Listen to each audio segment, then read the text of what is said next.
everyone! I hope everyone is having a good morning. Welcome on in. Apologies for not streaming yesterday. I had a migraine, but it was worth it for walking the puppy.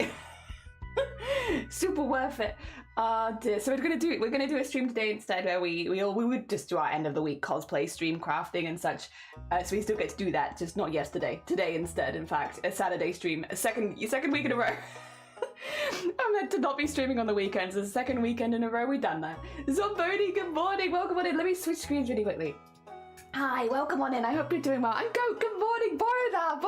How goes it? Apologies also, I'm very sleepy today. So if I look tired or a bit spacey, I'm very spacey and sleepy. We're having a sleepy, spacey kind of Saturday, which is fine because I actually don't need to be awake till tomorrow. Tomorrow I do need to be awake. Tomorrow is the opera sale. I'm very excited. And beautiful, thank you. So we are purple. 2 seconds, Zomboni. I'm gonna get the picture I took last Saturday because I took a picture because my camera will not show me purple ever. Never in our long-legged life will we ever show you. My hair is actually this color. This is my hair right now. Yeah, that's actually the color. Oh wait, that's a sub! Goat! Thank you so much for the hacking 30 months. That's very kind of you. Thank you. Bless you. Good morning. Thank you as well. It was very sweet. I hope things are going good for you. Also, happy Year of the Snake. Happy Lunar New Year for everyone who is celebrating. Because the only stream we've had so far since Lunar New Year is the... No, have we streamed since Lunar New Year? I think we did Silent Hill, which maybe was not the best example. It wasn't a crafting chatting stream for sure. But yeah, no, happy Lunar New Year if you celebrate. I hope Year of the Snake brings a lot of good stuff for you. I hope you've been well. I've been pretty good. We had like a pretty intense January. Like a lot of stuff was happening, but like mostly good stuff. So yeah, just been like getting through the commissions from Boobtober and the Starlight Foundation. We finished those, which is good. We finished all the people that got back to me. A few people didn't get back to me. So technically it might seem like we didn't do all of them, but it's just because some people never got back, which is fair. So all the people that got back to me, we finished all of those commissions last month. We have reintroduced the collector cosplay because we are working on it again. That's other than like outside of stream stuff, I think that's about where we're at. This month, it is February now, by the way. Happy February, somehow. Jesus. Already second month of the year. But yeah, no, this February I am going to be taking a week off. On the 17th it starts, I believe. Yeah, the 17th to the 23rd. I take a whole week off. I'm not going to be streaming and I'm not going to be on socials. And I might still watch streams, but it'll just be as a watcher, as a viewer. Go back to that. Taking a week of relaxation. I was meant to have it in November, but then because we had all the stuff go down with the bathroom and then we couldn't be in the house and stuff like that, I figured I still kind of needed a break. The other thing that I am just going to quickly mention, because I think it will put a bit of a damper on today's stream, unfortunately. My voice is very tired. I've had a very long migraine. I've had a 48-hour migraine, and I'll be honest, my throat is like, ugh, after it. So I will be streaming as long. Lovey, I know you're doing Lethal Company. You go back to your Lethal Company. How are you doing? I hope it's going really, really well. I hope you're having a really, really good time. Oh no, you're not. I'm like, get out of here, you. I know you're doing Lethal Company. No, you're not even doing Lethal Company anymore. I hope you had a really good time. I hope that it went really well. Things have been great. I'm glad to hear things have been good. Yeah, my voice is a little tired, so if I start sounding like my voice is going, I will probably consider wrapping the stream up then. Otherwise, I want to do like a normal length stream today. It's just, yeah, my voice is tired. It had a tiring 48 hours and we'll see how long it holds up. I also need my voice to be relatively okay for tomorrow because tomorrow is opera sale and I want to go take part and I'm very excited. It was fun, had some issues to start, but you got it sorted. Hell yeah, Lovey. Very heckin' cool. Oh dear, I'm glad. It makes me happy when I see people still play Lethal because I love Lethal Company. I've never stopped liking Lethal Company. So whenever other streamers I know like, oh yeah, I'm just gonna play it. It's like, yes, the good game, good choice, 10 out of 10, great game. Oh dear. Although I have been getting very into Fields of Mysteria recently off stream. It was Lethal Company for a good long time, whereas now, although I think I need to have an update because I need to redo my farm and make it look pretty, but other than that, I've kind of done a lot of the content that is currently out. I love playing in a friend group. Yeah, I used to play Lethal Company on my own as well, a lot. Because a lot of my friends had the game but were a bit nervous to play it, I think. And so for like a good few months, I would just go and play Lethal Company on my own in the evenings and hope that someone on my friends list would be like, oh, you're playing Lethal, do you want to play it with people? And I'd be like, yeah. I used to just play it on my own until someone was like, Jelly, do you want to join us? Yeah, please let me join. Oh, dude, just me and my husband last time, it was so scary. Yeah, when you play it on your own, it's actually quite a scary game, but then I like that. I like feeling scared. So for me, that's kind of, it's just got both experiences. As soon as you invite other people, it's a goofy, silly time, but then when you do it on your own, it's actually scary, which I think is nice. It gives you a full range of experiences, which I love. Oh, dear. I was trying to think if anything else has happened. Well, the thing is, the last couple of days, I've not been very well, so I've not really done anything. Well, I wouldn't say not been very well. I've just had a migraine, but like, I haven't really done any much. I did go on a really nice hike on Thursday morning, which is kind of what ended up knocking me out the last 2 days. But we went on a really nice walk with the family, and we brought family Puppy, and Puppy had a really good time. We took them I can share this walk. It's in South Wales. It's like a pretty well-known walk. There's a walk around the coast. I think it's near Ogmore. Be correct. I can be corrected. Like any of you were on the walk with me. like you're gonna know where we went. I think it's near Ogmore, which is by the ocean, right? But there's like a huge forest there, and a lot of castles and abandoned buildings within the forest, like windmills, castles, stuff like that. So the walk kind of takes you around like a little tour of a lot of like abandoned buildings in the forest, and when you get to the top of each hill you can see the ocean, but you can also see like the valleys on the other side. It's very beautiful, very steep at points, which I think is probably what did me in, because walking I'm generally pretty good at, but there's some very steep bits in that one where you're like proper like having to like climb, but it was really, really good. And yeah, no, I had a really, really nice time, and then we all had like a big lunch together, and then I went and slept for the rest of the day. But it was good. It was good. As far as granny squares go, I'm now 25 out of like 300. I'm making a granny square quilt for my sister this year, and I've started my third ball of yarn. It's going. We're getting there. I posted about this in the Discord yesterday and have had some really good responses. So thank you. I appreciate it. Turns out, I think they're right. I think it's the color. So I have bought these from the same brand, and they are the same yarn. These are all the same yarn. But for some reason, the light pink one is just larger. Like, it's just larger than the others. And like when I you can see this, it's like not a huge amount larger, but oh god, no, come on. Camera, please. It's like 2-3 millimeters bigger consistently around the edge. And I don't know why, because I've used the same hook, I've used the same yarn, and it's consistently bigger on all of them. So it's like I don't know what the difference is. So, but I've been said that it shouldn't be a big enough change, that blocking can't fix it. So hopefully we can just do that at the end. I mean, I would have had to do that anyway, so we work it out. Well, I just ran out to, oh no, yeah, no, go get yourself some post-stream stuff. Hell yeah, we're just nattering. We're just having a natter, a morning natter. I love a good morning natter, to be fair. But yeah, that's been going, and to be fair, it was really nice working on that yesterday, because I was like, I can't really do anything else, so I'm just gonna make some squares, and I felt a little productive at the end of the day. I really have been wanting to play Honkai Star Rail, but unfortunately, if I have any kind of migraine, that's a very flashy game, so it's like a no-go. Was there anything else that's happened that's been interesting in the last... I don't think so. Again, I haven't really done so much. The really exciting day this week for me is tomorrow. Because tomorrow is when we have the Welsh Opera sale, which is where the Welsh Opera, which Welsh Opera, by the way, is a big place, does a lot, pretty well known in the UK at least. They are selling all of their old costumes. There's over 1,000 costumes that are going for sale, and it is done in like time slots. So they've rented out this huge warehouse, and they're all just going to be there so that you can just browse through all of them. And the price ranges from £0 to £200. So I'm not probably going to buy anything, to be clear. I'm not really going to buy. I'm just going to snoop and look, and I just want to see them all close up. But yeah, it's anything from like modern everyday wear to like some of the more extravagant wear that you see in operas. And yeah, very heckin' looking cool. I've been really excited for that. As soon as Amazonia posted that they were doing that, I was like, I want to go see. It is free entry. You have to book a ticket, and they are unfortunately all sold out. But I mean, it makes sense. It's a very unusual thing to have happen. But yeah, so we've got tickets so that we can go wander around and have a good snoop and see what we see and all that kind of stuff. So I'm looking forward to that. I've been looking forward to that all week, to be honest. Oh, excuse me, sorry. Actually, let me have a really good cough. It's clearly like...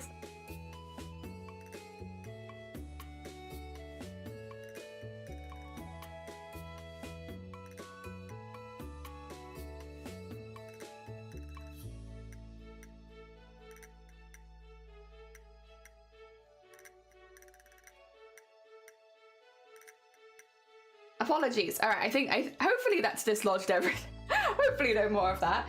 And I think I need to make a schedule for next week. There's a few things I want to do.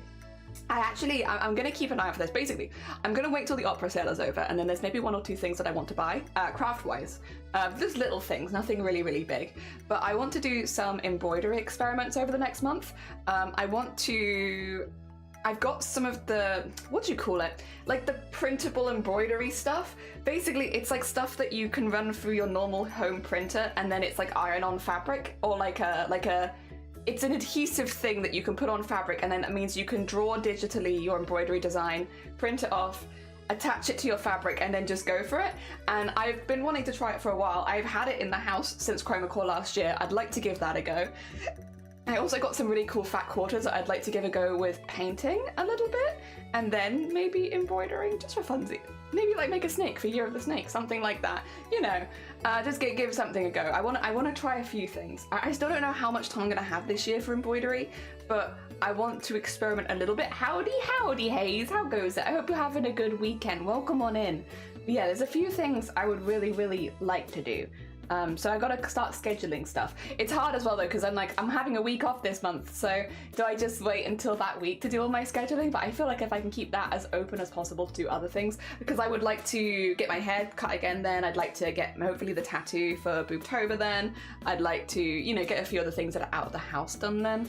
So if I can get more of the inside stuff done. Blue, Ruthless, welcome on in, good morning. Would you believe, Ruthless, that it's actually purple? And that my camera's been lying to you all this time. 2 seconds, Ruthless. I took this last Saturday because it's not you. It is blue on camera. I completely agree. My webcams cannot pick up purple to save their life. But this is what it actually looks like. That's the color it is right now. This. It's actually this. You've been lied to by my webcams, but it's fine. I'm gonna probably go a pinkier purple next time I dye it so that it can show up a little bit more. Oh dear, your hair looks like your Xbox controller? Hell yeah, that's a style I could become Xbox controller. I kind of like that though. Looking like inanimate objects is always my goal. It's normally the floor, but like, sorry, I'm shrinking again. Oh dear, but I will take Xbox controller. Damn you, all of my webcams are like this. Well, to be fair though, I use webcams to capture my stream, so like that's a webcam. This one over here, that's a webcam. There's another webcam there for like the VTuber if I need it, and sometimes I put it behind me. It's all webcams, and I feel like webcams in particular are pretty bad at capturing purple. It's like not just this one particular webcam, it's like all of them struggle with it. This is also purple, and it's gonna look like kind of navy on stream, but it's a very warm purple. Unfortunately, it has the same issue. It's not quite as bad as my hair, because you can still tell it's in the purple, but like, yeah, it has that something to it where it's like, it makes it hard. Also, for anyone who wasn't here in our last cosplay crafting session, we sequined this. Do you want to see some sparkles? Look at this. It's so sparkly. It's so sparkly. Also, I knocked my camera off my desk, so if it's in kind of the wrong place, I can always like slightly move it. I think like to there. Oh, there, it doesn't want to do it. Oh well, you know what? It's fine. You can see for now. But yeah, we added sparkles to this. This is now smocked and sparkled. It still needs to be embroidered, but like the first big steps are done. Fluffy Viking, good morning. It's still dark outside. Nice to meet you. I've not gone to bed yet. Oh, bless you. Are you going to be one of our insomniacs? I hope you're doing well, Fluffy. We are, yeah, we stream at a really weird time because I stream for like the mornings in Europe, But then, because so many people who watch me are not in Europe, we stream for Insomniacs. Welcome on in. Good morrow. Oh dear. And Arty, good morning. Yay, Insomniac team. Another one. 6:12 a.m. Oh god, somebody, I hope you get some good sleep soon. The normal evening. Yeah, we do stream a good time for Australians. Specifically for Australians. Oh dear. Elsewhere in the world, it's a weird time for the UK, to be fair. Like, I obviously I live in the UK, but I stream at a very weird time for people here because I stream first thing in the morning. Like, people are still waking up on a Saturday, and it's like, hi, here I am. Dear. Yeah, this is what we did last time. We need to have the same thing on this side. These are both opposite sides because these are both going to be like jacket pieces. So we need both sides of it like this, but obviously this side is still being smocked. It's still very early days. So my goal today is to get as much of this done as possible. For those who can't see and is new to smocking, there is a grid on the back of this fabric that I've drawn in Biro. Don't worry about it, it's fine. It's fine, everything's fine. I've drawn a grid on this, and then each one of these squares, like a lot of them have like little crosses through them. The ones with crosses are the ones that we need to tie in knots like this. So we have to go through all of this, all the different layers, and do all of the different knots. And then once those have been done, its size should be more similar to this one, because this is how the size it's going to end up. Right now it's very big. And then once we've done that, then I'll have to paint it. I'll probably paint it off stream. I normally put some paint in, I don't know how well you can see this, but like there's little bows, and do you see how they're darker on the inside? It's because I've painted them darker on the inside before we turn them into little bows. That way they look a little bit more cartoony and add like a vibrance so that they don't all get lost in texture. So we'll have to do that, but I tend to do it off stream because otherwise you have to wait for paint to dry on stream. And then when we come back, we do the next layer of smocking, which is to do all of the bows, add the beads, and then add the sequins. Which is not so smocking, it's more just sparkling, but that's okay. Oh dear. Just for Blapple. Yeah, I stream just for Blapple. Not waking up in the US. Oh, you got sleep? I'm glad you got some sleep. Hell yeah. Love cozy speaks like that'll help me mellow out, and also having some good soup. Hell yeah, we love a good soup. Hell yeah, delicious. Very heckin' nice. Honestly, my voice feels like it could use a good soup right now. Smocking seems intricate, especially since okay, so smocking seems really hard, and like, I promise you, Ruthless, it's not as bad as you think it is. So the current pattern that I'm using for my smocking is literally this, which is just these bits get stitched together, these bits get stitched together. So you just do like a little nick in the corner of each one of these and pull tight and then tie a knot, and then you do it again and again and again and again. And it's literally just this pattern. It's a very, very simple pattern of like one box on, one box off, one box on, one box off. Actually very simple. It's just slow. That's the thing. I think smocking is much easier than a lot of people think that it's going to be, but it's incredibly slow. Like it's just the time that goes into it is the real investment. Knowledge is like you'll pick it up, and there's lots of YouTube tutorials that you can actually smock along with, which make it really easy and accessible. It's just slow. Very, very, very slow. Oh, Teresa, good morning. Also, DJ, how you doing? I hope you're doing good. Yeah. Yeah, we've definitely over the year had a lot of people think that smocking is very hard. It's actually not that bad. That just scared the spirit. What, the DJ? Oh dear. Also, I'm gonna take my cardi off as well. We're gonna hardcore. A Saturday stream, what is this? Yeah, cause yesterday I had a migraine all day, so I couldn't stream, and I wanted to. This is the second week in a row now. It's like, sorry guys, I had another migraine, which meant I couldn't stream on my regular day. So hello, you've got me on a Saturday now. But I still wanted to do like some cosplay at the end of the week. And I know that I can't stream tomorrow because opera sale. So yes, get a little extra one in. Yeah, it did. Yeah, the DJ. There's worse than DJ. ominous lines in chat. That's worse than DJ. I don't know what you could mean. I don't know what you could mean. What's a DJ? What the heck? Oh, Fluffy, thank you for the follow as well. It's very kind of you. I will say we don't normally go live on Saturdays. We're normally on Mondays, Tuesdays, Thursdays, Fridays. But yeah, like the last couple weeks, it's just been one of those weeks where it's like, well, guess I'm streaming Saturday. Stuff has happened. Here I am. Dear. I think next week I won't be able to stream Saturday though. Well, next week there's potentially two things I've got going on. It could be I need to go to a fitting for a wedding, not my wedding, but a wedding where I have a special outfit, or I'm going to a board game day. One or the other. We'll see. Two very different things. It really depends. Oh dear, hair fabric. Yeah, they kind of do, because they're both purple, but they both look blue on camera, which is kind of perfect. I should invest in a proper camera at some point, to be honest, just so that I at least have one camera that's not lying to you color-wise. But for now, it's kind of just a channel meme at this point, where it's like, you see blue, it's probably purple. I definitely work with purple a lot more than I work with blue. Oh dear. Gods, I feel that. Yeah, it's like not normally a Saturday person, but here we are. I am sleepy. I'm very sleepy. Migraine pain relief has. Oh, thank you. Yeah. I do feel better. I've just had like a couple of rough nights sleep in a row, so I'm just a bit like, whoa. It's just a whoa.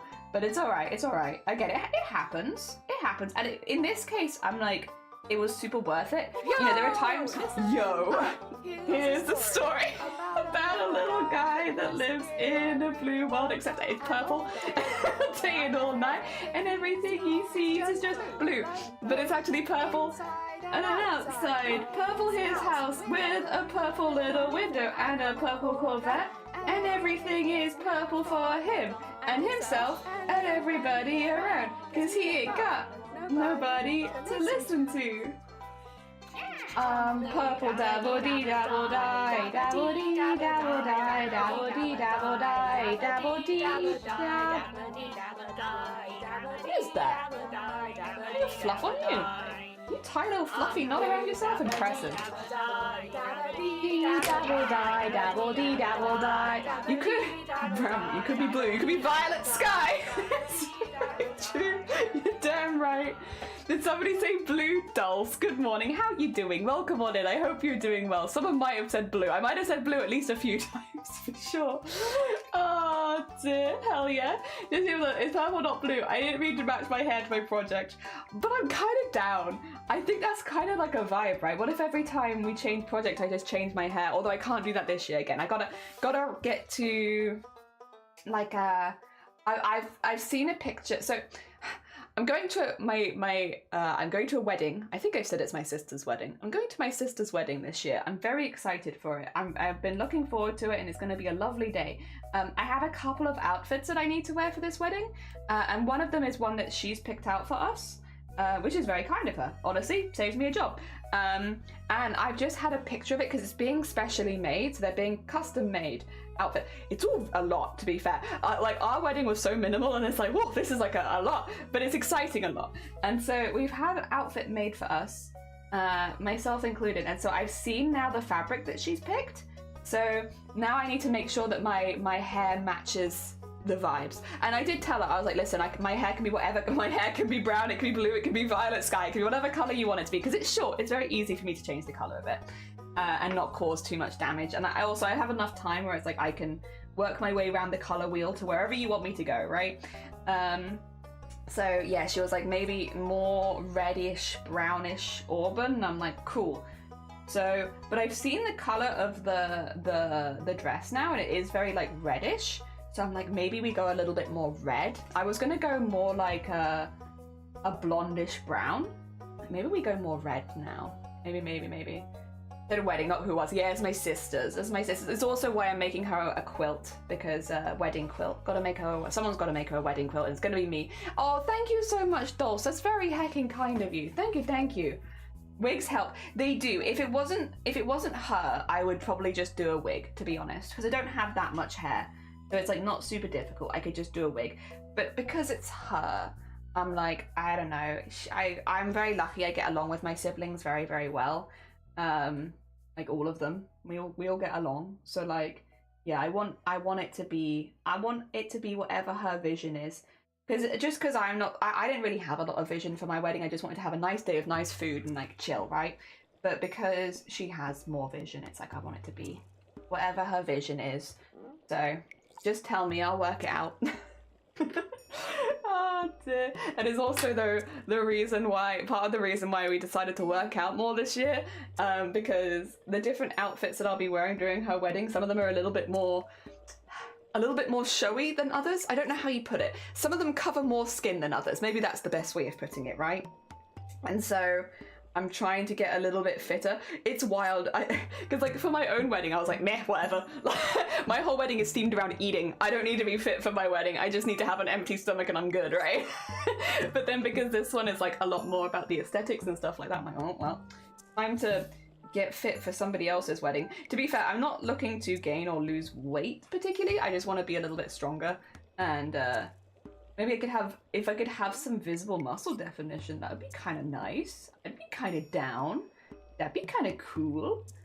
I don't know if I will, because that's a lot of work, but it'd be cool, maybe. And it would also be good for my crafting. Well, not the visible muscle definition, not so much, but having the muscles in the first place would be good for crafting. Means I get less tired doing stuff like the embroidery through the sequins and stuff like that. Maybe, who knows? This is an exciting year. I'm honestly excited about a lot of stuff this year.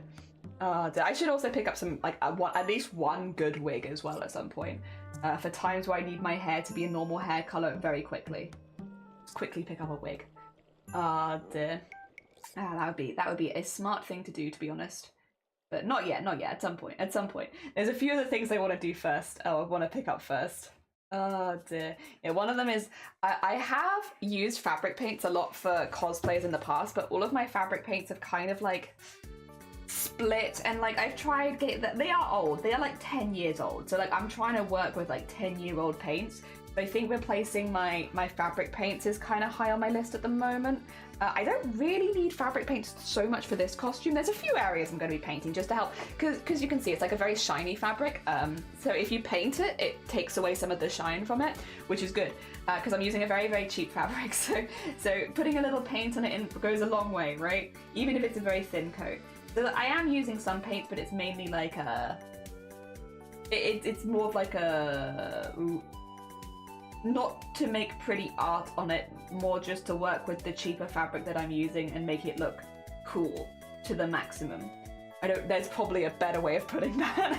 But yeah, it's less interesting and more just like, this is a thing that you can do to make your fabric look a little bit more expensive. Which, yeah, so I guess I am doing that a lot, but I really would like to experiment a little bit with painting when it comes to making like the embroideries, like the aesthetic embroideries. That'd be really, really cool. I'd like that. I'd like to experiment with that a little bit more. Actually, I have my embroideries covered right now, don't I? I can... Oh, no, that's my cosplay reference. This one. There you go. I was gonna say, I have my embroideries there. Yeah, I'd like to experiment a bit like that. Also because I like the idea of using more mixed media in my embroideries, because I already like beading. You know that I like sequinning, adding all the sparkles. Like, paint is just another mixed media that I could add to that. And I already know I enjoy it, so like, why not? Why not add more, you know? Why not give it a go? So, yeah, it's kind of on my list at some point this year that I'd like to do that. God, there's a lot that I want to do this year. This is also like, I feel like the second year in a row even, that I've been looking at my year in planning and been like, there's so much I want to do that I'm gonna have to start making cuts, because I can't do all of this in one year.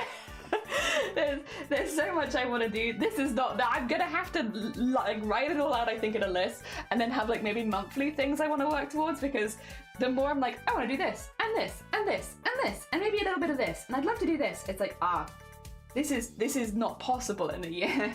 You've put too many things on your list again, Jelly. And obviously there are some things that are always on the list, like Boobtober, like the Starlight Foundation and stuff like that. Like, I'm not gonna cut those. Oh, Maggie, thank you for the hydrate, and Zai, thank you for the raid. That's wait. That's very heckin' kind of you. What the heck? Thank you so much for the raid, Zai. 2 seconds, let me get your shout-outs. Let me get your shout-outs so that there we go. Zai, what were you up? What? Bakery? Hell yeah! Oh, what a nice way to start the weekend. Let me give you the big shout out as well. Welcome on in. How was your stream? I hope that you had a good one. Oh dear. We are... Oh, let me show you some smocking. 2 seconds. Where did I put my needle? Before I make a mistake. Welcome on in. We're doing some smocking. We're making a really big costume here. I don't know how familiar you are with the Owl House, but we're making a version of a character from the Owl House. The character is the Collector, and we're doing the Collector, but only using stitching techniques from the 16th century. So we are doing something called smocking right now, which is the process of knotting and tying fabric. So here's the back of the fabric. So we have like a grid where it's all been knotted, tied and stitched. And then when you flip it over to the correct side, you end up with a pattern. And we've just been talking a little bit about like stuff we want to do this year and how I've got too much.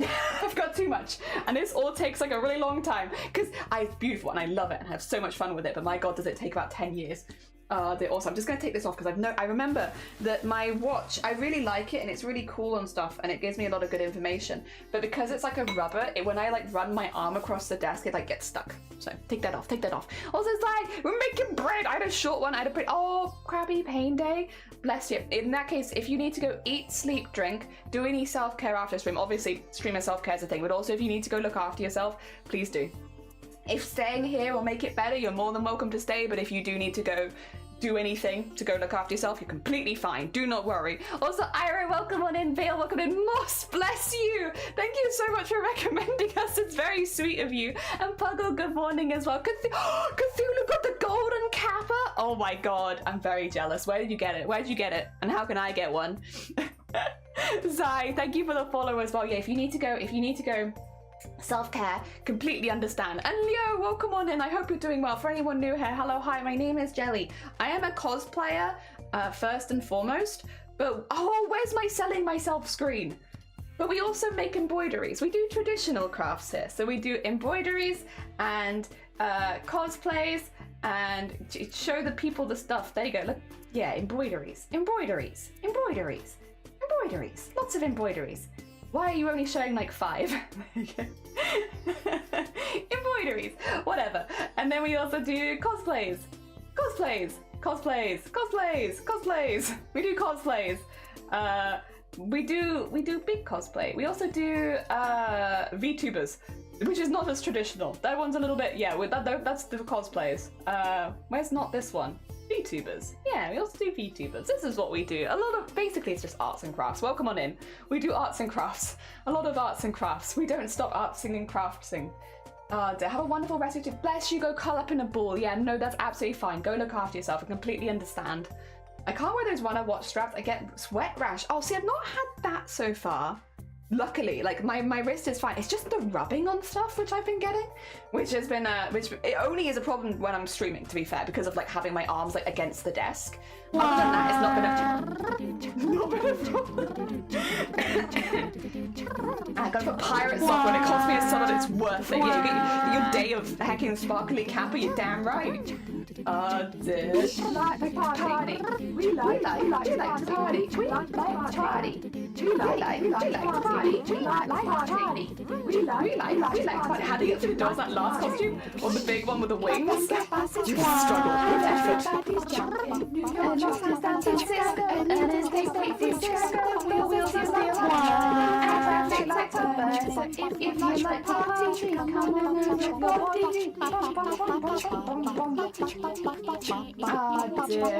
Also very good, except for my lack of sleep schedule. Bless you.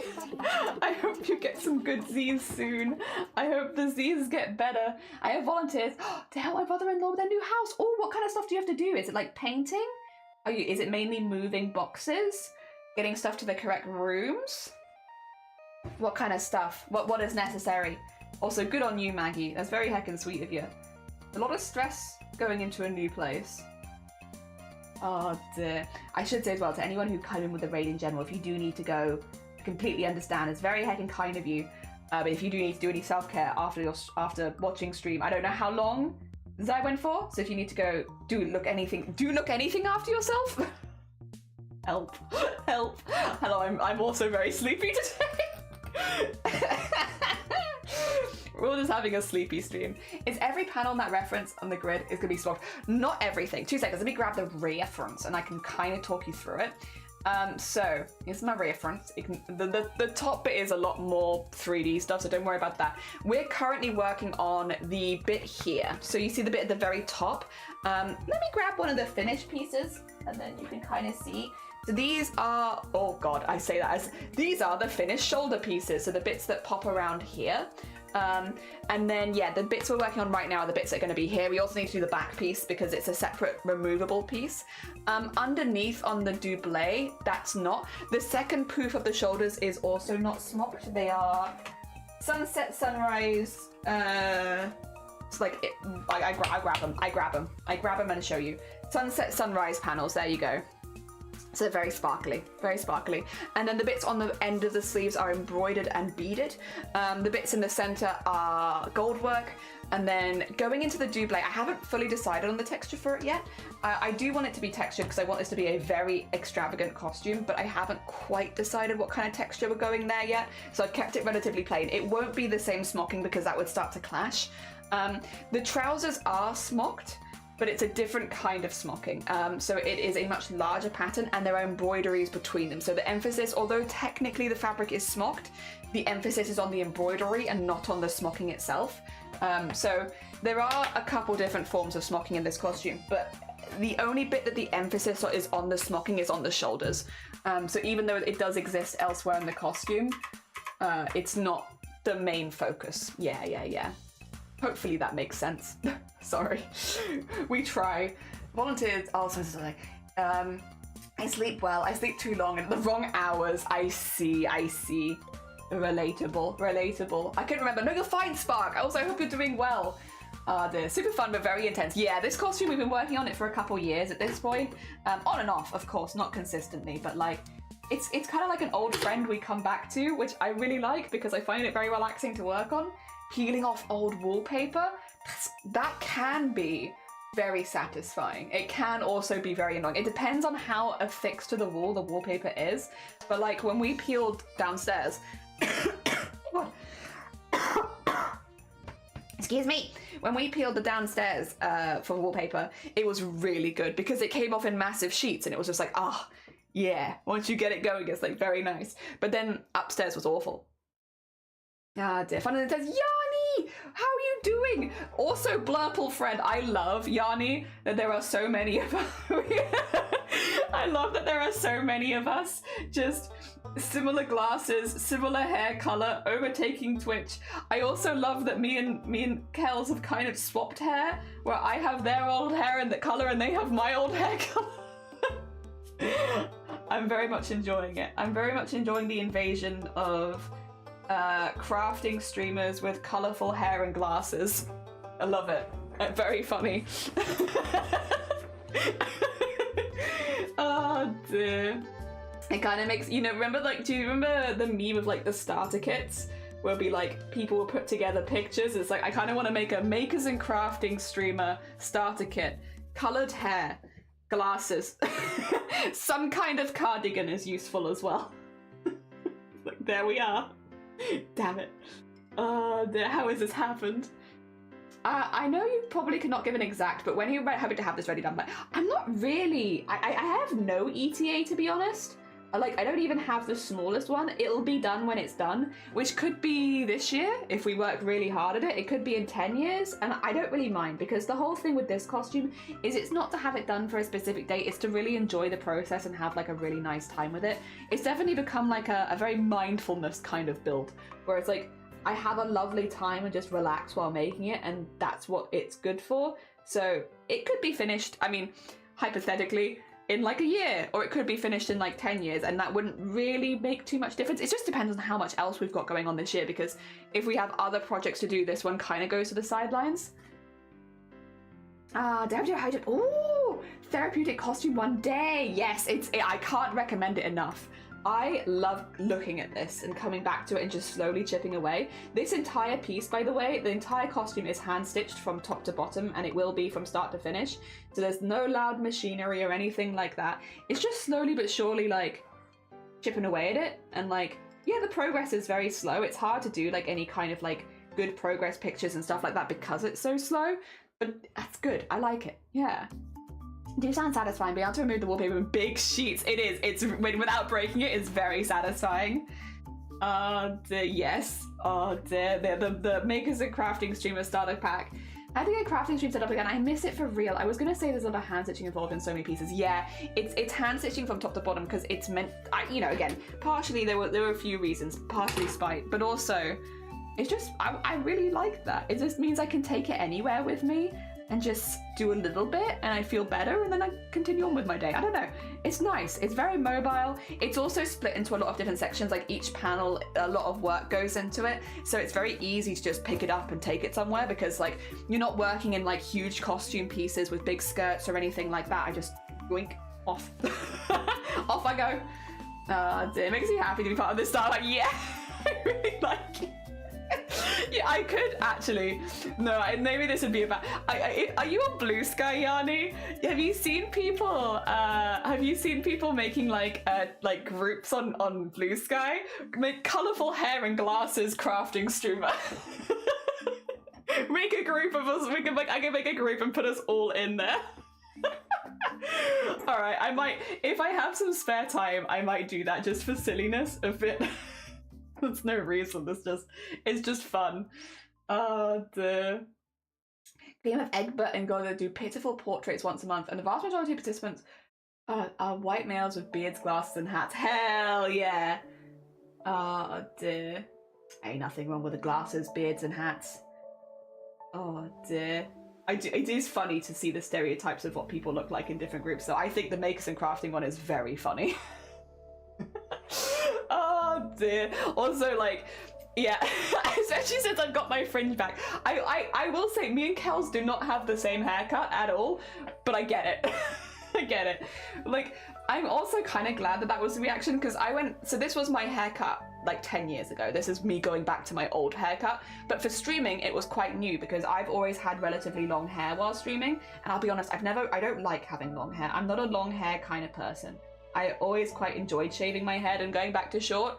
But I wasn't sure how people were going to take it because, again, although the community here is really sweet and normally very chill, it is a big change and I get it. I don't like change either. I'm not a massive list of fans, so I get it.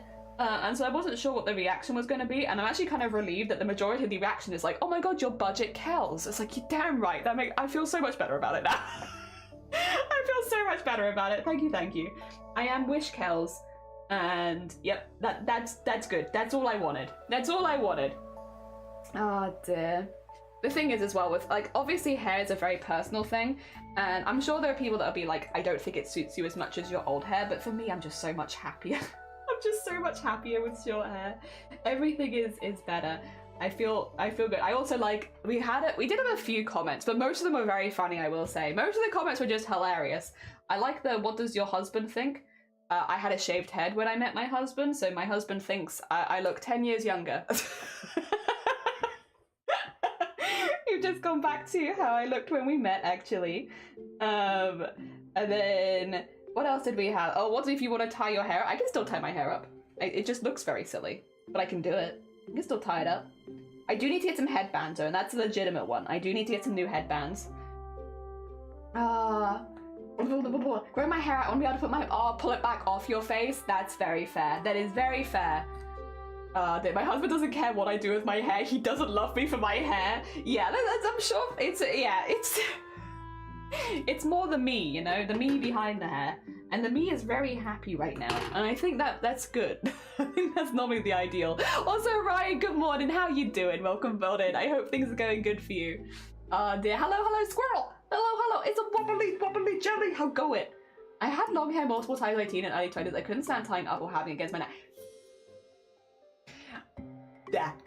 I don't like it touching my arms or my shoulders. That's so not quite the same, but similar enough, right? Like when people were like, why did you cut your hair so short? And I was like, I don't mind it touching my head, my ears, anything like that. But when it gets past here, it's gross. I hate it. I don't like the feeling of it touching me. Stop touching me. I don't like it. So I have to get rid of it. Dear. Oh, excuse me. Are you good? How you doing, Riku? I hope you're doing good. Did you recolor your hair? Yes, I did. Ah, dear. If your partner cares about your hair, break up and divorce them. Oh, dear. Nah, my one helps me with my hair, which I very much appreciate. Oh, dear. My hair, used to be to your bum. Oh, that's a lot of maintenance, I am assuming. My partner and I both prefer long hair, and our partners, we both have short hair. Weird, right? That our relationship isn't based on our... I know it's good, but there's a few other things that might factor in, you know? Oh, there's even more pug now. Yahoo! Yahoo! Oh, good. Thank you. I'm glad to hear it, Riku. Glad to hear it. It wasn't at all. You're fairly thin hair. That's fair. I have thicker hair than I used to. I used to have very, very thin hair, which is part of the reason I actually shaved my head in the first place, because I had this hairdresser back then who was fantastic, but that, you know, was basically, I was having some like patchy issues where I'd been sick. I'd been very, very sick, to be fair. This was around the time when I was having all my diagnosis stuff and I was very unwell. And so I'd lost like patches of hair though. So it wasn't like my hair had, well, my hair was thin overall, but I also had like little gaps in it, like very small ones. You wouldn't notice if you tied your hair up, but they were there. And like the thing is, even if you can't see them, when you know that they're there, it makes you self-conscious about it, right? So I had gone to this hairdresser after trying to deal with it myself for like 2 years basically, or maybe like a year and a bit, and been like, hey, listen, I don't know what to do about this anymore. Like my hair is coming out and I need help to make myself look cool again. And we basically chatted about it, and they were like, you know, even if we cut it to like a bob, it's still gonna be there. Like, what do you want to do? And so they took me down a couple bits, and I was like, why don't you just shave it off? And they were like, are you sure? And I was like, yeah. So they gave me basically the same hair color that I have now. Also the same haircut that I had now. And they were like, you can still do stuff with a bit on top, but then you're gonna have the rest of it shaved for a bit. And instantly, it was like a switch flicked, and I was like, that's what I was looking for. And I feel so much better now, and I felt really pretty. And they did my hair like in a really big hairstyle and really fancy schmancy and stuff for me, so that when I left there I looked really fancy. And I was like, yes, this is it. I'm so glad. Oh dear. And it made me feel like $1,000, $1 million, $1 billion. And yeah, good stuff. And I've always liked this now. I don't need to have short hair anymore. I don't have the same issues anymore, thankfully. But I just prefer it. Now I just prefer it. So my hair is thicker than when I originally had this haircut. But yeah, no, happy. I said I almost wear a bun for like 10 to 16. I like long hair because you can do so much with it, but short hair is more manageable and gender affirming. If I want long hair, I can always wear a wig. It's a very fair point. And literally we talked about that earlier. I was like, if I need to have brown hair again for anything quickly, next time I'm just buying a wig. Buy a wig next time. What's the secret to getting thicker hair? Not being severely underweight does it pretty well, to be honest. Being healthy, not being on certain medications, not being underweight. Again, mine was just like a wait till I was better kind of deal. It took 5 minutes, so there is that. It's pretty good. Buzzed hair looks good on most people and feels great. Oh my god, wait! Kill! Jesus, sorry! I'm so sorry! I am behind! Let me get some shoutouts. Kill, thank you so much for the hecking raid! That's very kind of you! Let me get you some shoutouts. What were you up to today? I am behind! Always. Had to raise you and Jelly. Oh, bless you. It's always nice to see you, Riku. $1 billion. Exactly. Buzzed hair looks good on most people. It does. I think a lot of people, myself included, I was like, maybe it's not going to look good on me, but it's like, it does. You look good in your head. Your head looks good. Dear Valiant, how you doing? Good morning. And Kill, good morning. And, oh yeah, Riku was here already. Choose to have a short haircut, which is fair. You know, it's up to you. Gender affirming hair is a real thing. Wee bit of social anxiety. To get my hair cut constantly more mature. So we travel quite a ways to get my hair cut these days. I'm gonna put it out there. But there are places in South Wales which we travel to that are like queer LGBT haircut spaces. And the way that it's done is it's done basically, you're not charged on your gender. When you go get your hair cut, you are charged on the amount of hair that you are having cut and the complexity of the cut, which is really good for people like me, because this is a very simple haircut. I have a very simple haircut. It would cost like 15 quid in a barber's, but going to women's hair places, it's like 50 quid because they don't want to do it. So there are places which are like gender neutral hair places where basically instead of charging you based on your gender, you'd be charged based on how much hair you have cut off, which is so much better because it means I'm paying like 10 quid now because I shave the head myself, so I just have the top bit cut. It takes like 15 minutes and I'm out. which is good for me because I'm in and out really quickly. I'm only paying like 10 quid and it's at a space which I know will always cut my hair and not charge me through the roof. It's like, yes. I also color it myself, so I don't have to do that. Ah, dear. Heck, there's great advice. The underweight struggle is real. Yeah, it's like, well, how did you get your hair thicker? Honestly, the 3 meals a day did a lot of it, but also I was really sick at the time. I don't hold it against myself, but I was pretty slim at that point. I got so much better once I got on antidepressants. Yeah, sometimes that can help. Also, Whippy, good morning. I was a sewing stream into a jacket. Wait, you were doing a sewing stream? Wait, I'm sorry. I didn't click your name so I could go see your jacket. I want to see your jacket. I want to see it so bad. Oh my god. Wait. Whoa. Oh no, okay, it's only open to subscribers. That's very fair. Honestly, you monetize it. Monetize your hecking content. Deserved. But amazing. I can see some of the previews in it. Is it with the ribcage kind of chain back? Because that is beautiful. That looks really, really good. Oh my gosh. That is so cool. See, I always forget that I don't have to make costumes. You can actually just make cool things on your regular everyday clothing, and I could. That being said, welcome to a costume we've been working on for like 3 years. I don't know how familiar you are with smocking, but this is also a hand sewing process where it's basically where you tie a knot fabric and it, you know, do lots and lots of stitching into it, and it makes it into pretty patterns. We are making both sides of a jacket right now, so this is one to go under one arm, one to go on the other. We will also need to do the back piece as well. This one is really, really early in the process, so we're still doing the initial smocking for it, so a lot of knots and such like that, but we're getting there, we're getting there. Also, I should say, Killa, if you need to go eat, sleep, drink, anything like that, self-care is very important. If you need to go look after yourself after stream, you're more than welcome to. You can, and it will delete it, and then I will repost it, so yes. Please do post it, and then I'll repost it on your behalf. It'll only like delete the one message, so you should be fine. Ah, dear.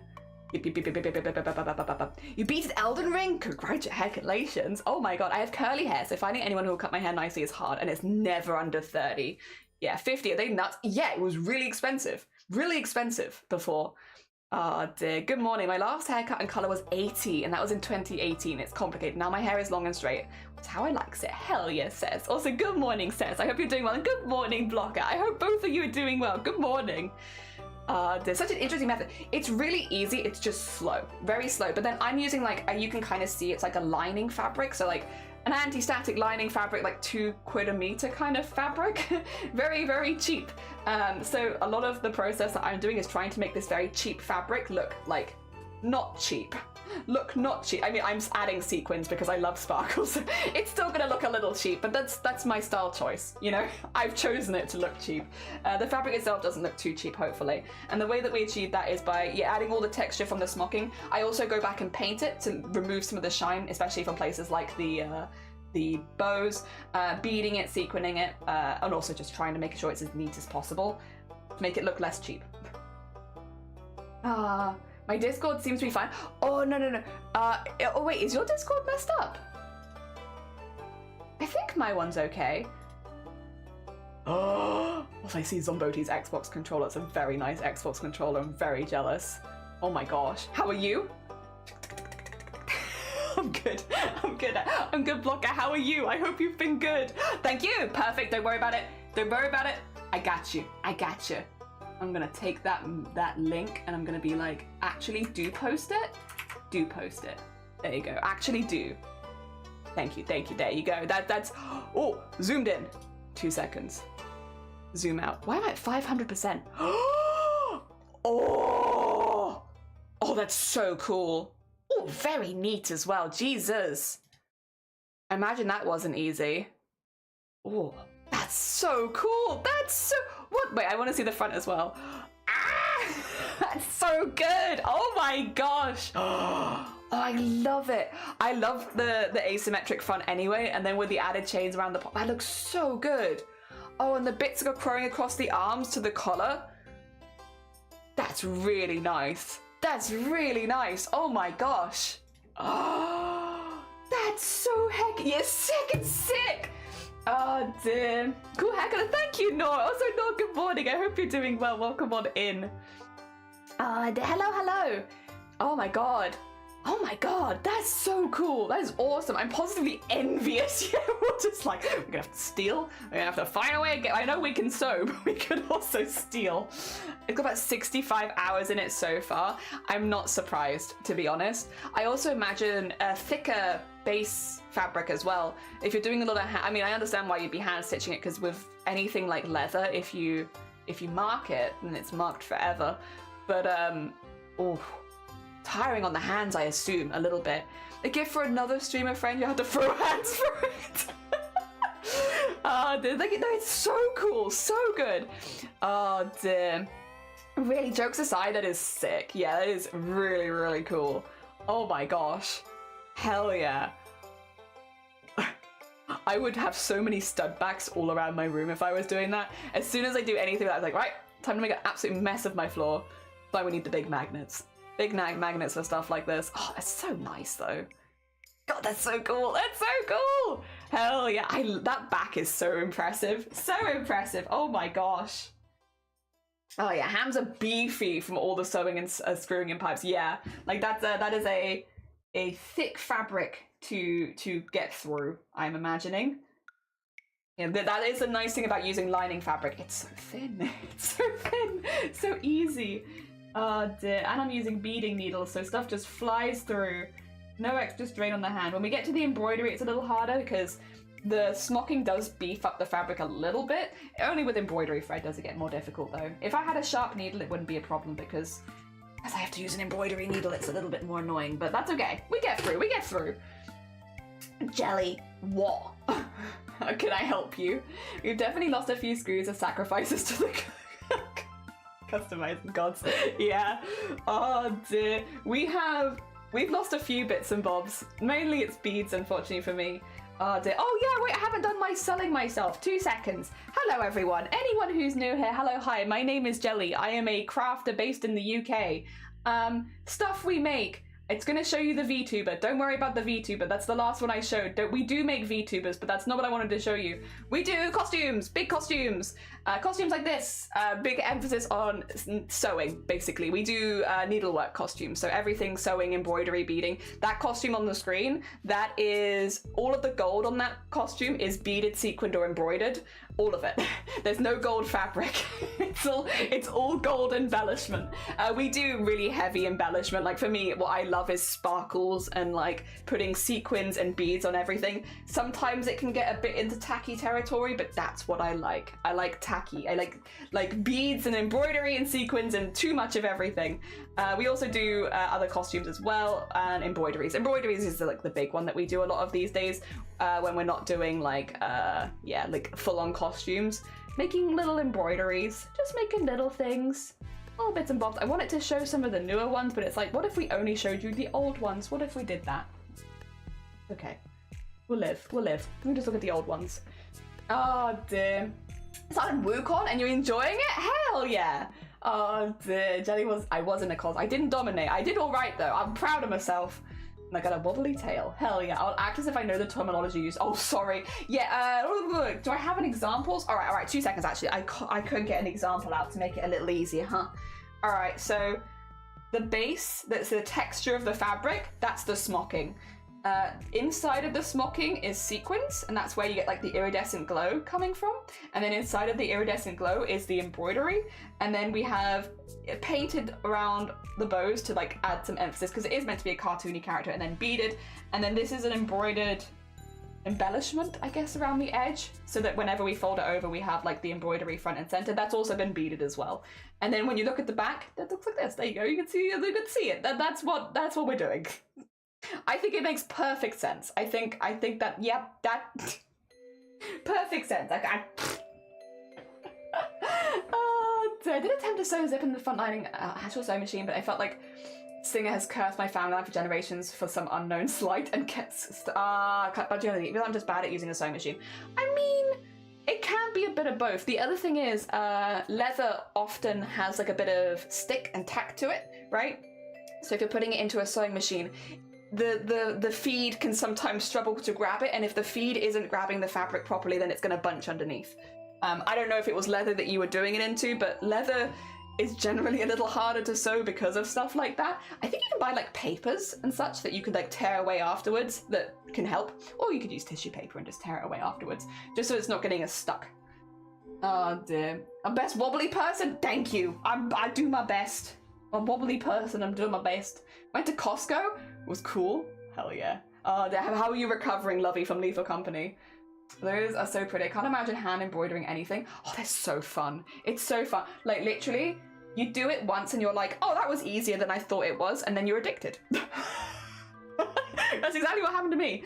We made one in a stream once, just to like give it a go before we made like a lot. And then we ended up doing an embroidery every single day for a month, and now I'm addicted to it. Yeah, and now I can't stop. That's it. My life is sealed. It's really good.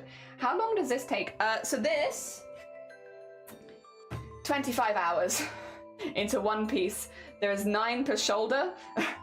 And then we're working on larger pieces, which take a little longer at the moment, in the back. So if we can say 9 per shoulder on these 100%, at 25 hours, that is 450 hours, right? 450 hours for the shoulders. And then these bits probably take closer to like, God, it is quite a long time these ones take, like maybe 30 hours a piece. And then, so like get over 500 hours. And that's only the top part of the shoulders. I can show you the bottom part of the shoulders. They're done differently though, they're not smocked, so they're much quicker. Because we have, to match our shoulder pieces, we have sunrise, sunset, second poofs. So like these kind of ones, so like this one matches this kind of colorway, but these are just sequined and embroidered. So the embroidery takes a little while, but not nearly as long. And then these ones will go with this. But these, I've done all of these to one side. Like they didn't take so long. Maybe like 50 hours, all of them kind of thing. So not so bad, not so bad. We're probably about 600 hours so far, and I haven't finished a single piece.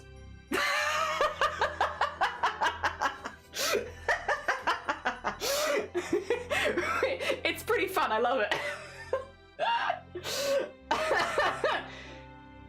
Yeah. What's the amount of beads you used? For this one? I think you mean the big one, right? 2 seconds. For this one is 160,000 beads. 160,000 and 20,000 sequins. It was very heavy. It was very heavy. There was a really heavy costume. 160,000 beads and 20,000 sequins for that one. Yeah. It was a lot. Want to stay in bed cozy right now? But might have been. Oh, are you playing or watching the rugby? The zip was only just being sewn into the lining, a cotton blind. Oh yeah. Oh, that should have.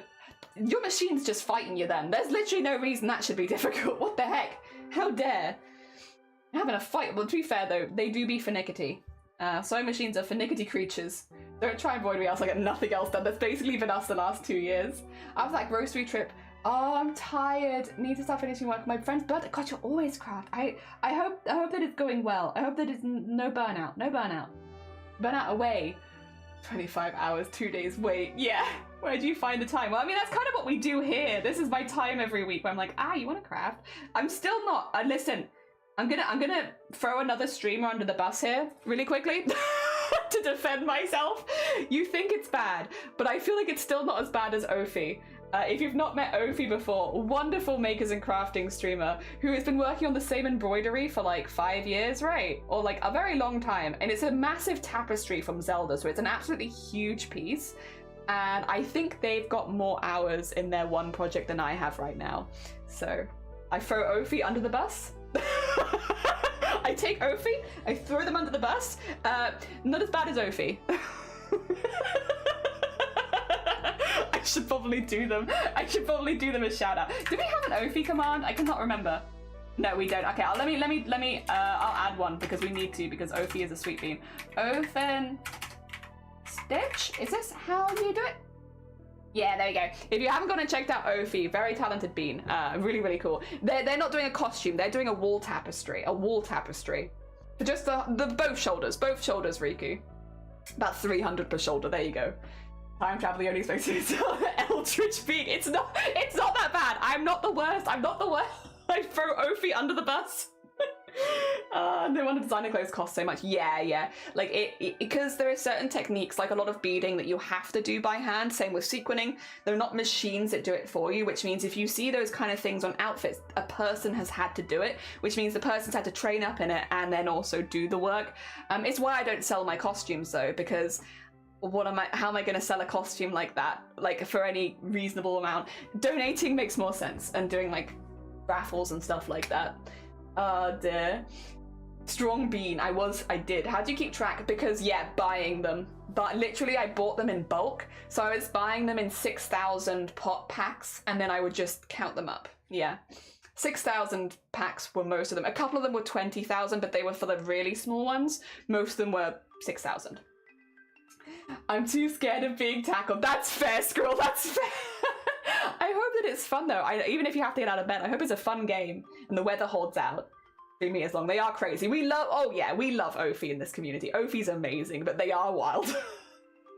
There we go. Like 3 meters. Yeah, exactly. 3 meters by 2. It's a big one, and it's all cross stitch as well. We love Ophi. We do love Ophi. Ophi is very hecking cool. If you haven't gone to check them out and you like crafting streamers, you've got to check out Ophi. Ophi probably has one of the biggest projects going on Twitch, I think. For like one singular project. I think that the wall tapestry from Zelda is like, out of all the projects I've seen, and I've seen some pretty big ones that people work on this platform, I think Ophi's is probably the largest for like physical size, but also for like the amount of time that has to go into it. Like, it is such a detailed project. Yeah. My machine won't do zigzag. Oh, that's so annoying. Bombnina, what the heck? Why do you think that's slightly off? But the place I need to adjust is an awkward place. That's very annoying. That's very... Me and my sewing machine would have words if it did that to me. My gosh. Very hecking rude. I only use like 2 stitches on it ever, and that's like this running stitch and zigzag. If one of them stops working, I'm done. Like, what do I do? Why do I even have you? Oh dear, who am I to talk? This is a thing, like, I think, first of all, it's been like 600 hours over several years. So not as bad. Not as bad as it might sound.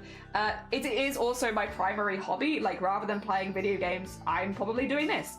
So like, when you're playing Elden Ring, I am doing some stitching, and we're both getting our enjoyment out of it. Can I have the playlist? No, but I can tell you what song this is. I can grab the individual. I don't have like an official playlist for it, I'm so sorry. But this is the Stardew Valley soundtrack. I can grab that for you, so you can have that at least. Yeah, I don't have it saved. I should have it saved as a playlist, but I don't. Dooba-doo. Dooba-dooba-doo. I think it's just also because I've been doing the same thing for so long. I'm the problem. I need to update my stuff, and I just never do. There it is. Alright. Relaxing Stardew Valley music. Here you go. It's not a full playlist, but it's still like over an hour long, so it's like, you get a fair amount of it. There we go. Such a cozy game. It is. I love it. I've played that is a game that I've played a few hundred hours of. Nothing wrong with the Souls-like though. Okay, no, you're fine. Again, massive thank you for the raid. Very kind of you. Thank you for sharing your art. Go look after yourself. Do your self-care stuff after stream. And yeah, I hope the rest of the chat goes well. And I hope your sewing machine starts listening to you soon. I'm sorry that it's being so silly. Silly little guy. Lovely to hang out. It was. Thank you so much. Oh dear, I'm hoping. I'm a little annoyed at myself, to be honest. So for those who don't know, I normally don't stream the weekend. I normally stream during the week. I'm a weekday streamer, right? But then yesterday I had a really bad migraine, so I couldn't stream. It happens. But I really wanted to raid Cozy yesterday. Turns out, didn't need to. Like, 20 people raided them, so it's fine. But I really wanted to raid Cozy because they were doing their first ever Friday stream, and I was like, I want to go support, but I'm having a migraine. I was so mad. I was a grumpy lady yesterday, where I was like, of course it started. No, you're fine. Do you have a typical romance? Elliot. I always romance Elliot. The idea of romancing anyone else feels like cheating. I can't do that. It's Elliot. It's always Elliot. I've been romancing Elliot before I met my husband, like, Elliot is my number one. Oh dear. Always Elliot. Elliot likes mayonnaise. I get chickens. I make mayonnaise. I give mayonnaise to Elliot. Yeah. My longest game is called Clicker Heroes. I had like, wow. I missed like 5 achievements. Amazing. No, that's very heckin' impressive. Nice. Do you have one, Pink? Who does anyone have one? Any Stardew Valley beans? Who's your go-to romancer? Or multiple go-tos, maybe. You have a few. Absolutely fair. Oh dear. Is that the whole row? Yeah, that is the whole row. Okay, that's another row done. We can neaten this one up now. Let me just use my finger, sort this out, and then we can do that. Penny, 100%. Penny is good. Penny is good. I love her so much. We would have such a good book discussions. You never played it? No, fair. I think I really like it, but I am also like, I know some people don't enjoy those kind of games, like, or find them stressful and stuff like that.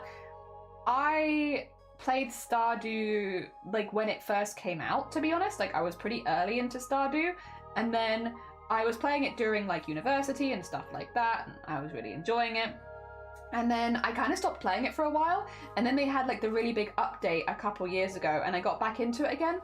And yeah, I really like watching people play Stardew, I will say, has kind of become the thing. I still like the game, and I've played many hours of it, but these days I almost get more joy of watching other people play it than I do of playing it myself. Have evolved slightly from enjoying playing it to enjoying watching other people play it. So I don't play it near as much anymore. I have got into Fields of Mysteria recently, which has a lot of similar vibes. It kind of feels like Animal Crossing crossed with Stardew, which is nice, and I do like both of those franchises, so like that's been cool. But I think that Mysteria is kind of running into the same problem where I had with Stardew initially, which is it needs some more updates. I love what it has so far, require updates, need more. I just start it, they run in the background while playing other stuff, so you rack up a lot of time. I kind of like that with VTube Studio. You beat me, I have 1,218. I'm new to Stardew, so I say Lee. Nothing wrong with Lee. Lee's lovely. Ah dear. It's not stress. I didn't have time to do it with uni. That's very fair. That's very fair. Dear. 71 achievements. Very nice. Very nice. But yeah, no, I love Stardew. I have a good time with it, but also, yeah, don't always have as much time as I'd like. And also, at this point, I'm kind of happy with things. I just like watching other people play it. I don't know. I get a lot of joy of just like, oh, you're playing Stardew for the first time? Let me watch. Shan't spoil anything. Enjoy yourself. I was watching someone play Stardew, and, you know, I didn't know if they were new, so I was like, I'm not going to say anything about the game or anything like that because I don't want to spoil anything. I wasn't sure if they were new, and then I realized that they weren't feeding their chickens, and it's like, I think they're new. But I get a lot of enjoyment. I don't know. Stardew is one of those games where it's really fun to watch people explore the world and get used to it and meet people and like see them have favorites. A lot of people hate Elliot, which is really funny. I think it's hilarious when I watch people play Stardew and they're like, who the hell is this guy on the beach? It's like, that's my husband. Oh dear.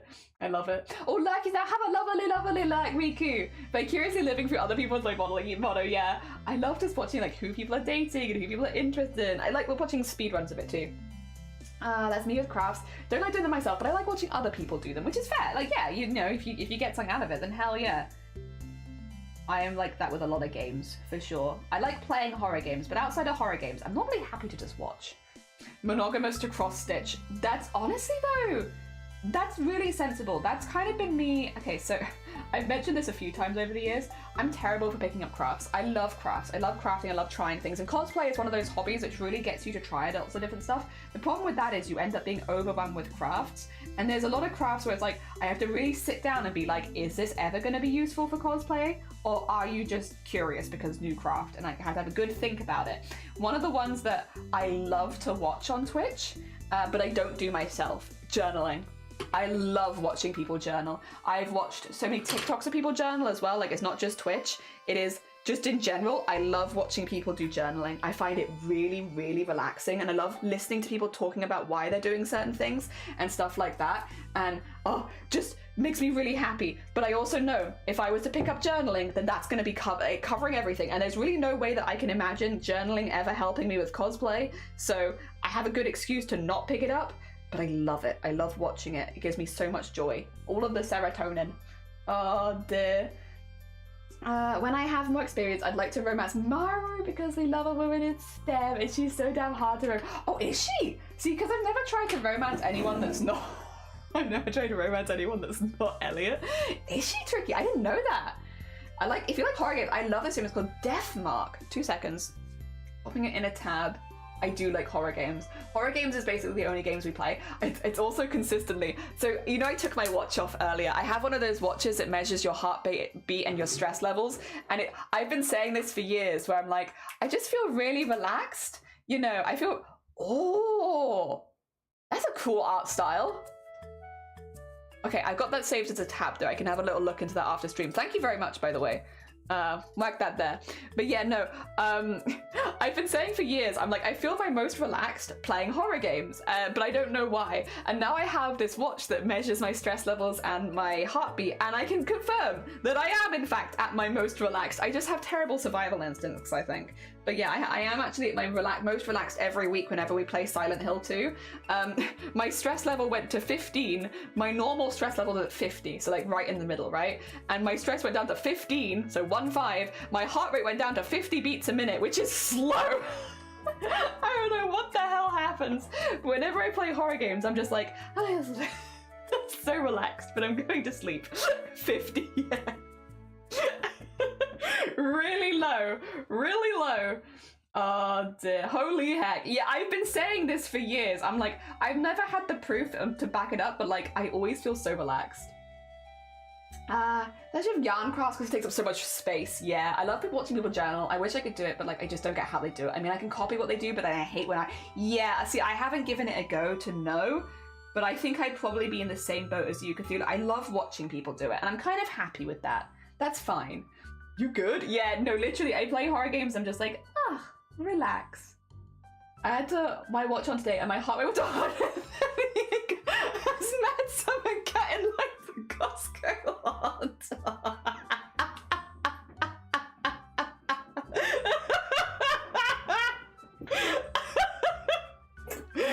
Yeah. I like that.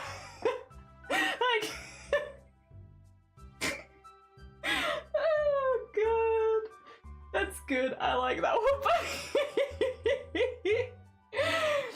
Oh my god, I thought you were gonna say because of Lethal Company stream is probably why I'm laughing so hard. I was like, oh, you got jump scared by someone. I was like, no, no, no, no. Someone cut in mine from Costco hot dog.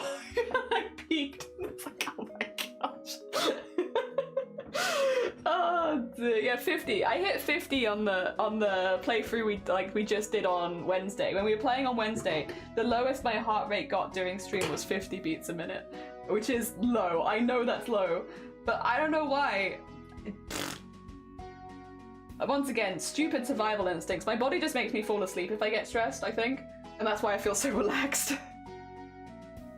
You don't have to worry about the consequences of messing up in a game, and I get it. Yeah, we've kind of had that sort of discussion before. It's like, I feel like horror, especially horror in games, is so detached from like my usual reality and stuff like that, that I find it very relaxing, because it's like a very controlled fear experience, which is, I don't know, once again, makes me feel relaxed.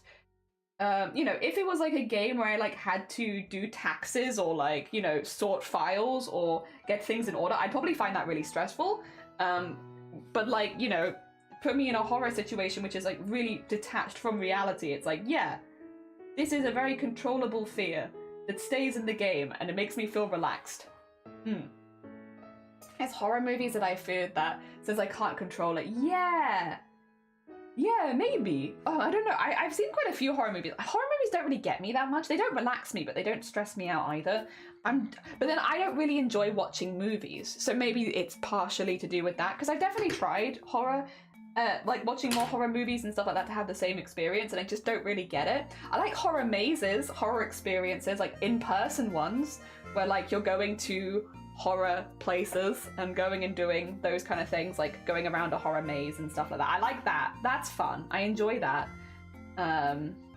But that's also expensive and they have to be relatively nearby. So it's not quite as like approachable as maybe certain other horror stuff.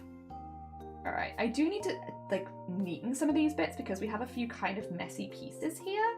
I don't know if it'd be worth doing that now. Let's neaten up the edges a little bit. Well, I remember to do it, maybe.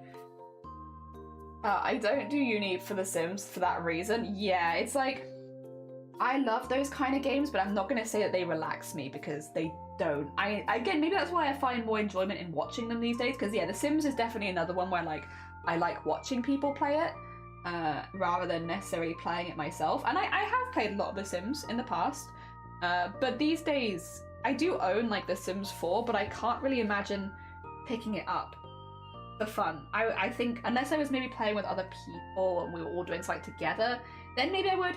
But like outside that very specific situation, I think I would just watch other people play it and have good fun with that. Currently really stressed out. I just broke a needle and the thread is being an arse. I calculated how long this is going to take and I need to ramp. Oh, bless you. I'm sorry to hear that. I won't say too much about it because obviously spoilers, but like it is a very cool project. But yeah, the sewing bit seems like very annoying, even more annoying than regular sewing. So I'm not surprised, but I'm sorry. Oh dear, I'm in CSA building area. Oh, building area, we love that. We love that. I love designing Sims. Playing is meh for me. See, I don't care about the people, but I like building the houses.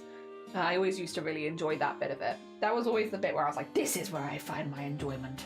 The building of the houses and making fancy schmancy things and making my own patterns and stuff like that. But yeah, no. I did actually, so, God, I do remember doing this. I was struggling to visualize some stuff. So for those who don't know, in university I studied architecture. I know. I like math and I like buildings and I like history, so it was like the perfect one for me. I basically studied listed buildings and renovation of older buildings and stuff like that and how to do all that sort of stuff. All the stuff with the council and all that. That was what my studies were, and it was something that I was very passionate about and I still do love very, very much. I just can't work with computer screens anymore. But I still love the topic, you know? But yeah, that's what I studied at university. And for my final project, like in year 3 and stuff like that, I was really struggling to visualize certain parts of it because it was such a big, like we had to do like a really big build basically, which was much larger than what we'd normally do. And I was struggling to visualize it all together, so I built it in The Sims. I was like, you know what? maybe this will help me. So I built it in The Sims and I still have it. I can't show it to you because it would actually dox me, because I am now permanently linked to that project. But yeah, no, I built it in The Sims and it made things easier for me. It helped me understand where bits were going and how to work things together, because it was a really big project, like it was huge. But yeah, no, so I made it in The Sims, no regret. And it did help as well, so I still put it. Awesome, thank you for Express Led. How are you doing? Good morning. Thank you for the heck and lurk. Enjoy your dinner. I hope it's delicious. Is there sun and moon on the... Yeah, no, but I get what you mean. So it's an original design for the Collector. The Collector is a character from a show called The Owl House, and we have redesigned the Collector using only techniques from the 16th century. That's why they look like that. I have, since making this design, been introduced to the characters Sun, Moon, and Eclipse, because I'd never seen them before, and people, you're not the first person to say, is this Sun, Moon, or Eclipse? And it's like, no, but I get it. I do get it. And it's because they also use a lot of traditional sewing techniques and like the more traditional garment construction. So there's like a ton of overlap. But no, it's actually not them. But the thought process is, once I've actually finished the Collector, maybe I could repurpose the costume and have like it as a dual costume so it could also be one of them. Yeah. Have it like a costume where I can use pieces of it for more than one costume. It's not a bad thing, not a bad thing at all, but no. It is actually the Collector from the Owl House redesigned using only techniques from the 16th century, which is weirdly specific. Oh dear. Tempted to get 1 or 2 re-released for nostalgia, but I'm also not a PC gamer, which is fair, I get it. I played 1, 2, and 3, and I played 2 on PC and on console, because it was different on console than it was on PC. And then I have 4 now, but I don't really use it that much. Based. Lots of great interior design options to go with. Yeah, it was just like trying to like match things together because it was such a big space. It was very overwhelming, like very easy to be like, I just can't think of all these areas and like what it would be like walking from one to the next. And designing things in Autodesk and then like 3ds Max and all that takes quite a while. So it was easier for me to quickly build the outline and then just play with some color palettes for a while in The Sims than it was to do it in 3ds Max. That's what I did. And I still have that. I still have it. I mean, it doesn't look that good because I was mainly using it for experimentation at that point, but like, it's still there. I used The Sims. I obviously didn't submit any of The Sims because, yeah, that probably would have not got me a pass, but, you know, I did use it. I used it to help visualize my ideas, and I have no regrets. It did actually help. And although I cannot use my degree at this stage, I'm still proud that I got it, you know? Like, yeah, I did the thing. Pretty happy with it. Oh dear, getting my house BP as sim save file would be amazing. See, I always, when I was younger, and I'm sure a lot of people here had the same thing, if you played The Sims when you were little, did you want to make your house in The Sims, like the house that you lived in? Did you want to make whatever house you lived in The Sims? Because I always wanted to make my house in The Sims, like my childhood home in The Sims, and I never could because they didn't have spiral staircases. We had a really weird flat when we were growing up. Like, we lived in like a little flat, but like it was tall rather than wide because of how it was mixing with everybody else's flats. So a really like important part of our house was the spiral staircase, which would take you from one thin room to another thin room to another thin room. But that's how you like ascended our house. It was a weird house. Maybe this is what got me into architecture, who knows? It was a weird house. But yeah, I could never make my childhood home because they didn't have spiral staircases in the early games. Oh, blueprint, yeah, that would be pretty cool. I wish. I probably could now though. I think they have got spiral staircases at this point. I probably could now, but yeah, growing up I could never make my childhood home. I always wanted to. I wanted to have my childhood home. And put all of my Sims in it and such. But, yeah, nah. Now they do, though. Now they do. Oh, dear. I love floor plans as well. I'm still very taken by floor plans. I think they're very aesthetically pleasing. I love a good technical drawing as well. That's been one of my favourite things to see as well. You might have seen people do art of this. I think it's really cool. When people do, like, technical drawings of stuff from fiction, but they draw it as if it's like a blueprint, it could be like a whole area, like a base or like a city, or it could be like a house, or it could be just like a piece of armor or a weapon. I love like floor plans and technical drawings, but of like things that don't exist in reality. I think it's really, really cool. Dear. I also realized that I do art myself and I could make them myself, but I also kind of just like buying them. I like buying them and then putting them to one side so that when our house is ready, we can put them up in the house. But I think they're very cool. I think it's just a very cool piece of art. Very smart, very smart. Also, I'm just doing some neatening stitches so you can kind of see like on the back, like you get these like little bits where they all like flecky. If you sew them together, you get that nice flat, and then it also makes certain bits bunch forward on this side, which makes the other side look nicer. So that's what we're doing at the moment. I'm just going through and neatening a lot of the old bits, which is why it's like a lot of jumping around, because as they appear, I fix them. Floor plans and technical drawings are fun until you're great on them. You are right. Well, actually, no, I say that. I actually really was always quite proud of my floor plans and technical drawings. And my sections as well. That was my favourite part. There's part of what made me think that I enjoy architecture in the first place was I love math.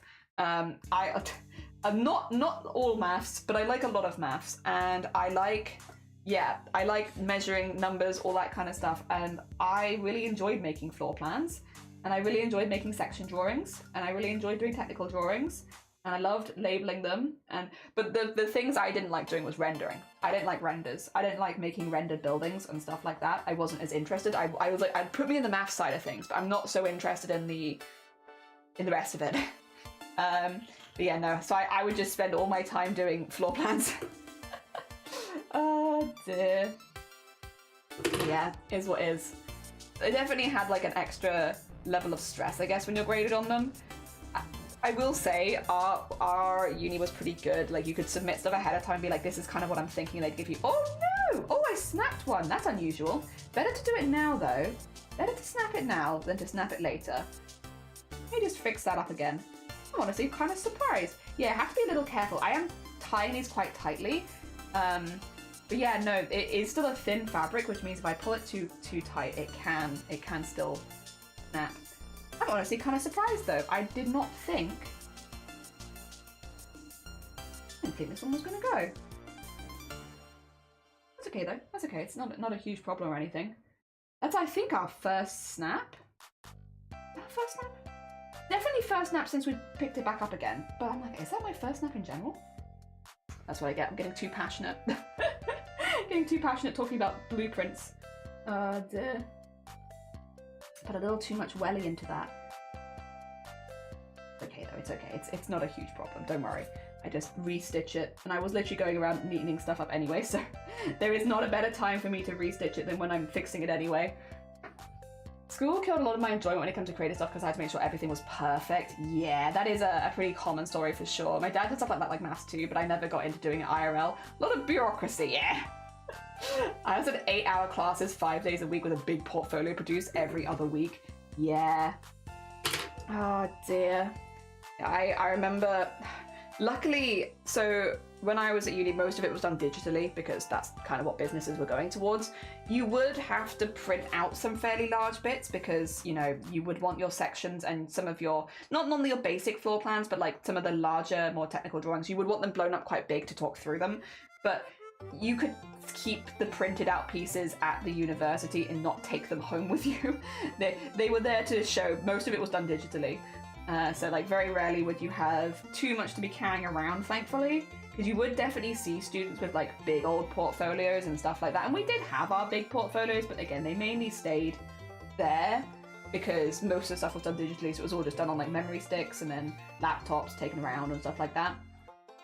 Yeah, which did make the carrying things a little easier, which is good because I was like an hour walk to like, I had to walk an hour and like an hour back every day. Oh dear. There we go. Alright, fix that up. That should, actually I think that's pretty much what I wanted to fix up so far because I can't really go too much lower without getting into areas I've not done yet. I think we can just keep nipping down. This is why I was looking at, this is the right side round, so this is the side it's going to end up being. This is how it's looking at the moment. It's getting there. It's definitely, you can kind of see, I think. So at this stage, nothing has been neatened on this side. It's just like we're getting the building blocks in place. The bows are made of like these bits. So you like pinch them together and then they become the bows, but you want to paint them first. You want to paint before you make them bows. But yeah, all of these will become bows and they kind of like fold back off of those main parts of the square, and that's what makes these bits look more like squares. It's folding the bows back and tying them. As of right now, you could definitely leave it like this, especially if you wanted it to look more like a chain almost. You could leave it at this stage and not do the bows. But yeah, I like the extra extravagance of having them as bows. But yeah, no, it's getting there, it's getting there. Slow process, but getting there. Oh, and it's neat so far. I've not caught it because I'm using a very sharp needle and very thin fabric. It's quite easy to catch sometimes the wrong bit that you're not trying to sew, and then you'll only realize when you turn it over and be like, something's pulling weirdly, because on this side it will look fine, but on the other side it'll be like, something's being a bit weird there. So yeah, I should be checking more often, honestly. But yeah, I forget. I get cocky. I've done this a lot, so I'm like, I'll be fine. I definitely won't make the same mistake that I've made like 10,000 times and catch the wrong bit. I am also like putting my finger right behind the needle just to guide it on the other side as well. Carefully, of course. I don't want to actually catch my finger, but yeah, to try and prevent there being any extra layer of fabrics that get caught in it. The thing is, the first initial stitches are not too bad. It's these ones. Once you've like pulled it tight and you've got like a little bunch, because I kind of have to like stick my finger in here and then like use that to guide it to make sure that I don't accidentally stitch through the wrong bit. Which, again, if you're thinking about it, is actually very easy. It's just, the bit that it gets you at is when you stop thinking, when you're just like, I'm just, you know, on autopilot working through it and you're not thinking anymore, and that's when you make the mistakes. I'm sure that's like that for most craft projects, though. It's like when you go into autopilot mode and you're not thinking, that's when all the mistakes happen. But otherwise, the knots are relatively quick. There we are. Nice. Nice. Very nice. Oh dear. Oh, by the way, let me doubly check real quick. There's a couple streamers that they're doing partner pushes right now, and we're just trying to like shout them out when we see them go live. Just in case we can't raid at the end of stream, like just so we can send them some love. I'm gonna real quickly, because Cozy's gone live right now. I thought they probably went live half an hour ago, actually. I'm a bit slow. But I'm going to do them a quick shout out. If you are looking for needle felting streamers or just generally more like cozy craft places on Twitch, go send Cozy some love. I'm just going to grab them. I've got them all saved here, so I'm just going to grab the big one. They're doing a partner push right now, so they're trying to get to an average of 75 viewers. I think they've got this in the bag, but at the end of the day, every single lurk does go like a really long way. So if you haven't gone and checked them out, I'll do both. Just so that, there you go. Anyone who's on mobile can also click it. Like, if you can lurk the stream, if you can give them a little bit of a background lurk, again, I think they're gonna do just fine, because they're very beloved in the community, and I think a lot of people are going out of their way to support them. But if you can go send them any extra lurks while they're live, I think you'll really enjoy the vibes there, to be fair. I'm not just sending you somewhere random. I think you'll have a good heckin' time there. But, you know, we've got so many artists and makers and crafters, because I was literally, there's still one who hasn't announced, and I'm like, so there's another one, but like, so far, we have like a little list in the Discord for supporting streamers now is the name of the channel, where we have like a list of people that are currently pushing for partner, and we have Kel's Bells in Makers and Crafting, Zakayla in Makers and Crafting, we have Cozy in Makers and Crafting, we have Beauty and the Beats in Art, and then we have Mike Moans in Makers and Crafting. Wild, wild. And like so many of them are in slots where I can very easily like watch them as well. Like they're all like a little early in the day or similar slot times to me. So like if you watch me, you'll probably be around at the right time for them as well.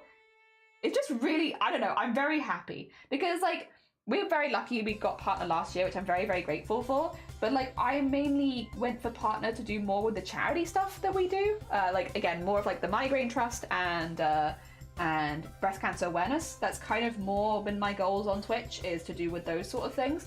So it's really nice to see some people that are like solid makers and crafters who just want to make art their job and like do art all the time going for partner. I don't know, it makes me really happy. It makes me really, really happy. I want to see more of that because I do feel like I lack that a little bit. I lack that kind of drive that some of them have, and I think it's just a really nice thing. It's lovely to see people making art their career. I don't know. It makes me smile. I would love to join them one day. Also, hopefully this year at some point we'll put more in place to try and make art my career. But yeah, definitely the partner push at least was more to do with the charity stuff. So it's like, yeah, you know, I'm not the best example of a makers and crafting streamer. I'm sorry. But yeah, no, you'll find them more there, and it's very heckin' exciting. Very heckin' exciting. I just would love to see arts and makers and crafters get even more recognition on Twitch, as well as the artists and makers themselves getting more recognition on Twitch. Makers and crafters has been such an overlooked category for so long as well. Like, so many people don't even realize this category exists. Like, a lot of people think that we do this kind of sewing stuff in art, which is fair, because art is a much more visible category than makers and crafting. So having at least four people that I know in my time zone who are pushing for partner in makers and crafting is like, yes. Get us on the map. Show Twitch. People like sewing. When you're tired, I once had to pull out 100 stitches because I was exhausted and I did them all. Yeah. Relatable. Relatable. Definitely been there. Definitely been there for sure. Not fun. Ah, dear. You know, I'm just really, really happy to see hopefully as well, if it gets makers and crafting more on the map, we'll see more streamers who are, because that's the thing, right? So I'm like finishing one part of each of my sentences. I'm so sorry. Yeah, like the more visibility there is on makers and crafters, the more people are like, oh, I could stream my makers and crafting, and then it just becomes like one absolutely massive like crafting coffee morning kind of vibe where like people are just cozying up and doing their crafts all the time. And so the more visibility, the more people realize that makers and crafting is a group on Twitch, and the more people maybe give it a go, which means the more artists that we get to meet, and it just, yeah, spirals as a wheel of growth, which I'd love to see that. I'd love to see that. Hopefully it would also mean more opportunities for the makers and crafters who regularly stream in this space, and the artists as well. I kind of should be lumping them together more. Art is generally like a slightly larger category, but I think just as valid for the same reasons as like the more art that people watch and the more different types of art that people watch, the more people will be interested in maybe starting streaming themselves, which means the more people we can grab. Like, get in here. It's good. There's a lot of good people. Ah, dear. Also, it'd be nice to have some like different types of like different types of I guess visible Twitch people, because like how to put it, a lot of the people that are pushing for partner have very different vibes in their streams. All good vibes, to be clear. I don't mean this as any shade. Very different vibes. Like, you go from like very, very wholesome communities, like cozies, where it's like very chill, like a lot of emphasis on mental health and like relaxing and chill vibes and good stuff. Then you go to like beauty, who is like chaotic, drawing Mr. Blobby on their face, you know. To Mike, who is like, I would say like a healthy mixture of both with some nice animal stuff thrown in. And then you have Kels, who is like the M&S version of me, just a better streamer all around. Don't know what else to say. It's just, I don't know, it's just nice. It'd be nice to see like a little bit more variety. And yeah, good. I like that. I like that. Glad you say this because I found it. That's very kind of you. I honestly believe that will help. Bless you. Oh dear. You're gonna make me buy Skrill, show us your tiny crafts. Join us. A lot of people go for art, go body painting streams. I keep getting suggested that one. Well, so I did one, and the chat was nothing to do with the art. So I will say, because Beauty and the Beast is a body painting streamer, right? So they do body painting, and the problem. Okay, I had like a DM conversation with Beauty like a minute ago, like, and basically we had like a little chat. The thing is, it sucks. It really sucks because body painters on Twitch, there was like a fad that happened on Twitch like 3 years ago where people were going into the body painting category and just sitting there naked and then like doing like that. They weren't really painting. They were mainly just sitting there naked and advertising other websites, which, okay, that's what you're doing. That's your choice. That is your choice. But the problem is that it means that there are body painters like Andy Ray Cosplay, Beauty and the Beast, people like Mel, people that do really fantastic body paints, like really impressive stuff that get lumped in with the rest of it. And like, if you go into their chats, they're wonderful. They're very normal, just very normal like art chats. But people have this preconceived notion that all their chats are going to be like really like horny and like disgusting and It's like, no, you know, there are a lot of people that just appreciate the art. They do have to have, I think, slightly higher moderation standards probably on certain things, because I imagine that, again, unfortunately, because of that fad, they probably get a lot of nastiness. But if anything, that makes me want to shout them out more, not less. Because it's like, listen, this is someone who is making like an amazing piece of art every single stream, and they get harassed for it because of this something that happened 3 years ago that had nothing to do with them. And like, again, it's not every single one, but like the crowds that you'll see in, like, again, if you've never been in Andy Ray Cosplay, if you've never been in Beauty and the Beast, if you've never been in M Croft's community, you wouldn't see it. It's just like it is here. It's very normal. We're just having conversations and talking about art. And the form of art they're doing is body painting. But I think, if anything, it makes me want to like shout them out more, because it's like, hey, these people face unfair judgment on this platform from a lot of people that assume that their communities are going to be really disgusting, or that they are going to be doing something for a bad reason, or they're not creating proper art. Like, I can show, the other thing as well, I can show you Beauty's Instagram, but you'll see they're very, very good. But yeah, it's like let me find them. B-A-U-T and the... Yeah, gimme. There you go. Look at this. Look at this. They do all of these on Twitch. Like, they'll do these live. They have like prosthetics they've made, wigs they make, stuff like that, and they'll show the process from start to finish of like going from A to B, and they're long streams, especially the full body ones, very long streams. They're gorgeous. Like, oh yeah, this one was really cool. They did like a can I show this one in a separate page, because this one was really cool. It was like a thermal map. They did like a thermal map one where like yeah, this one was really, really cool. A thermal map where they did like all of the different colors and like the blending and stuff. Again, like, you get to watch it live, and it's wild. It's very wild.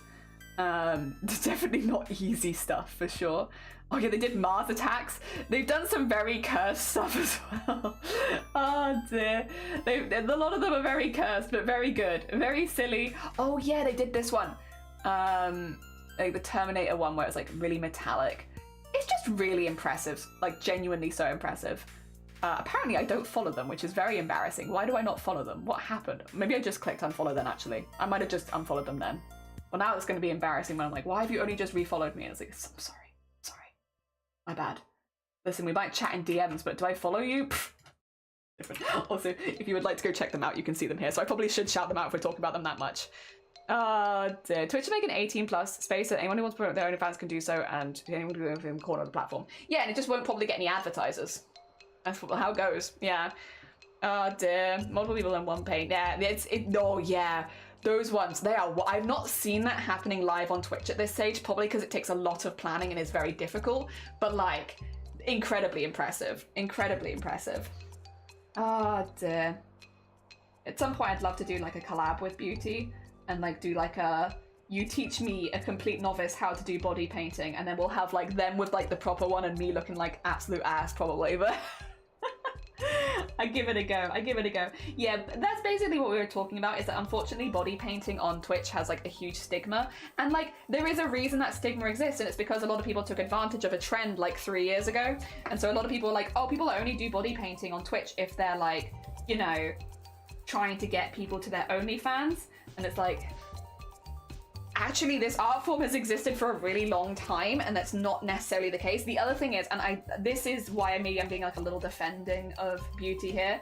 Beauty gets a lot of comments when they're shouted out from other streamers. Stuff like, oh, I hope you don't show your boobs. I hope you're not showing too much skin. Or I hope you're not doing this. And it's like, leave them alone. Like, they're doing a piece of art. If you don't like it, you don't have to watch it. But like, it's very uncomfortable to watch like a whole group of people just get kind of taunted, if that makes sense. Taunted? Is that the right way of putting it?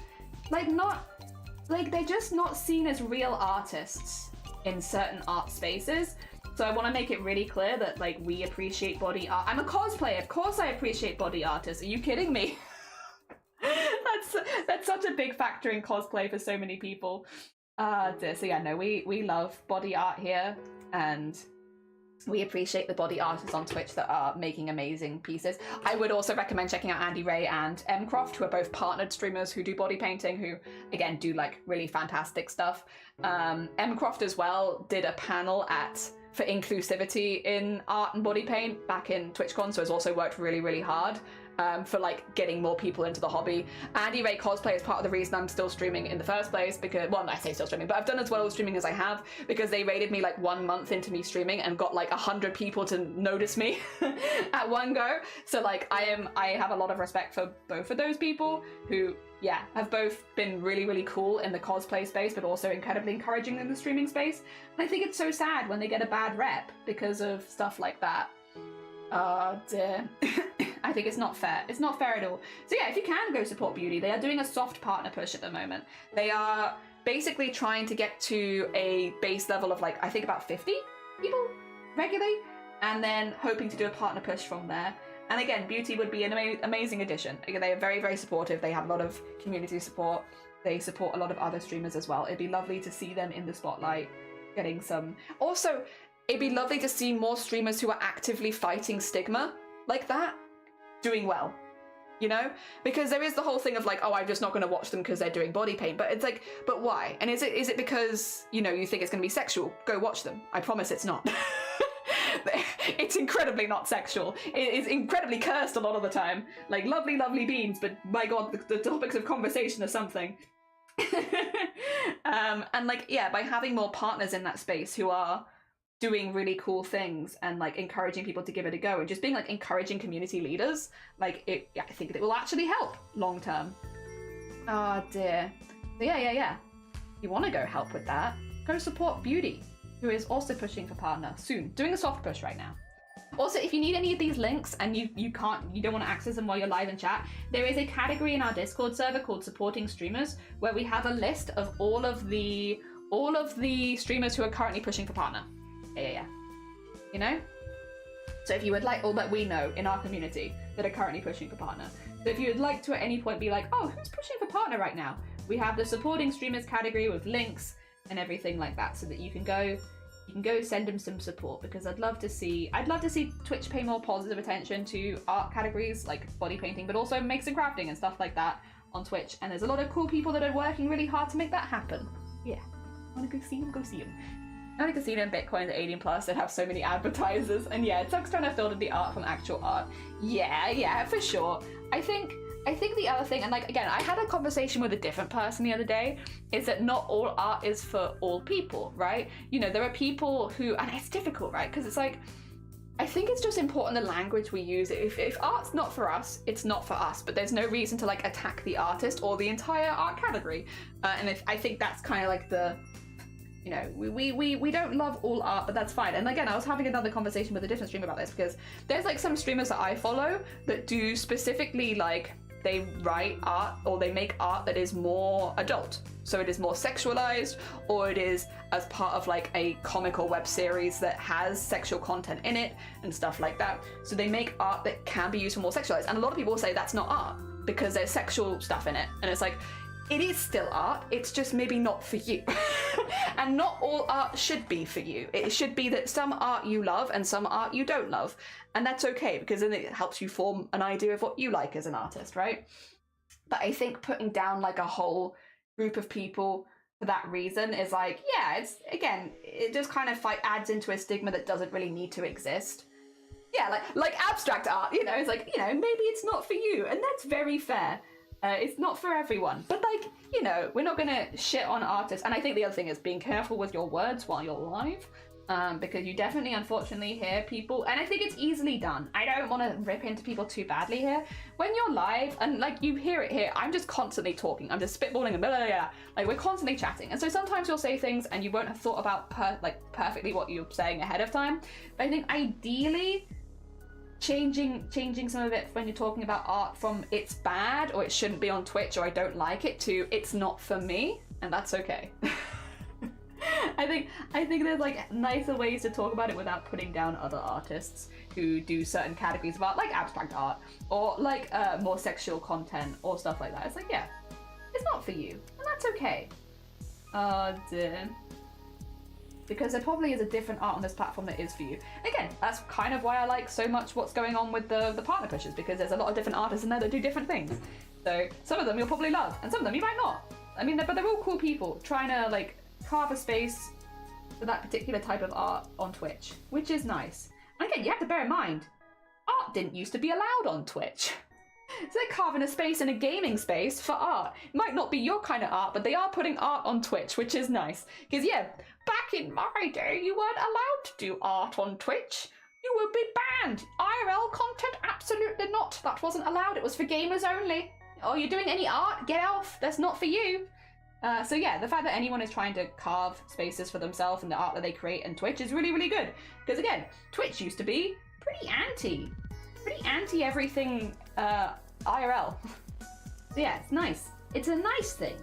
Good change. I mean, it's been a while at this point since things were allowed, but I have been around for longer. I remember back in the day. If you did anything that wasn't gaming content on this platform, you would get banned. Oh, dear, this was a while ago. But yeah, there was, I remember. Art is art, exactly. I have a friend who does OnlyFans, not my thing, but yeah, this is, we do support sex work in this community, so like, you don't have to. But you know, we won't be down talking people that do. I don't get abstract art, but that means exactly. As long as adult art is clearly marked as such, it's not a problem. Yeah, which to be fair, anyone who's doing it seriously is very clear that they don't want children there. Like the people that I follow are like, no, kids, stay away. I have no interest in talking to you. Get out of my chat. Like it's not subtle. It is not subtle. And also with the stuff like being able to blur pictures and stuff like that now, that's good. The only people that won't be doing that are people that are trying to take advantage of the system, which are not people that maybe have the best interests at heart. Yeah, 99% of people are chill. And it's not a problem. I don't like football, so I don't watch FIFA. Yeah, to be fair, I'd say the same. I don't like football, but I do watch one very specific person when they do FIFA because they've just got such good vibes. Like, they are like a long-term, like someone I've watched for a long time called George. And every now and again, George does like a FIFA stream, and I have literally no interest in football, couldn't care less. But when George streams it, I'm just like, yeah, I'll watch it because it's good vibes. I like hearing them talk about it. That sometimes there are certain people that just because they're passionate about something, it makes you enjoy the vibes. Like I can craft along to that. Like I'm not going to be paying like super attention to like all the details, but like hearing them explain their decisions and why they're doing certain things, and I don't know, they just got that kind of like, I don't know, there's a vibe there that makes it kind of good to listen to for working along. So there are just certain streamers that are very good with that sort of thing. Like regardless of what they do, I will probably always watch them. There's a few streamers I watch like that. Like it doesn't matter what they're doing, and it could be something that I have like less and no interest in, but because they're the ones streaming it, I'm like, yeah, go on. Not everyone, obviously, but there are definitely a few where I'm just like, go on, I'll watch some FIFA. I have literally no interest, but whatever. Because you're doing it, and I'll probably enjoy the vibes, I shall pop along and watch. And have a nice time, and I will have a nice time, and I've had a nice time many times. Oh dear. Yep. There we go. I'm trying to think if there's any streamers to be fair, actually, no, there are a few. Right. For those who don't know, I like ASMR. I like tapping, though. I like tapping, and I like rain and like non-human sounds. I don't like whispering. I don't like it when people whisper in my ear. It's like, why are you so close to me? I don't like that. So I guess if there's one thing that I probably would tune out, would be probably that. If I had to think, not because it's anything against those streamers, again, it's just not for me. But tapping I do like. I do like the tappings, and I do like the rain sounds and stuff like that. So there is ASMR for me. It's just not all ASMR. They're gonna watch burly men in shorts? Hell yeah, enjoy your hecking rugby session, I hope it's good. For you, yeah, fish whispering is allowed. Human whispering? Fish whispering. Fish whispers are better than human whispers. You're dang right, pig. Let me get some fish for you. I'm stuck here on this one-way street. It has been a long week.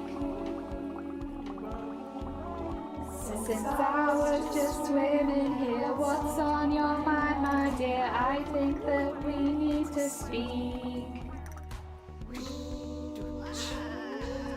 And I'm sitting on the glass, but I'm out of my depth.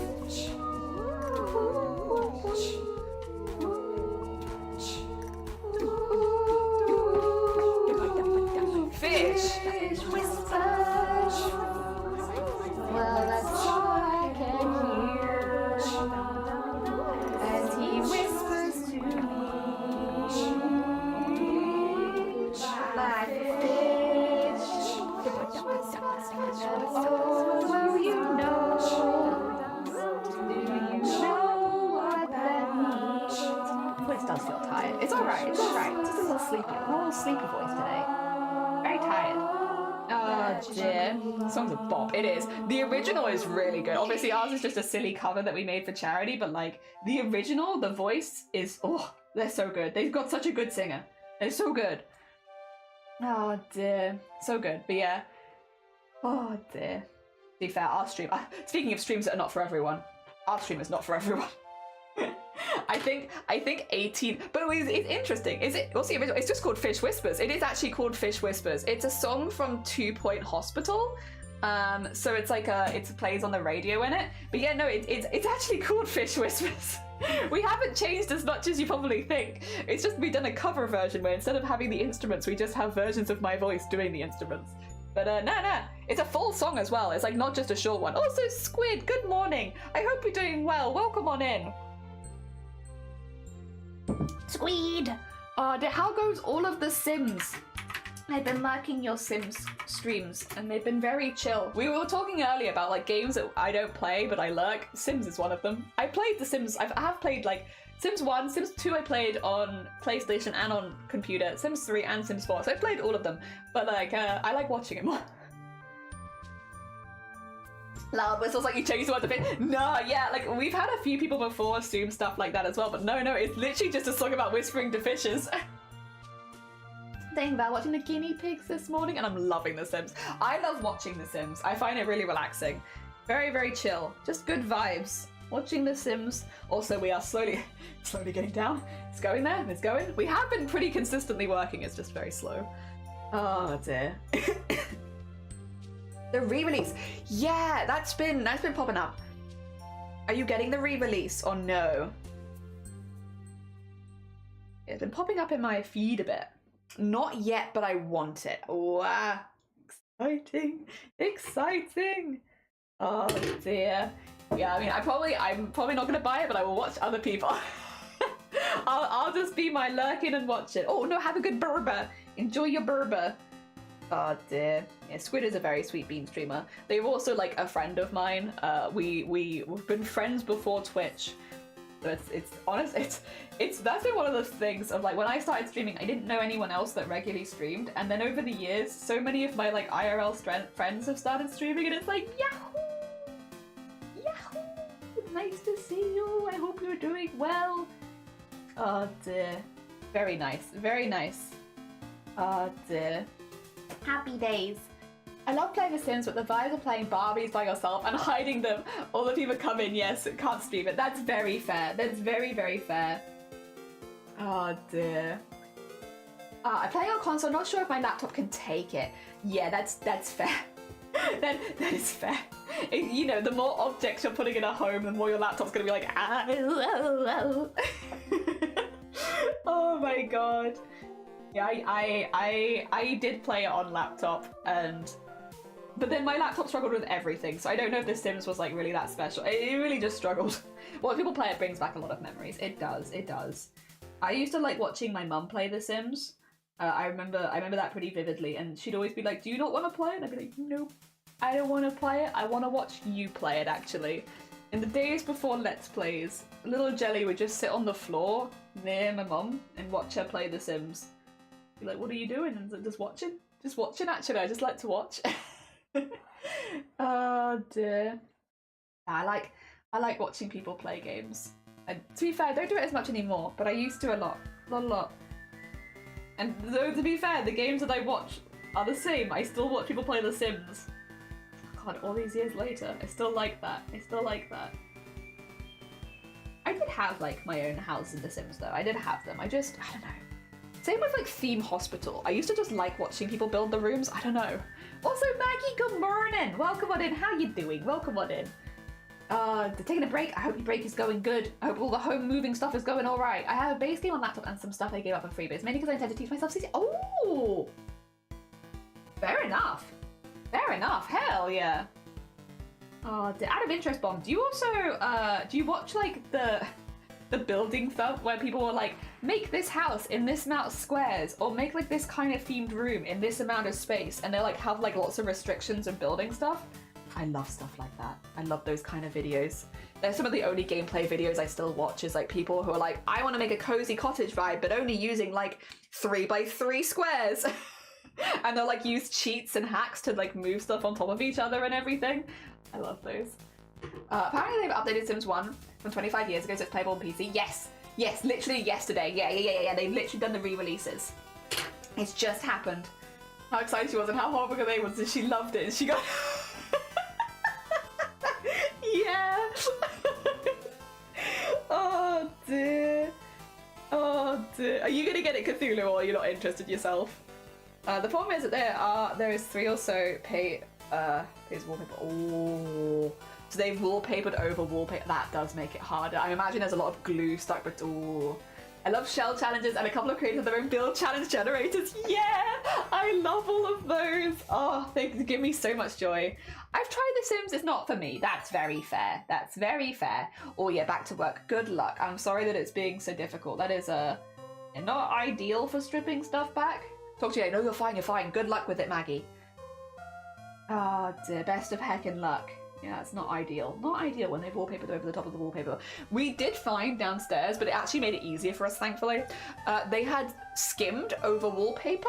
So when we went to peel back the wallpaper, we found like a fake plaster wall, because then they'd skimmed over the top of more wallpaper. But what it meant is when you grabbed the one behind it, it took everything off. So it ended up being okay and actually made things a little easier. But yeah, no, it was, why? What are you doing? The layering, why? I can't do FPS games, just bad at them. See, I I like them and dislike them. I like them in horror scenarios where there are other things going on. If it's just FPS, I'm not as interested normally. I feel like having a good group of friends is the only way that I'd be more interested in that sort of stuff. I like the puzzles in a horror game, see? I love them, but I suck. Me too, me too, me too. Dear. No. I'm not as bad as well, I say I'm not as bad as I used to be. I actually used to be quite good at FPS. Because my friend had Call of Duty Black Ops, and we used to go over to her house after school and play it together, like, every day. So I actually used to be pretty good, and then I didn't play them for like 10 years, and then I aged. I was like, I'm not good at them anymore. But then because I've been playing more horror games again, I've slowly gotten better. It's the panicking for me. You know, someone shoots and I'm like, ah! And so as long as I'm like in a calm state of mind, I'm like pretty good. But it's like the initial panicking when something happens and then I like lose all focus and then I'm just bad. If I can hold it together for 2 seconds, I'm okay. I'm playing online, I am the friendly fire queen. Not intentionally though, I bet. It happens. It's the panicking, right? You see something moving, you're like, ah! And then you go for it, and then you're like, oh shoot, that's my teammate, my bad. I can guess Modern Warfare 3, of course, OG of course, but I've learned it over a decade and without other people. Yeah. Yeah. Oh, dear. I enjoy those when I was, but a youngin'. But a youngin'. Go. Oh dear, how many more rows have we got? Not that I'm like getting, I'm just like, every time, because it scrunches up when you do this knocking, it feels like, have I actually done anything today? I'm not sure. We were like 2 hours in and I'm like, have I done anything? Maybe, who knows? Who knows? I'm not sure. Oh dear. Okay, oh. Oh, no, no, no. Oh, no, no, no, no. There you go. Bring that back in, bring that back in. Oh dear. That's alright, I'm actually pretty pleased. I'm pretty pleased with the progress. I kind of wish I could, well no, but you know what, Monday's not that far away. I was gonna say, I kind of wish I could stream tomorrow, but I don't think there's any way that yeah. I'm still very excited. Hecking opera sale tomorrow, so excited!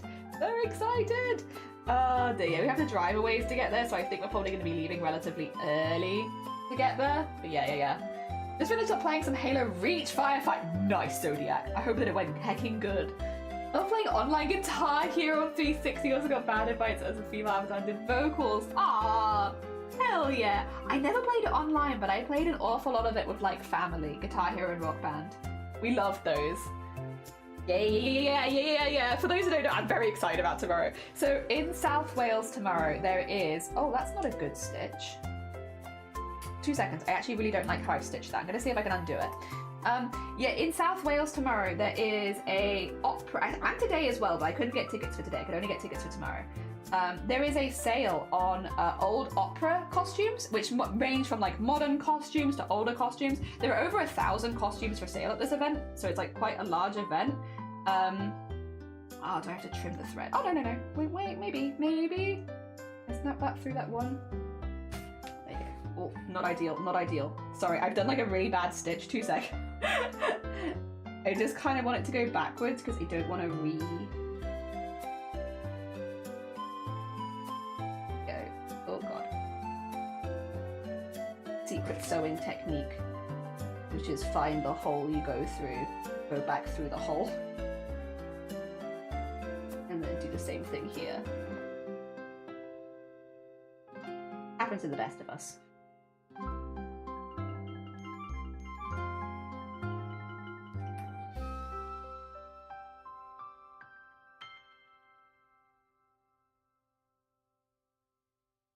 Okay, you know what? We can do that. That's fine. I'm just going to pull it tight and then also pull it to here. There you go. What was I saying? Oh yeah, there's an opera sale tomorrow where basically they're selling all the old costumes from opera in South Wales. For those who don't know too much about Wales, Wales has a pretty big, like the opera stuff in Wales is pretty big. Like we have the Welsh Opera House, which does a lot of stuff. And yeah. So it's really exciting. Really exciting. And you don't get events like this very often. Now, I'm not necessarily looking to go buy anything because for me, when it comes to like costumes, making the costume is like a lot of the fun. But I really want to go see them. I just want to go see them. I want to go see all of their hems and look at them and be like, oh, that's some cool sewing right there. I just want to see them. I just really, really want to see them. So we're going tomorrow to go look. And again, if I see anything that's like, oh, I'm interested in showing people this, maybe I'll buy it. But like for the most part, I'm mainly just going for like the experience of seeing it super close up. Because if you go see opera, you're always kind of far away. While the costumes are often like impressive, it's harder to get the details from the stage. So I want to see them all really close up. Very exciting. So that's tomorrow. Right now on Call the Lamb. Oh, I love Call the Lamb. Call the Lamb was great. Really enjoyed that. Great stream integration as well. Genuinely, one of my favorites I've ever seen. Created a class with Jimmy. There was a dodge roll ability. A lot of fun. And wow, opera costume style sounds really, really cool. Yeah, like these sort of things don't happen very often. And I would have missed it if not for Amazonia Cosplay posting about it in the Discord. Like, hey Jelly, I know you're in Wales. Have you seen this? And I was like, no, I haven't seen this. And there were only a few tickets left when we went and got them. So like, yeah, because you don't pay to go, but you have to book a ticket because they'll only allow a certain amount of people in at the same time. So you have to like book your space basically. Yeah, we're going tomorrow. You want to nerd out? I do. I want to go nerd out and see everything and look at everything. And I'm just very excited. I'm very, very excited. I think it's going to be really, really cool. And yeah, yep, just really excited. Honestly, just very, very excited. Oh dear. You have the time of your life. Yeah, hopefully. So I'm not streaming tomorrow because I'm going to be there, but I'll try and take some pictures. I don't know if they're going to allow pictures inside. I imagine probably not. They basically, they've hired out like a whole warehouse and then they're just like putting everything there, and there's over 1,000 costume pieces. So there is a lot of stuff to browse through, and you just kind of go up and down and have a look at stuff. There's not just full costumes, there's also like accessories, extra bits and bobs and stuff like that. So you can see a little bit of everything.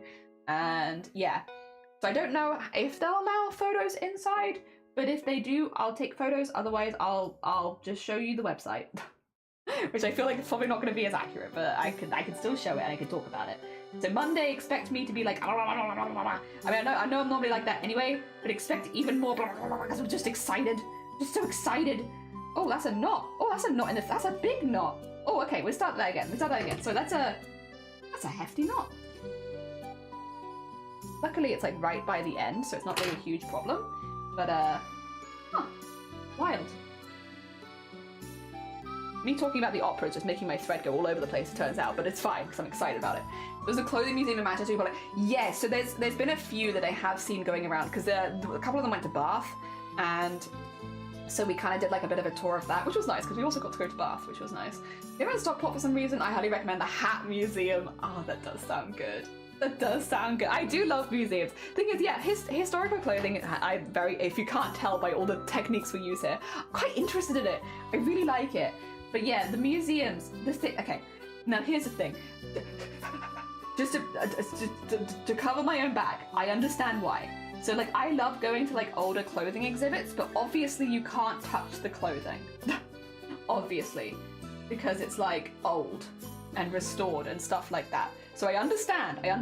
I cannot touch the clothing, and I understand why I cannot touch the clothing, but I want to. I want to so badly. I want to flip the seams. I want to look inside. I want to look at the structural support on the inside. I want to turn it inside out. I want to look. So normally you can't do that at museums because that's really bad. They're all behind glass for a reason, and I understand because they're delicate, but I want to touch them. And this should be, the one tomorrow should be one where I can touch everything. I'm just like, oh, touching everything. Looking at all of the seams. So exciting. Yeah, I'm gonna go do that. I'm gonna touch everything. I've only been paying half of what you're making. Okay, so it's a big long-term costume. Zodiac, we've actually been working on it for several years, but like only on and off every now and again. It's like a little thing we do, and it's good for the mental health, and I enjoy it. But it's basically, I don't know if you're familiar with the show The Owl House. It is a character from the Owl House reimagined using only hand stitching techniques from the 16th century. If that sounds weirdly specific, you're damn right it is. So basically, the character is on the corner of the screen over here. This is what our design is. Initially, they actually have a very simple character. Again, we've redesigned them just to incorporate more of those stitching techniques that would have been popular about 500 years ago. And yeah, that's what we're doing. We're doing that. So this specific part that we're working on right now is part of the cardigan almost. So it's like the bit right at the top. So the sleeves should be completely removable. So this is the bit that will attach to the sleeves to have them be completely removable. If I grab this bit, you can see it goes under the arm, over the shoulder, and comes in here. And I'll have one for each side. So we're working on the other side right now. This side is already ready. Yeah. And it's gonna take me 10 years and I'm gonna love every second of it. I'm so excited. But to be fair, no, this is literally like a project that I've absolutely loved, and every time we come back to it, I'm just like, good, it's good stuff. It takes me like 10 years, but I love it. Oh dear. No, I would definitely go to the Hat Museum if I see it there, for sure. Going to Cosplay in April that I'm really excited for and understand how it's down to my family. I just want to touch everything. I want to touch all of the costumes. Also, Squid, welcome back. Are you ready with Sims? You ready with Sims? There's a whole textile, so you can touch it. That would be great. Oh, Disco, good morning. Welcome on in. How are you doing? I hope you're doing well. Oh my God. Kelly came by the other day and I nearly shat myself, was not ready. I don't tell people that I stream. I keep this space here real secret. Don't find us. We're a cursed place of working on one costume for like 10 years. But yeah, I hope you're doing well. Welcome on in. I hope things are going good for you. We're just like just a little secret gremlin place of beads and sequins. Sounds cool. It's like, yeah, it is. It's been really, really fun. Actually, 2 seconds, Zodiac. Because we've been working on this for like several years. I have lots of stuff I can show you. Like lots of works in progress. So many works in progress. I'm working on the same thing. Dear. So yeah, like we've got like the darker costume parts will end up having like more silver. So the whole idea is that the character is very celestial themed, but like a lot of daylight, nighttime, and like the spaces in between. So the whole costume, when we've redesigned it, it's keeping like the nighttime and daytime sides, which are both done in purple, but then accenting them with like sunrise and sunset kind of colors. And so yeah, we have been like adding like, so we have our more pastel side for like sunrise, which is all of like the daylight stuff, and then for nighttime, slightly more vivid color palette. We're using a lot of embellishment. The whole idea, the character is like a child. Well, they're very old, but it's like the mind of a child in the body of a god kind of thing. Which is a very scary concept, all things considered, but that's kind of like the vibe we go with. So when I was redesigning the costume, the whole idea is like, if you had the mind of a child and you could have whatever costume you wanted, just how intense would you go for the decoration? And I think the answer is pretty intense. So we're looking at decorating every single inch of this costume, like with embroideries, more embellishment, more sequins, more beads, which is why it takes like 10 years to make, because you know, all of these, this takes like 25 hours to make one strip because you are literally making the fabric from scratch. But yeah, because of that, it takes a really long time. However, I have a good time with it. I enjoy it. I get to just sit here and like slowly chat about crafts. It's good stuff for me. Hope you're well there. Yeah, no, we're good. Honestly, I've been absolutely loving going back to this. It's been, what? Been a year since we started working on it. We were working on it last. Because we do take big breaks in it because we've got other projects to work on, and like I had all the charity commissions and stuff like that. It's so nice to come back to, honestly. Very relaxing. It's slow, but it's not hard work and it's fun. And it gives me so much joy. I love adding the sparkles to it. The last time we were working on it, 2 seconds, I show you Zodiac. We added like the iridescent sequins and look at it. It's just lovely. This one still needs the stars to be embroidered in the center, which I'm kind of putting off because that one's a bit harder. But like, look how sparkly it is. It's so sparkly. And it, you know, you look at it and it just gives me joy because whenever I think I see even more sparkle than the camera will pick up for you, right? So for me, I'm just like, oh, it's so fun. I love it. It's going to be a very sparkly costume, but that is kind of what we'd be doing here. So it's good. The pigs or guinea pigs? Guinea pigs, but they're piggies. They're the smallest of pigs. Piggy cuddles, very heckin' nice. Remember what's the pigster in the Discord? Yee, watching this. Oh, really? Honestly, when animals, I feel like I might be a bit scary for animals because my goddamn volume control is just not there. But I hope they're having a good time. I always worry, like if animals are watching, if I suddenly yell, are they gonna be like, ah? Like honestly fair. It's a lot of work and dedication. It is, but it doesn't feel like it is. Like, I don't know how to explain it. it's a passion project, I suppose. That's probably the best way of putting it. It's a passion project, and so like, it is a lot of work, and it does take a really long time, but I love it. I have so much fun with it. I'm really excited to get to the legs. I have plans. I don't know where my smocking has gone, so it's hard for me to show you the plans, but I've talked about the plans. 2 seconds, I can get the image at least. Not that, that's my wedding day. Not quite. Where's the collector stuff? I wanna show you what we are planning to do, because I have plans and I'm pretty excited about them. Here we are. All right, so we are doing smocking in 2 areas of the costume. We're doing smocking on the shoulders, which is what you're seeing right now, and we're doing smocking on the legs, but it's a different smocking pattern. And I found this smocking pattern that I really, really like. And the whole idea is, it's kind of like, so I'm making it really big so you can see it, but basically, it has these big like windows between the smocking panels, so you end up making like borders, right? And the borders are done very similarly to these ones, so it's like almost like this but blown up, and inside you have about 2 inches by 2 inches into each of one of these borders, and we're going to do a little embroidery into every single one of them. So we're going to have phases of the moon, different types of stars, and then we're also going to have some pictures that are on the walls in the collector's part of the show, so that we can have like direct references from the architecture around the show on the legs. And yeah, we're gonna have little slot-in embroideries into every single one of those panels, which I'm really excited to do. But it's gonna be, oh my god, it's gonna be great. It's gonna be great. I'm really excited for it. I'm really looking forward to doing this bit next. Or well, not quite next, because we need to do the sleeves first, but like once the sleeves are done, this is the next bit. How many of these embroidery slots are you gonna have? So this is when having the sample to size would be really, really good. I think if you could, let me get a ruler out. Wait a sec, where the, sorry.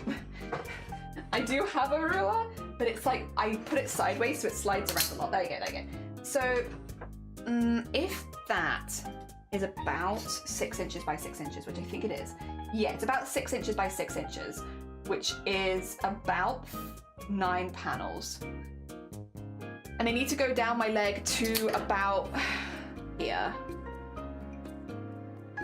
2 seconds, I'm gonna measure my leg. I'll let you know. Get back to you on that, 2 seconds. That's about a 9 by 9. And then that's about a 9 by 9. That's about a 9, probably times 4 up. And then I want to have 4 around. So that's 9 embroideries times 4, which is 36. 9 times 4 is 36? Yeah, 9 times 4 is 36. And then times, but it's going to be weird because it's going to be cut like trousers, but we'll say times 4. 36 times 4 is 120, and then 6 times 4, 144. And then times 2, 288? 288 embroideries-ish, give and take, because that, again, the pattern pieces are going to be a little different, so the likelihood is that they will be slightly less in some places and more in others, just for the shape of the leg. Maybe between 250 to 300 embroideries, but they're only 2 inch by 2 inch. Yeah.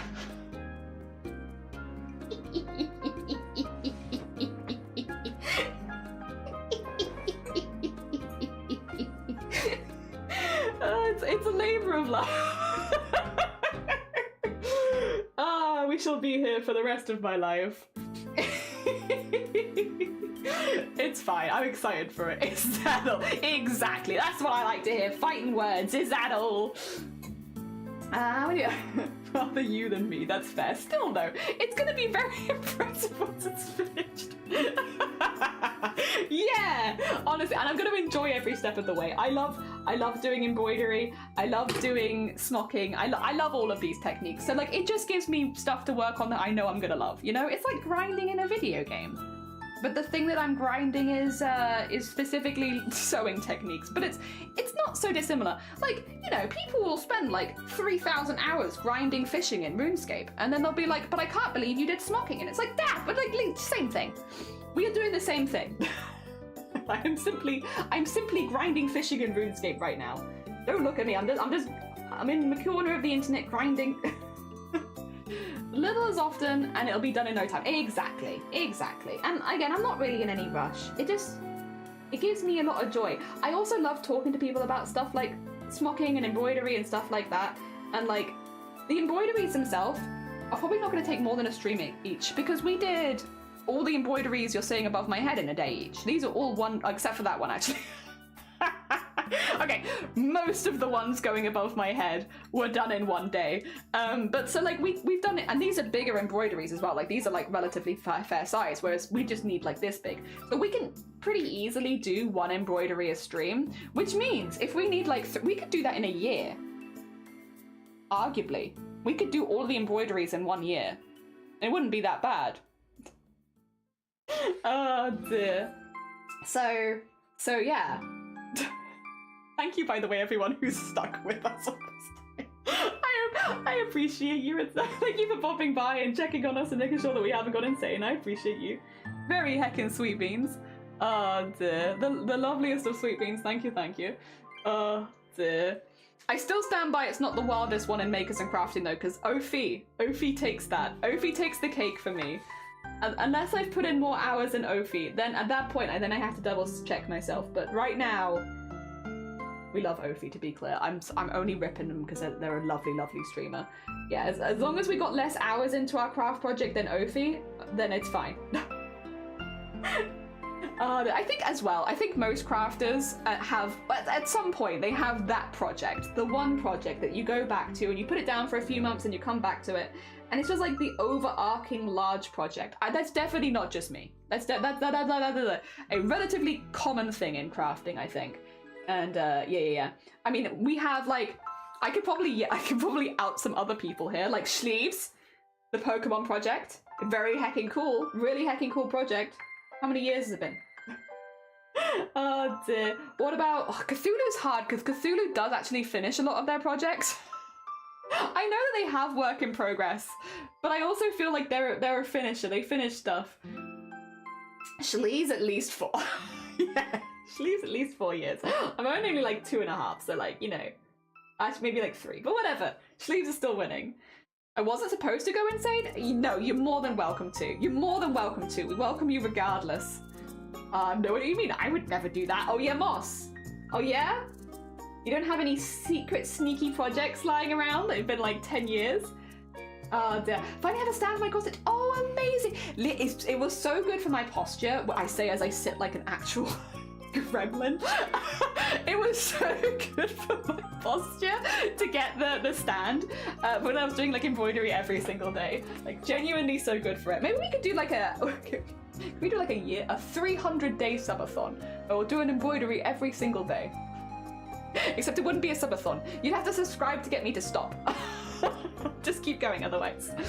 I have things that have been in the process for years, I just don't mention them. No, there's no shame. It's a normal thing. No shame. It's super normal to have those long overarching projects. I think most of us have something that we've been chipping away for multiple years here and there. Got more Silent Hill. What did you get this time? What did you get this time? Let me give you the posture check. You're damn right. Let me go to a full squat, you know. There we go. Get nice and tall on my desk. To be fair, I think this is meant to be one of the better ones. This is how I sit when I'm using my drawing tablet though. Like it's becoming like kind of silly. Every time I start using my drawing tablet, I slowly get into like a standing position. Maybe this is the sign that at some point I'll get a standing desk. I have heard good things about them. I've never used one myself though, which does make me nervous about that sort of thing. And I'm not sure how easy crafts would be on a standing desk. Leaning over is like a part of the process. I don't know. Oh dear. My longest project is my cross stitch. Oh dear, yeah, that's yeah. Oh yeah, because you have the Hobbit one, right? Where you're doing the Shire? Or is it a different one? I remember the Shire. I don't know if there's a different one. I have abandoned hobbies I pretend I will one day find time for. That's fair. You know what? That's a different way of approaching it. That's very fair. It's whatever one gives you the most happiness, right? And like the happiness for me is like this, obviously. Otherwise I wouldn't be doing it. But like if it's just causing stress and that's like, yeah, it's not worth it at that point. It's meant to be a hobby. I may also enter the it's addictive. The undo button is very tempting, is it not? And yeah, it's the Hobbit one, yeah. It's a really cool cross stitch though. A very cool one. I do be liking to doing a bit of digital art. I still want to find ways, even when we're not doing commission stuff, to like sneak it in to the weekly art.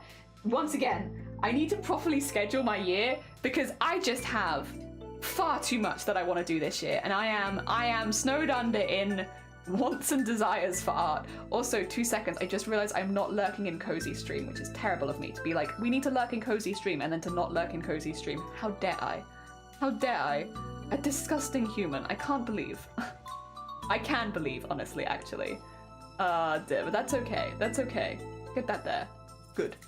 Fantastic. Fantastic. Dear. Nice. Alright. But yeah, no, what was I saying? Oh, I've lost myself already. Oh, dear, it's gone. Sorry, I suddenly realized, I was like, wait a minute, am I lurking? I should be lurking too. Yeah, for those who don't know, Cozy is doing a partner push right now, so we're trying to get as many people. I don't think I can do the big shout out for them because I've already done the big shout out, but I can do the small shout out again. I get on timer for big shout out. But yeah, no, they're doing a partner push, so we're trying to get as many people lurking them as possible, just to help boost the numbers. And again, very deserved. I think they will get it, and I really hope they do. But I also know that the first hour or two of streaming can always be a little bit more difficult when you're building up to getting to 75. So yeah, any extra support. I really wanted to rate them yesterday, but goddamn migraine. Goddamn migraine. Oh dear. Made that a little bit difficult. Made it a little bit difficult, to be honest. Well, I did get some granny squares done, which is nice. I'm trying really hard not to work on the cosplay off stream, which I know might sound like, we've been talking about how long this project is going to take. It might sound a little bit counterproductive, but like, I don't want people to miss bits. I kind of want to just film the whole thing. I don't know. So I feel kind of weird doing it off stream. I have done some bits off stream. Yeah, Cozy. Oh yeah, no, shout out Cozy. Sorry. I literally just said I was going to do that, and then I immediately forgot. Cozy. Which? There you go. Good. Yeah. Very Sweet Bean does needle felting. I would do them the big shout out, but I've done it within the last hour, so I have to wait. Oh dear. But yeah, another Maker from Crafting streamer. They're pushing for partner right now, so any extra support goes a really heckin' long way. Yeah. I don't know if I'll be able to raid them today because Cozy's normally ended before I finish my stream. So it does depend, but yeah, no, if obviously if we can, I would love to. If not, I would probably be able to raid them next Friday because next Friday they stream a little later in the day then, and then I can grab them then. So I'm trying my best. I am a very shy person. Generally online, I tend to just stick to my own space and hide. But then there are a lot of really cool people that are doing cool stuff, and it's like, go watch them. They're doing really cool stuff. Added my drawing whip into that. Exciting. Out of interest, what got you I kicking off digital art? Because you already do cross stitch and crochet. Where was the jump to digital art? Was there something that made you? Was it like stream stuff or stuff like that? Because that's definitely what got me more into experimenting with digital. Was like, you know, it's useful to be able to make your own emotes and stuff like that. So I was like, give it a go, see if it goes well. And then like the VTuber stuff, like, because we ended up really enjoying making VTubers, was really fun. So I was like, I'm gonna get into that then, and I'm gonna start making some VTubers. I mean, this was all like 3 years ago at this point, but that's kind of where our avenue into it went. And also, again, to be fair, also watching more digital artists did make me want to do more digital art. It is always the fear with watching different crafts. It's like, I can't really take up a new craft right now, but this looks so appealing. I didn't, but what's it called? The one where people make rugs, but you can do it in like smaller versions, so you can make like coasters and stuff like that. That one nearly got me. that one nearly got me, and I didn't do it, and I'm really proud of myself that I've just watched people do it because I really can't afford to take up another hobby. But yeah, no, the one where people make like little coasters, punch needle.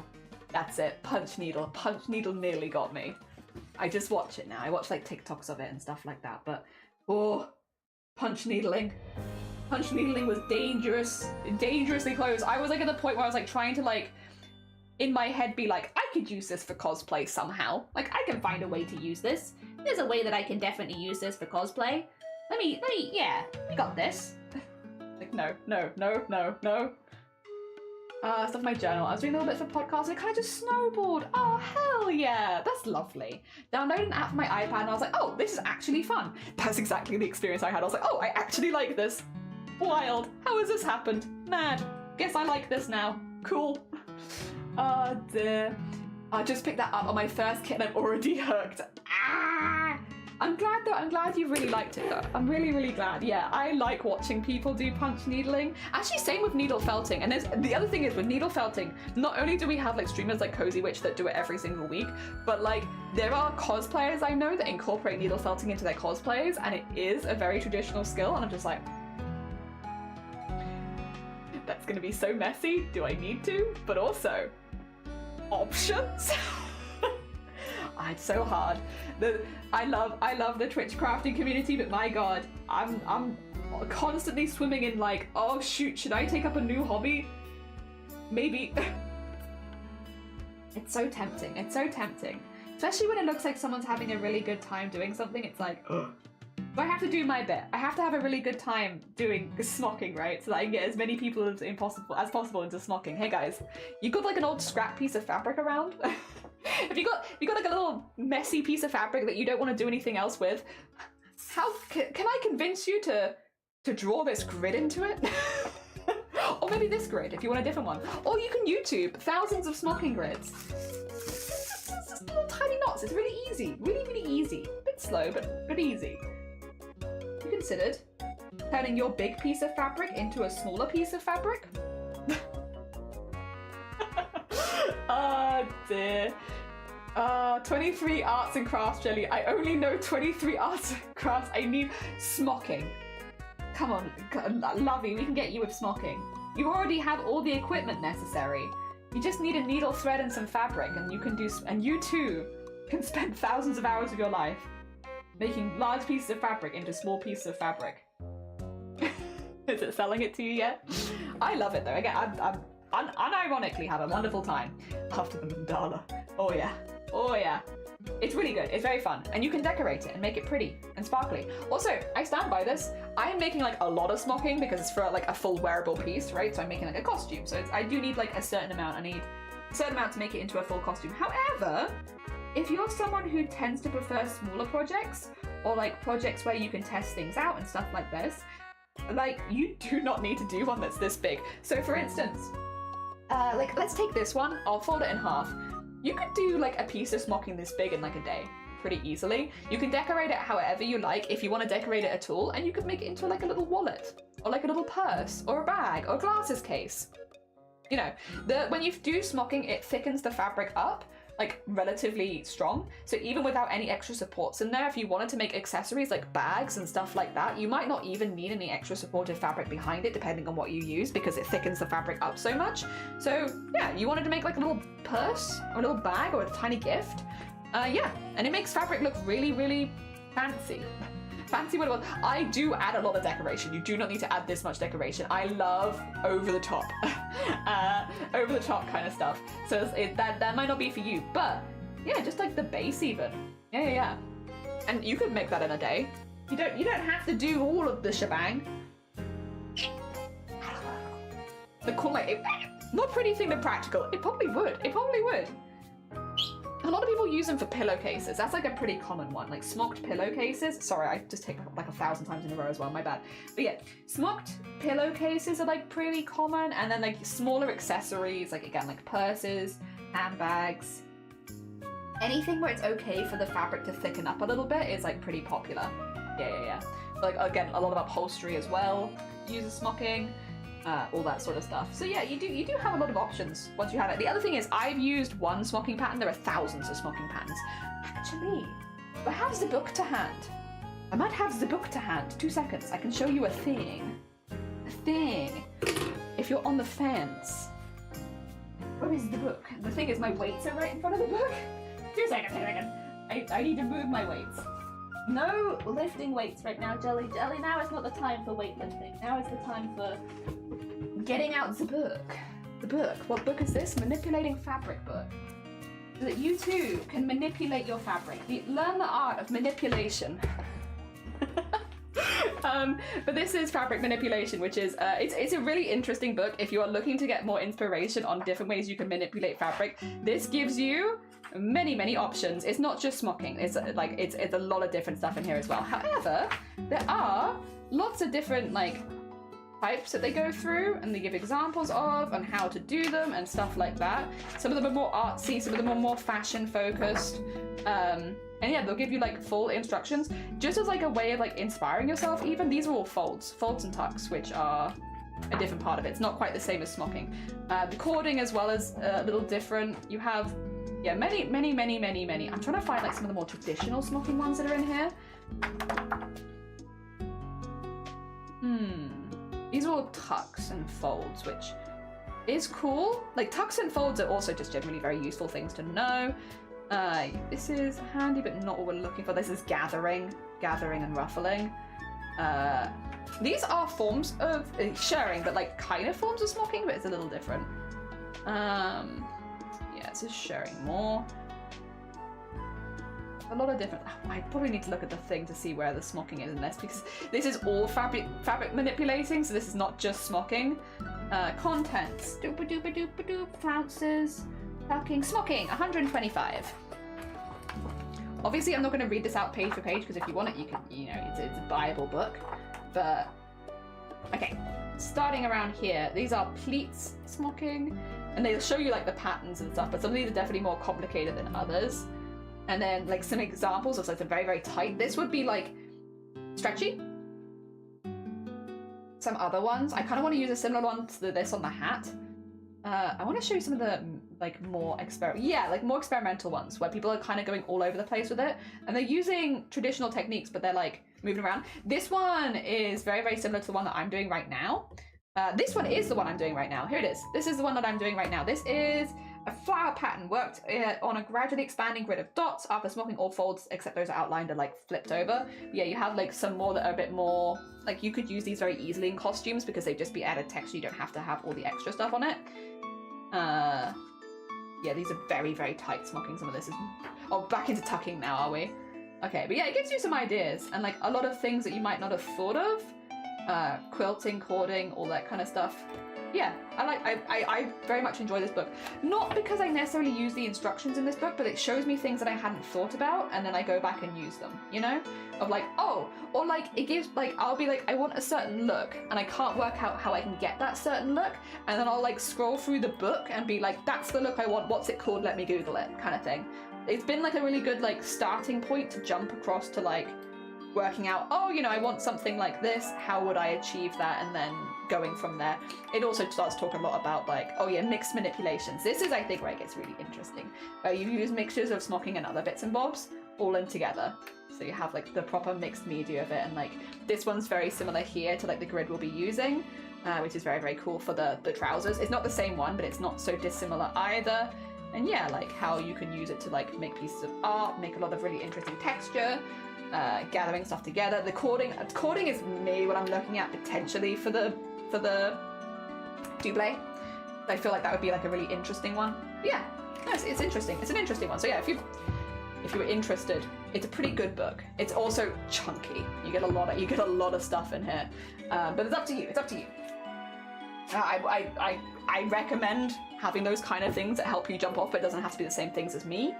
Or you want me to stretch? You're damn right. I'm actually onto using both weights at the same time now because, yeah, they're kind of fine. Actually, I never finish this if I stop.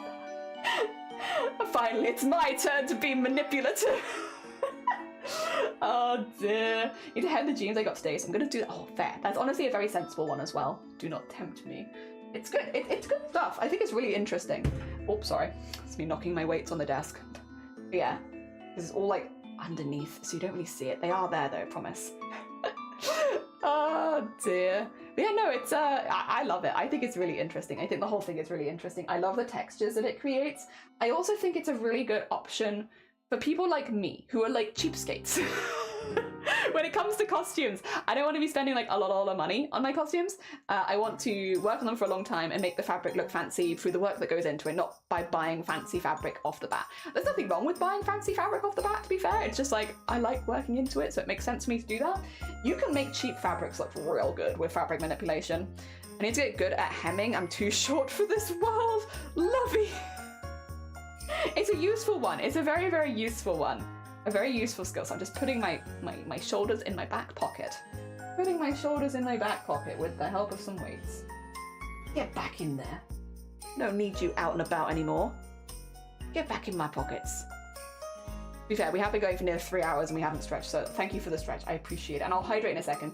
You guys don't know on Twitch shorter than me is... We love Blaffle. We love Blaffle. Oh dear. I always thought Blaffle was taller than me for some reason. Like, genuinely. I always thought, I was like, oh yeah, Blaffle's probably taller than me. I'm not like short, but I'm not stupidly tall. I'm very average. Very, very average. It's like, Blaffle's probably taller than me. And then when I found out, I was like, whew. Okay, not actually. Oh dear. Maybe one day. I'd love to meet Blaffle in person one day. I assume everyone is taller than me. I am 2 seconds. I need to double check this. I think I'm 5'6", but I might be 5'7", and I might have just been lying to everyone for years. But then the thing is, if I have been lying to everyone for years, I think it's just easier to keep lying. Because I got officially measured, and I 2 seconds. Centimeters to feet. There you go.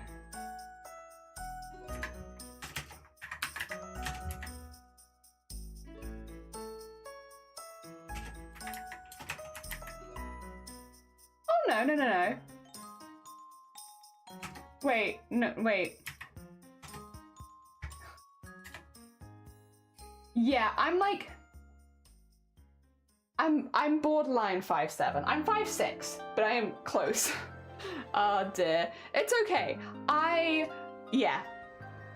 Not sure. Yeah, literally Shifty. I saw Shifty in person. I was like, what's all this short stuff about then? Because I'm not actually short. People are going to assume that I'm really short. And then Shifty and Shiny started having a conversation above my head. Where they could both talk above. It was like, how dare. How dare. The disrespect. Oh my gosh. Vortex, good morning. How are you doing? Welcome on in. I hope you're doing well.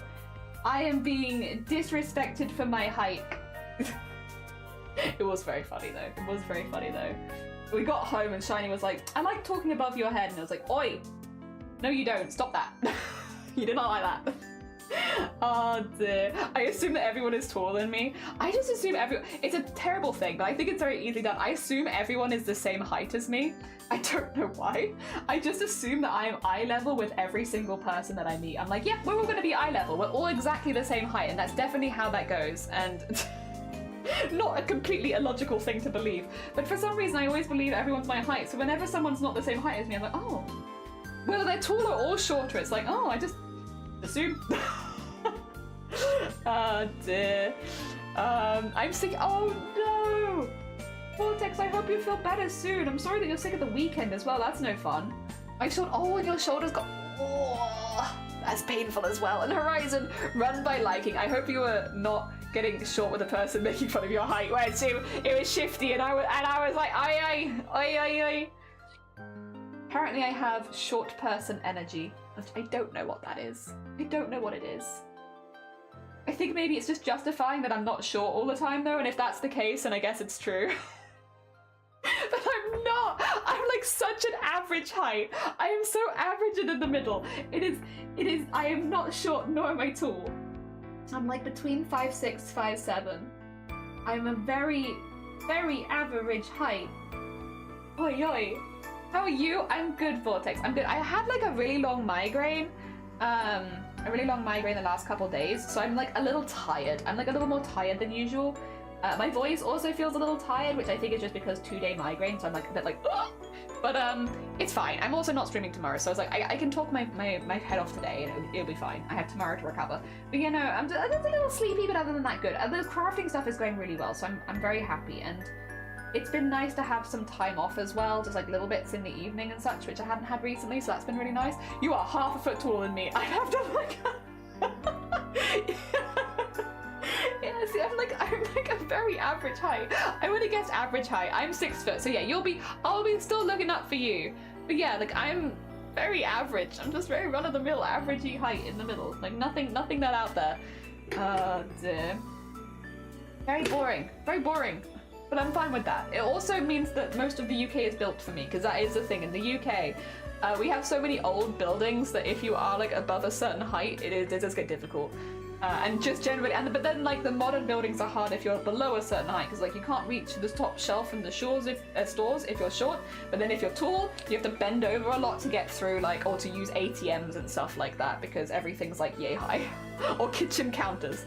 I think somewhere in the middle, as much as I complain about it, is actually probably one of the better places to be, at least from the perspective of my back.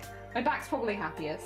Also, like, because I look up to some friends and down to the others, I feel like I never really have any neck problems, because I feel like if you're always looking up or always looking down because you happen to be much shorter or much taller, then that's probably difficult. Whereas I am like a mixture of both, depending on who I'm meeting up with, which is good. Oh dear. I'll be okay, hopefully. It's my 4th time dislocating it. That's wild. So I'm getting referred. Yeah, I was gonna say that feels like a lot. And also, isn't that like, without putting a too fine a point of it, isn't relocating your shoulder very painful? Like, it's quick, but isn't it like, I've heard them. I've heard the sound of a shoulder being relocated, and it's a loud noise, and isn't that really painful? Yeah, like, that sounds painful. Oh dear. Yeah, that's good at least. Yeah. I'm glad. I mean, yeah, getting surgery so it doesn't have to happen again. I mean, surgery's no fun. Like, obviously that's not fun at all. And I hope it's as easy as possible. But at least if it means you're not going through the dislocations anymore, because again, I've not had it myself. But I hear that it's very, very painful. Oh dear. And like, yeah. Avoiding having to go through that in daily life would be good.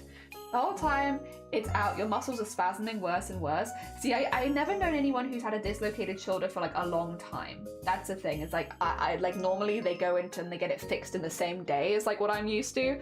So like, you know, in school, if somebody has like a rugby accident and they dislocate a shoulder, they'll go to hospital, have it relocated and come back like 2 days later. So I am not used to people just living with dislocated shoulders, I guess. But I'm assuming it is the thing that some people have to go through, especially with like how long wait times can be here now. Oh, Sequinning, good morning. I hope you're doing well. Welcome on in. We are chipping away at our cosplay stuff again, having a nice chill chat time, relaxing. Out for 6 hours whilst we're, oh god, yeah, the waiting times. And A&E is not a fun place to be. Oh dear. Blah, blah, blah, blah, blah. You know, I've luckily never had that, and I hope. The thing is, I say I hope to live my life that I never have to experience a dislocation, but I also want to do cheese rolling, so we'll see on that one. If there's ever going to be like a moment in my life where I dislocate something, I'm going to assume it's going to be the cheese rolling. I really want to do the cheese rolling. It has been on my bucket list since I was but a wee lass, and I want it. No jelly. I want to do the cheese rolling. It's important to me. It's an important English culture. We must follow the cheese. I mean, it's not livable. You're stuck in a horrible position. Oh, yeah. Cheese rolling sounds... You want to see? We're distracted crafters. You want to see cheese rolling? Oh dear. I will just have to double check the video before I share it though, because injuries are common. Cheese rolling! Alright. Oh, they've got the 2024 ones uploaded.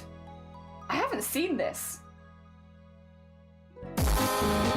This might be... Alright, 2 seconds. Oh my god, CSI! Thank you for the 14 months. That's very heckin' kind of you. Thank you. Bless you. CSI, you're just in time for our annual look at cheese rolling. If you're curious, how can I show you this really quickly? I think I have it as a window, but I can never remember where I've saved it. Where have I saved? Is it in Photoshop? Oh, well you can see those. That's not quite what I wanted to show, but maybe this?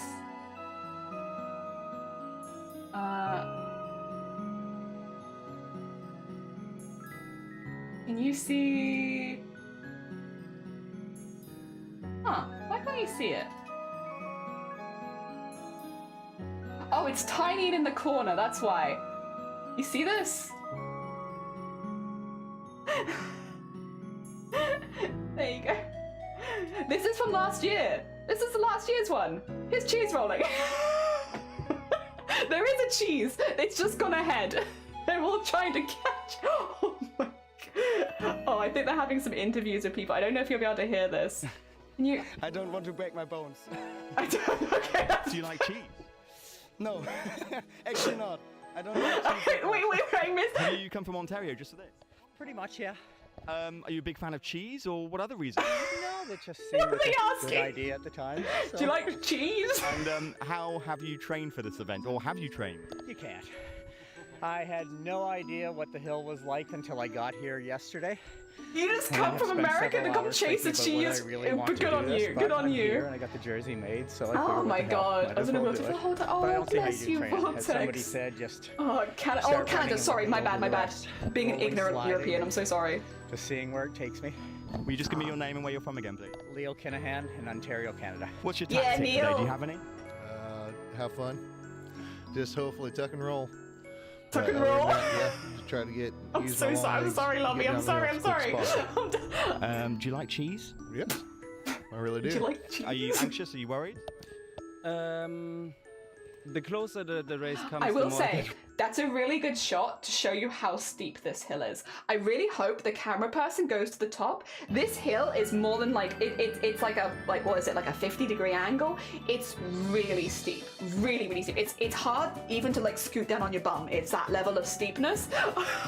So like, sometimes you see it and it's like, oh, it's just a hill. What's going on? Why are they throwing themselves down? You don't have a choice. It is so steep. If you start tumbling, you cannot stop. So Where have you come from? oh my god, from Berlin. Floof! Bless you! Thank you so much for the prime! Is it for the cheese rolling? Thank you so much for the prime, that's very heckin' kind of you. Good morning. Welcome to cheese rolling. Why do you do cheese rolling? Why? Because it is fantastic festival all over the world, so I came here. I'm Japanese festival man. Joshua, Yeah, have I you done love that any people training come for all this? over the Because I world to think you need chase some this training. goddamn cheese down the hill. Like, what are you doing? With me, that's my training. Do you have any tactics? How are you going to do it? I will not die. Not die, not die. There's the cheese. See the cheese? That's the cheese. There it goes. And there goes people. Oh god. Oh my god, that guy is so far ahead. And there's the people to rugby tackle them at the bottom because you have to stop them, otherwise they'll just keep going and they'll injure the crowd.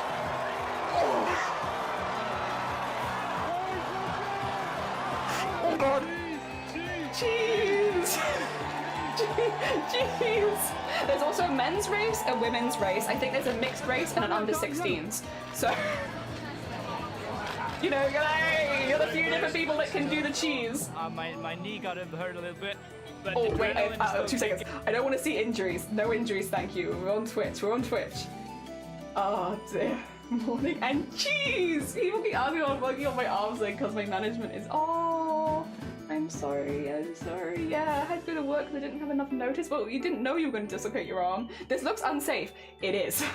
So there's actually there is a Netflix series on Netflix. Wild. Called We Are the Champions, and the first episode of that Netflix series is actually all about cheese rolling, and it follows people that have previously won and stuff like that, and some of the dangers that come along with it. Cheese rolling is one of the most dangerous sports in the world. It is an extreme sport, and the reason is, look, most people don't die doing cheese rolling, but the amount of injuries, we actually looked this up before, and I think it was, you have a, was it a one in, no, it was like a 66% injury rate, right, for participants. So out of every 100 people participating, 66 get injured. And this only happens, there's like 4 races a year. So this only, like all at the same time. So this only really happens like one weekend of the year, and 66, like 2/3 of participants get injured. So like, it's really, really high on the injury. Yeah. Not just for participants as well. For the help that come along, you can see at the bottom of the hill behind them, you see all the people like ready to tackle people that are coming down the hill. They get injured. There are barriers, but people have been injured by the cheese before. So even if you're not taking part, even if you're not one of the people that is taking part, so many people get injured. They've tried to shut it down multiple times, but then because it's like a tradition, they're like, but like people are choosing to do this. It's like, no one's being forced into this. This happens on a hill in the middle of like England. Like you don't have to go look at it. Like no one's being forced to watch cheese rolling. Every single person like that takes part is choosing to. So I think as long as you sign waivers and stuff, you're fine. It has to be safer than running with bulls in Spain. It's the injury percentage is really high, really high. Also, Hiram, good morning, welcome on in. So when exactly. Sometimes I'm, oh, bless you. I hope local hospitals overstaffed. Yeah, so there's normally like, you can't see them, but like behind where they're showing right now, there's normally like a line of ambulances because normally a few people do have to go away. Head injuries especially. So they have like they have police and ambulances all ready to take people straight to the hospital if necessary. I don't know why, but when I watch these videos, I expect someone to pop in with a motorcycle by the top of the hill, just getting into my, but it's so fast and it's big. It's a bit, and it goes really, it's like 100-mile-an-hour cheese coming at you. Like, what are you gonna do?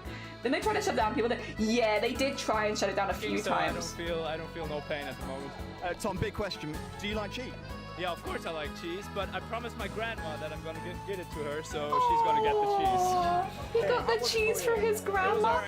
Oh, I wonder who this is. Who could this be? Hey guys. Hey internet people. Who's this? Who's this? So I get a slightly better. Who's this?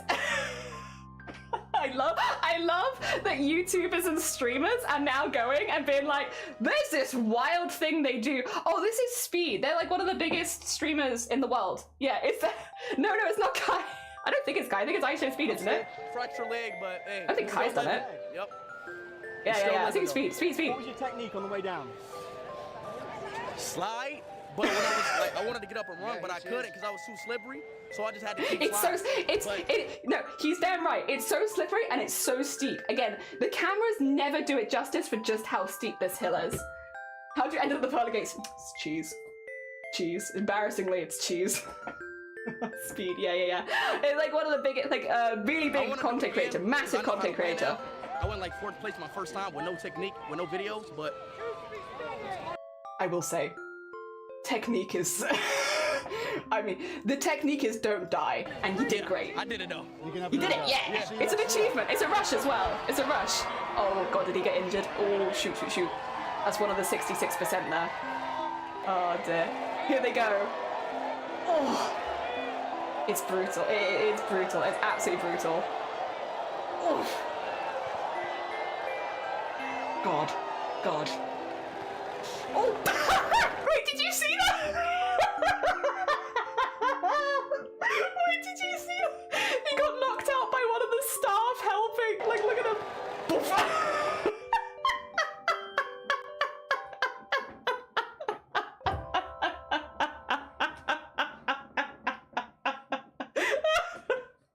Oh, poor guy.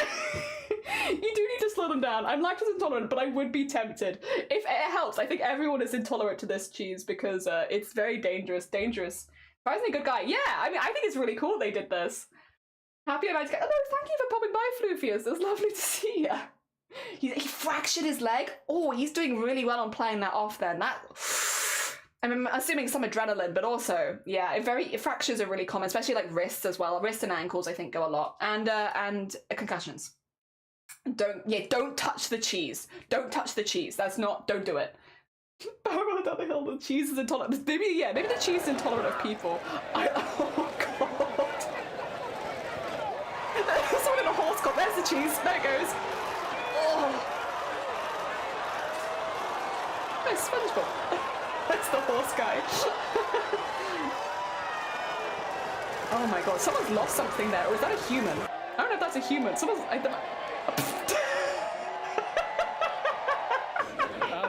I'm slightly surprised, but I said I was going to win it, so managed to do it. I wasn't quite sure I love all the crowds behind these massive fences as well because it's so dangerous. It's so dangerous. They have these massive fences, like, don't get caught by the cheese. Oh dear. And we got as well, like, this is another winner. Is this the women's race? This is a women's race as well. Actually, who's going at the moment? There's a few people that are known for doing cheese rolling. I'm just wondering if I can spot any of them. I don't think that I can. Maybe some new winners. Jesus Christ, she's doing really well. You don't want to, and I've heard there's some rocks around that side, but oh, that was well done. That is a, wow. What really well, that was, oh. Yeah, there's some really good rolling there.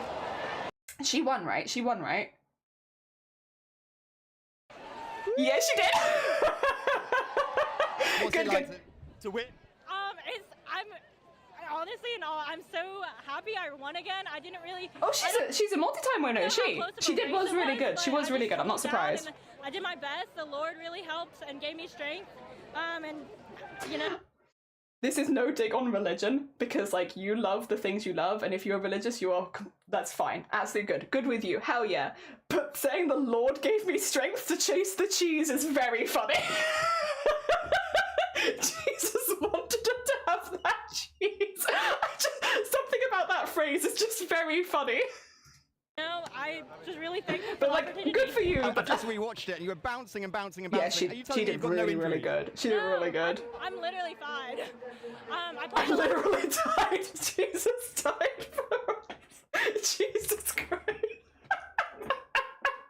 Yeah. Do they? I don't know if they have the last race. Is this the mixed? Whoa, whoa, this guy is good.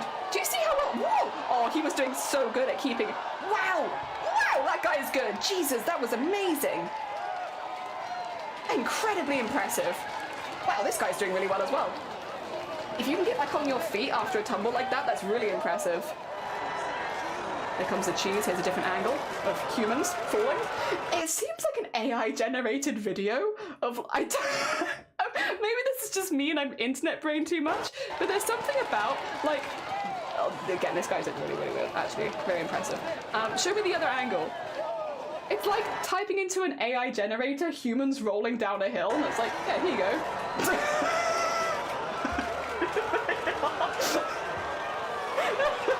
There they go. Something about that angle in particular. Oh, okay. I will say, I'm going to avoid any... There are injuries. Injuries happen every year. Obviously, I am not going to show any of that on stream because that is against TOS. So that's part of the reason I was jumping around a bit as well. Just to make sure I didn't show anything that would be against TOS. But yeah, that's cheese rolling. Now you know. Now you know. Looks swollen. Yeah, she did hit her face a few times. And there are rocks in that hill. Oh dear. Yeah. So painful. What are we watching? This is cheese rolling, Maggie. I hope you're doing well. Also, congratulations. Hell yeah. Well done on the helping today. I hope it goes well tomorrow. Cheese rolling, yeah. Just get my shoulder from rolling over in bed on the TV, but I would perish on the hill. Me too. I'm not sure, Adrian. I would want your play-by-play of 2025. I really want to do this. This is one of the things that's been on my list for like a very long time of like stuff I want to do, like bucket list kind of stuff, right? Cheese rolling has been on there. Now, I am not going to go fast down the hill like Speed. I wonder if Speed's actually done a video. I'll double check if I find it. I'll pop it in the Discord after stream. But yeah, I wouldn't be any good at like going fast down it. I would probably just slowly bump my way down, but I want to do it at least once. You know, all the participants are voluntary. Yeah. Like, again, everyone who you saw in those videos, they knew what they were getting signed up for. The other thing is, again, I wonder if I can get a good picture of it. The cheese rolling hill. They never seem to, in like the television broadcast, show from the top of the hill. Cooper's Hill, that's it. It's always the same hill. Cooper's Hill. From the top. I want to see from the top. Because I want you to see just how steep it is. And like what they see when they're at the top of the hill. Also to see the full hill, I think is, yeah. Maybe this. So this is like a stock image. So it's gonna look a bit trash, but 2 seconds. This is the full hill at least. Because you don't see it in like the video broadcasts, because obviously they're doing other things, but there you go. There's the full hill. That's how steep it is, right? You see this? Steep. But then from the top is what I want. I want the view from the top of the hill, because the view from the top really is something. There you go. There's like a drop. There is a drop. especially at the beginning. Like if you're like, why are people rolling straight away? It's like there is a drop. It's not a slow slope, it's a drop into a slope. So it's really hard to maintain control when you're going down the hill because you have to, there you go. You have to get over the initial drop. This is what it looks like when you're stood at the top of the hill about to go down. Yeah. So like it is steep, and it's very hard even to bum down the hill, let alone to roll down. Nature TV presenter, the winner took the ground to the face and some safekeeping. I mean, you have to be careful showing cheese rolling on Twitch and in general because many previous winners have had quite dramatic visible injuries. Like one of the women's one, a really well-known one, she won the women's race like multiple times, very, very good at it. She dislocated her collarbone and shoulder, and you could see it dislocated when she held up the cheese with the other hand. So like, you do have to be a little careful. Even though that's not like visible gore, I think it treads a line of things I should probably not show on Twitch. Yeah, a lot of the winners have had various nasty accidents, and yeah. So I'd be a bit careful if you're showing it on Twitch, just to make sure that you're not showing some of the more intense stuff. Yeah. At least rolling section is clear. Yeah. Oh dear, collarbone dislocations are nasty. Yeah. Again, if you want to know more about about cheese rolling as well, We Are the Champions on Netflix is the first episode is all dedicated to cheese rolling, and you get to meet some previous champions and stuff like that. You get to meet people that travel to do cheese rolling, because again, it is this one event that happens every year on Cooper's Hill in England. So if you want to go to it, that's where you go. So you do get people coming from all over the world, as you saw in that video, to compete. If you would like to go see more about that, We Are the Champions on Netflix. First episode is cheese rolling. You can learn all about it. Also, have a lovely look. My collarbone on the side is still very loose with dislocation. I feel a click. Ooh. You'd be sick to see that. I want to do it. I know Shiny doesn't want me to do it. I know my family don't want me to do it. Nobody in my life wants me to do cheese rolling, but I really want to do it. It's been on my list for a very long time. But again, I will bum my way down. What day is it? Honestly, me, sleeves. What day is it? A Saturday? Wild. Oh dear, we've just been talking about cheese rolling. I was just showing off the 2024 video of cheese rolling, so you can see last year's roll. Yeah. I want to know the origins. Again, if you're curious, there's a whole documentary about it on Netflix. They'll go through everything, talk to people, talk about the cheese, because the cheese itself is the same cheese every year. It's a very traditional cheese that they use for it. And yeah, learn a little bit about it. Learn about some of the controversy as well, because yeah, there have been many controversies around it over the years. Mainly it's the injuries. I want you to live your best life and do it. Thank you. I want to do it really bad. I want to go do the cheese rolling so badly. It's been on my bucket list since I was like 10. Smocking, it's been a while. Yeah, we're doing some of the proper smocking on the back as well, like the very beginning stuff. Oh god. Who saw this specific hill happened to have a block of cheese and I bet this cheese would roll down so nicely. The thing is, it turns it into like a weapon. The cheese, by the time that it hits the bottom of the hill, you can't go near it. It is going so fast, they have to get a barrier and catch it almost to prevent it, because people have been injured by the cheese. And like it's a heavy object going very, very fast. So like if you got in front of that cheese, you would die. The likelihood is the cheese would kill you. So there is like a lot of elements of the race. It's like you got to be really, really careful. It's like while it is cheese rolling and you all follow the cheese, you don't want to get ahead of the cheese. There is like a fine line between chasing the cheese and getting too close to the cheese, and you do not. Yeah, like dropping it exactly like that. Yeah. Going on for like 100 years. Yeah, it's a really old tradition. They have tried to shut it down multiple times, but the thing is, because it's entirely volunteers that do it, it's really hard to shut down. Like, what are you gonna do? They're rolling a cheese, you can't stop it. And people, hundreds of people, you've seen it, like people come from all over the world to injure themselves on this hill in the name of cheese. So like, yeah, what are you gonna do? It's human nature is to see a hill and roll a cheese down it and injure yourself. You can't fight that. Gravity powers chose railgun, yeah. It's intense. Battle wall siege defense web. It kind of is. Chasing the cheese versus getting chased by the cheese. You do not want to be chased by the cheese. Very dangerous. But yeah, no, I don't want to compete in cheese rolling to win. I just want to give it a go. You know, I'm a thrill seeker. I just want to go and give it a go and go down the hill after the cheese, get a bit muddy, and then be like, yahoo! Unlike speed, I don't think I'm going to be aiming for first place, but that's okay. Maybe the first person dropped it in the cheese and they were like, oh. Like, whoa. Oh dear. No, it's a really interesting one, and again, like I think it's really fun and silly, and I love it, and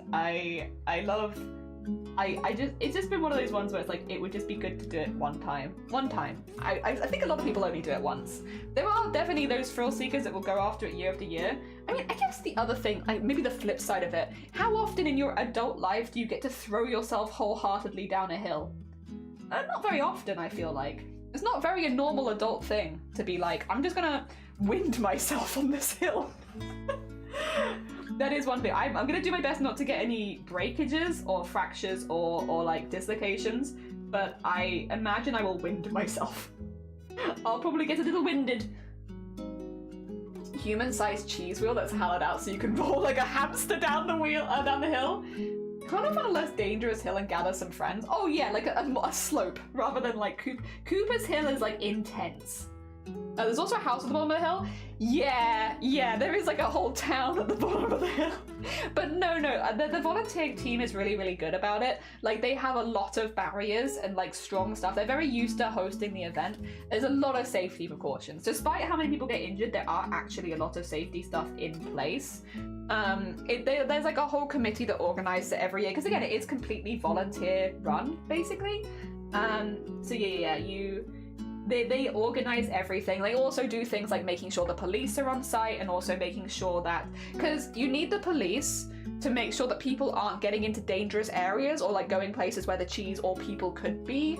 And also, yeah, just keeping an eye on everything and making sure there are no accidents. You need the ambulance crews because you will need people that will need on-site care for things like fractures and stuff like that. And then you'll need full ambulances to take people to local hospitals if they need any extra stuff or support. Because again, you know, with the knowledge that 66% of people that take part get some sort of injury, you need people on site, and then you have a lot of volunteers, and the volunteers are like people putting up the barriers and making sure that everything's safe like that, and then also people catching people, because the hill is so steep that you can't stop yourself rolling forward, and like the further you roll, the more danger you're in. So people will like tackle you, which is why we saw that guy being like, huh! And like tackling the guy. It's like to stop them, to stop their forward momentum and push them back. Yeah. Oh dear. You can't protect stupid from— It's true. You can't protect us from ourselves. We want to go down the hill. Checking people's IDs, yeah, making sure. It's like, are you safe to go downhill? Imagine being a police officer's job is to stop people getting obliterated by cheese. Only once a year. I'm sure you have other jobs the rest of the year. But yeah, for that one job, what are you doing? I'm just patrolling the south area. What are you doing? Oh, I'm at the cheese. I'm at cheese. Making sure that no one dies in a cheese-related accident again. Oh dear, yeah, no, they've tried to stop it. The fact as well that cheese rolling has survived the pandemic and like, if anything, booming again is wild. Because so many things struggled, like events-wise during the pandemic, but cheese rolling, you can't save people from themselves. Like, they see the hill and they're like, I want to go, and like, I am people, so I get it. I also want to go. Roll myself down the hill. Oh dear. Yeah, I probably wouldn't stream myself, so like, again, if you want that, Speed has done it, so you can go watch a streamer who's doing it, which I think is really, really cool. It's a cool thing. The risk of getting nailed by cheese rolling down the hill is slim, but it's never zero. I don't know. I think people— 2 seconds.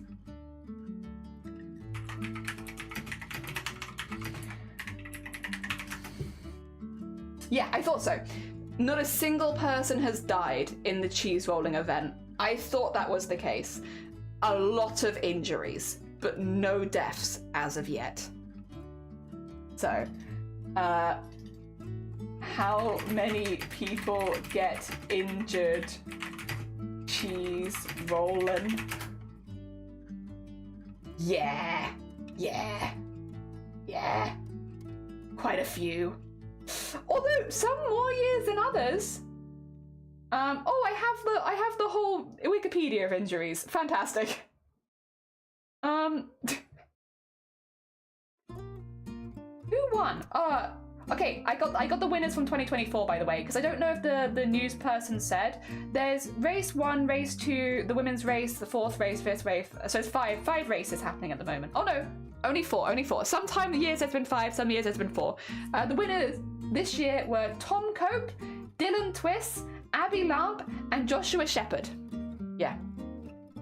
Those were all of those injuries.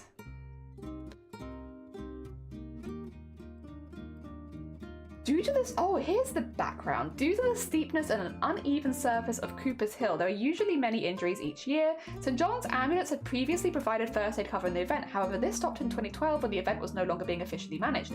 Beading committed.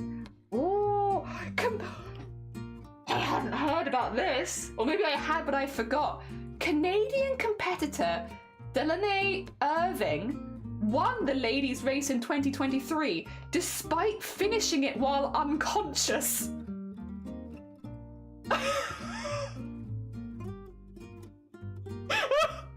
So she won, but she was unconscious. So she found out in the medical enclosure out the back. Oh my god. Oh dear. Yeah, Cooper's Hill has been summarized as previous participant by young men chasing a cheese off a cliff and tumbling 200 yards to the bottom, where they are scraped up by paramedics and packed off to the hospital. Oh dear. An epic one. Aban, good morning. Cheese rolling. How are you doing? I hope you're doing good. Yeah, no one's died from it. No one's died from it. Thank you for the hydrate as well. How are you doing, Aban? I hope you're doing good. Speed's a champion for that, genuinely, it's really cool. I have a bad way from cleaning. Yeah, me too. I've been crafting for too long, my back hurts. Don't need to be a way to win. That is a way to win. 2026. When is the cheese rolling? 2 seconds, because this year I think it's pretty close to TwitchCon, which is a bad idea. Cheese rolling dates. Yeah, so late May. So TwitchCon this year is May 31st. So it's May 26th this year. So I don't probably want to do it this year because it's right before TwitchCon, and I don't want to die right before TwitchCon. So maybe and because I'm definitely going to TwitchCon this year. So maybe next year would be maybe when I'd look to it. Yeah. I'll see when they announce when it is for 2026 and have a little look at that. Yes, we can do that. We can have a little look-see into that for sure. Oh dear. Compared to those birds who jumped to learn how to fly. Yeah, that's us, but humans. So maybe next year. Yeah, this year no good. Too close to TwitchCon. I'm literally going out 2 days later, so it's not a good idea. But this year. Powerlifting has a high. Oh yeah, because literally no one's ever died cheese rolling. They just get injured. It's just a very injury heavy event. People haven't died doing it, but 66% of contestants get injured, which means it has one of the highest injury rates of any sport or any official sport. But it's not deaths, just injuries normally. Yeah. So incredibly high injury rate but low death rate. Oh dear. Because you have a 2 in 3 chance of being injured. Injured to the extent where you have to record it. So you need medical assistance to some extent. Please don't. I would be sad. Nah, I'm gonna do it. Cheese rolling's been on my bucket list since I was a kid. I do really want to do it one day, but I'm not gonna roll down the hill. I'm going to bum slide very slowly like this. You know? So I will not be going I will be last in the race with a few of the other people that are just doing it for the experience. Ah dear. So fear not, I'll probably get muddy, but hopefully not die. But just to be careful, I probably won't do it 2 days before I go to TwitchCon. that would be I feel like that's tempting fate. So a year where I'm not doing anything immediately afterwards. Also, I have things to do this year. I can't be recovering from a long-term injury. I'm gonna have to wait on that one. Banana. Yeah. It seems fun. Would like to give it a go.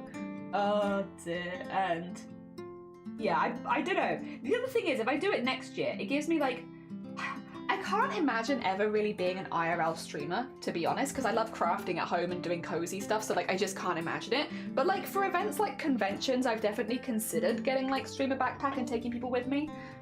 Maybe it gives me time to consider that as an option if you did, because then maybe I could take you down the hill with me. Would you like to come down the hill? Because I'll be going really slowly. I can scoot down with you on me, maybe.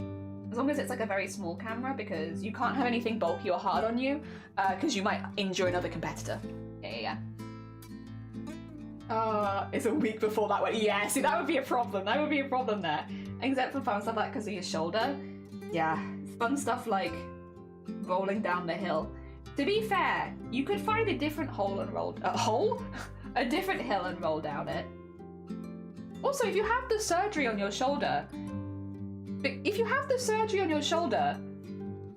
I'm assuming it would be safer for you again. Would this not be something that would open up for you if you had your... Not that I'm suggesting that this is a good thing for your health to go down this hill. It's definitely not. But like plenty of people who do the cheese, because most of the winners have like broken multiple bones to their body and then they compete again the next year. So it's not like you can't do it if you've ever had a dislocation or like a broken bone or you haven't, like, because people win like 8 years in a row breaking all the bones in their body, you know? So like you can definitely compete again and again and again. If you've had injuries, they're not going to stop you. It's a volunteer run event, it's up to you. But I'm assuming if you've had this surgery, once the surgery is healed, that might actually be an option for you. Not that I think it's a good one. But yeah, think upon how many of us can make throw up. Oh my god, welcome to my sickie stream. It's everyone's... I'm not going to be rolling though, I'm just going to be like high up. Yeah, it's like I have to be careful. Not that I'm suggesting you do the cheese rolling for your health. I never would. But, you know, hypothetically. Oh dear. Cheese rolling is never good for your health. Oh dear. Yeah, once you've had the surgery, maybe. The oblivion of... Could you like roll down like an oblivion NPC? Okay. I can wrap myself in bubble wrap. You could. Yeah, wrap yourself in bubble. Jinx. Yeah, same brain. Oh dear. You can come with me. We can go together and hold hands and slowly bum scoot down. You know. Join me. I'm going really, really slow. Oh, think of the roller coaster.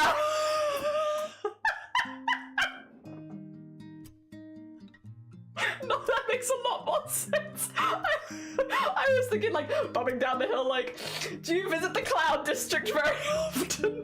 What am I saying? Of course you don't. You're like bumming down the hill.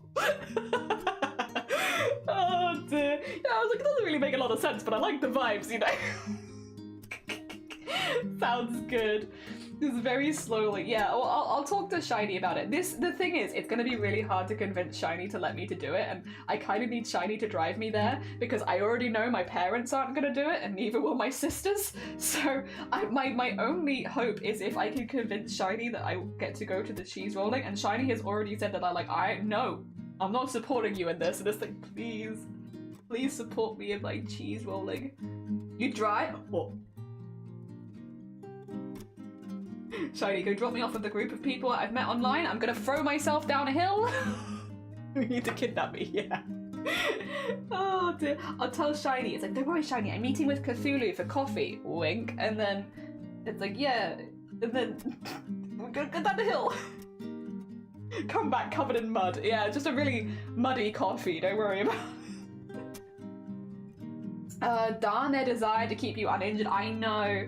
My family don't want me to do it either. They're like, listen, Jelly, you've had a lot of health stuff over the years. Could we maybe not make this worse? And it's like, please, I'm gonna need advance warning of this. It's like, Cthulhu, I'm telling Shiny I'm coming to see you for coffee, but I'm actually gonna throw myself down Cooper's Hill after cheese. Oh dear. If your friend jumps off a cliff, would you? Depends on the cliff. Is it Cooper's Hill? Because yes. But also my friend wouldn't need to be there. I'd do that anyway. You just scoot. Yeah. I'm gonna just bum scoot my way down. Yeah, I'm just gonna bum scoot. So like, I'm not planning to roll. Oh dear.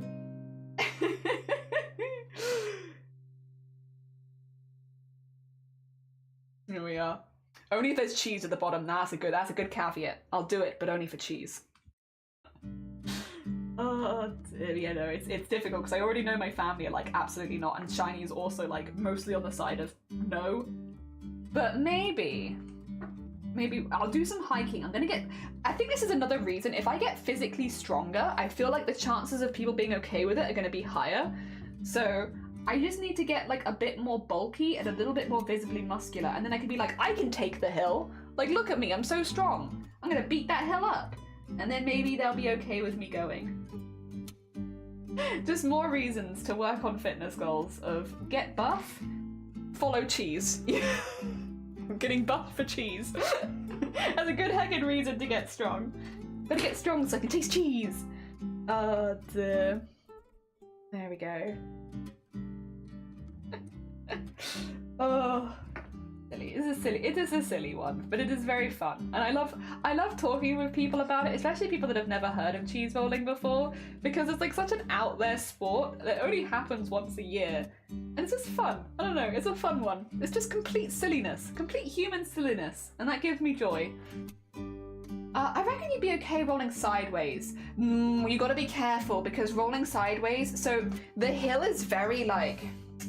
Get some paper. It's pen and paper.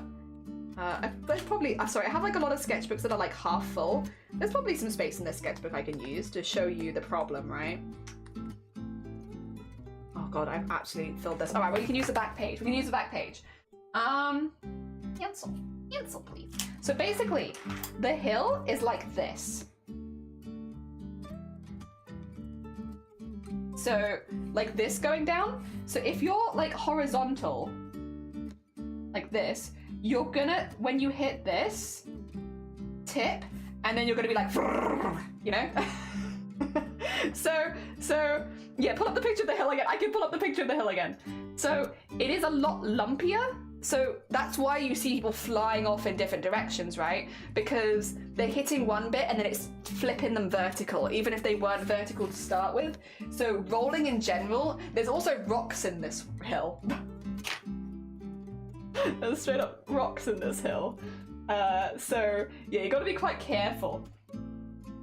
Oh, thank you, by the way, Sleeves. Thank you. Oh, what's this? Yeah, it's like this into each other, so it can flip you round. There's the cheese. That's a great picture, actually, Sleeves. Fantastic picture. Wow, that's a good one right there. You got good cheese pictures right there. Very nice. Hell yeah. Got bagels and bagel, corners, pastries, black pudding for Bergen, haggis in Scotland. Hell yeah, I like food themed outings. That sounds fantastic. Oh dear, no, well, true. Oh dear. Why the hell is that a thing? Who thought this was a sane thing to do? Sanity was just not a part of the conversation. I think, yeah. Sanity was not a part of the conversation. You are yes, Vortex, you're getting it. You're getting it. You're starting to get, you understand. When you sign up, this is why I'm not doing it right before TwitchCon. Because if you sign up, you are signing up to very potentially hurt yourself. Not been melted in Montreal. Oh, but I think traveling for food is wonderful. I think it's a wonderful reason to travel. Hell yeah. Had dumplings. Oh, did you? And I was like Chelsea. Oh, hell yeah. Oh, I'm glad you enjoyed your dumplings. Very heckin' cool. Very heckin' cool. Oh dear. Yeah, traveling for food. That's a good heckin' reason to travel. Oh dear. Maybe not for this particular cheese, but well, I say maybe. Maybe. I don't know. Potentially. There's a potential. Maybe. Who knows? I want to visit Mary and I travel for food and for museums. Museums is another good one as well. I don't want lifelong pain and injury because of a moment of madness. That's fair. You know what? Vortex, you're thinking with 100% of your brain, and I'm incredibly impressed. Heck yeah. That's a very smart move. Very smart. Understandable. Not me, but like understandable. We can cheer each other on in our different paths in life. Well, I follow the path of madness. Mine isn't a moment of madness though. I've been wanting to do this for like 20 years. So it's like, rather than a moment of madness, it's 20 years of madness. Oh dear. What are you going through? I don't want to. Yeah, which is very fair. Understandable. Have a nice day. Mostly working for a tiny museum in tiny Scottish Beading. That's very cool. That's very cool. Yeah. It is very easy to get injured doing cheese rolling, and it's definitely something you have to bear in mind and consider. There are, like, again, like, if you are proper going to win, that's when you're most likely to get injured, because that's when you're rolling out of control, because a lot of them will claim that they have a level of control when they're going down, but it is pretty out of control. So yeah, that's when most people will get injured. But yeah, and sliding down on your bum is generally a much safer way to go. Like, you might get some scrapes or cuts, but you're likely, you recover within a couple days, you know, nothing that takes you to a hospital. Yeah, and the majority of people, that's what you'll get. Oh dear. Really cool gem. Oh, a gem museum! That's very heckin' cool. Oh dear. Realistically, my shoulder's never going to be in perfect shape again, and I don't want to do that to the rest of me. One hectare block. Yeah, see, this is kind of what I'm like. I've had a lot of concussions, right? Too many. It's part of the reason I have as many issues as I do, right? It's because of fracturing my skull in multiple places, multiple times. It adds up and it causes problems, and I think that's why my family really don't want me to do it, because I have had a lot of head injuries. But again, I don't know. I still want to, and I'm like, it's hard, right? Because I know it's stupid. I'm not blind to it. I know it's a stupid thing to want to do, but I want to do it. How'd you fracture your skull? A few ways, actually. It would turn out that there's multiple ways you can do it. The main one, though, I was in a sailing accident. I was out on Oppie, and we knew there was a storm coming, so we were going back in. I was going back in, but the wind hit the sail really badly. And instead of... So normally you have like ropes attached to the boom. The boom is a bit which the sail attaches to. You have ropes attached to it. If they get hit too far, the ropes will... And that's basically what happened. The rope snapped, and, well, not snapped, it came loose very quickly. And the entire boom swung round, and I took it across the head. So I took it here and across there, and I fractured my skull in a few places. Yeah, because the boom of the ship is a massive metal beam. So, and if it's going at full speed, swinging around the ship, if it's between you and the thing, you're the one that's gonna go. So yeah, that's the big one, but I have had a few other smaller injuries as well. That's likely why I have as many migraines as I have, because I have brain damage. So when we're looking at disability and stuff like that, the reason that I am disabled is because of brain damage due to head injuries. Yeah. But it's difficult to say whether it's due to multiple head injuries or due to one individual head injury, because I've had a lot of head injuries also. But yeah, that's the big one. That's the big one we think of when we think of the head injuries. Because yeah, that was quite a large one. And you can actually see, I have some scars. If I show you, let me show you my wedding pictures. You can actually see when, oh, that's me, hi. When the lighting is correct, like it is in my wedding pictures, you can actually see where my skull was broken. So it is an invisible injury unless the light hits my head, and then that's the eye that's closer to the camera, that's the orbital that broke, and then you can see down the center of my forehead, almost down the center of my forehead, where the other one went. Yeah, so that chunk of my head. There it is. Oh dear, I'm pretty cool. Oh dear, right? It's pretty cool. Dear. That's where we are. Yeah. The boat took offense to Jelly being there. They did. Nice. Oh, Kels! I'm showing you my Klingon head. How are you doing? I hope you're doing well. Good morning. Ow, ow, ow, ow, ow. It's fine. It was a long time ago. We get by. Would it die? I will say I'm not looking for any advice on my migraines. I have had chronic migraines nearly every single day for 10 years. If there's something that you've just thought of that might help, promise you I've Googled it. Promise you. I actually got discharged this year as untreatable, so we've started my year of I failed my final course of treatment, and there is nothing else we can do. No piercings are gonna help. No, nothing like that. Yoga also not so much. Nor yogurt.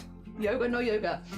Nah, unfortunately, it's one of those injuries where there is just nothing you can really do about it, and we live in. It just means I have to reschedule streams sometimes. Oh dear. And we get by. They'd look cool though. They would be cool looking piercings for sure, for sure. Oh my god, we have all the partner pushing people. 2 seconds, right? How dare you come into my stream and not get shouted out, I see, when I'm in control. We have all the people pushing for partner in this stream. All right, 2 seconds. I got some shout outs I need to do. I have you guys saved here so that I can do this really easily. If you've not checked out Kel's Bells and Zakayla, if you've not checked out both of them, very heckin' cool streamers, both who do makers and crafting. Kels does fiber crafting and a lot of like cardigans, jumpers, scarves, blankets, all that kind of stuff. Very cozy but chaotic vibes. And Zakayla does a lot of, again, traditional crafts like embroidery, like fiber crafts, crochet, stuff like that, but with like a kind of a horror spooky twist often, which is really, really cool. So if you've not checked out both Kels, and I'm gonna do Zach straight afterwards once it lets me. If you've not checked both of them out, they're both currently pushing for partner. They're both trying to hit an average of 75 average viewers. If you haven't gone and checked them out, and if you can lurk their streams, it really helps because every single lurk really, really counts. It might look sometimes like they have more than 75 viewers and so that they'd be fine, but because it counts like when people are filtering into your stream, you kind of want to be finishing at over 100 viewers ideally to be getting the average above 75. So literally every single person counts. And it'd be really lovely to see more makers and crafters being partners and being like, you know, doing well on Twitch, doing good, succeeding. All the hugs. Thank you. I appreciate. It's fine. We get by. I'm very at peace with it at this stage. Yeah. And they would look cool. I would like to get some more piercings and some more tattoos, to be honest. There. Yeah. Unstable. Good morning. Don't perceive me. I've had brain injuries. Throw me down a hill. It is lining up though, right? Something's not right up here. Dear. She does DP as well.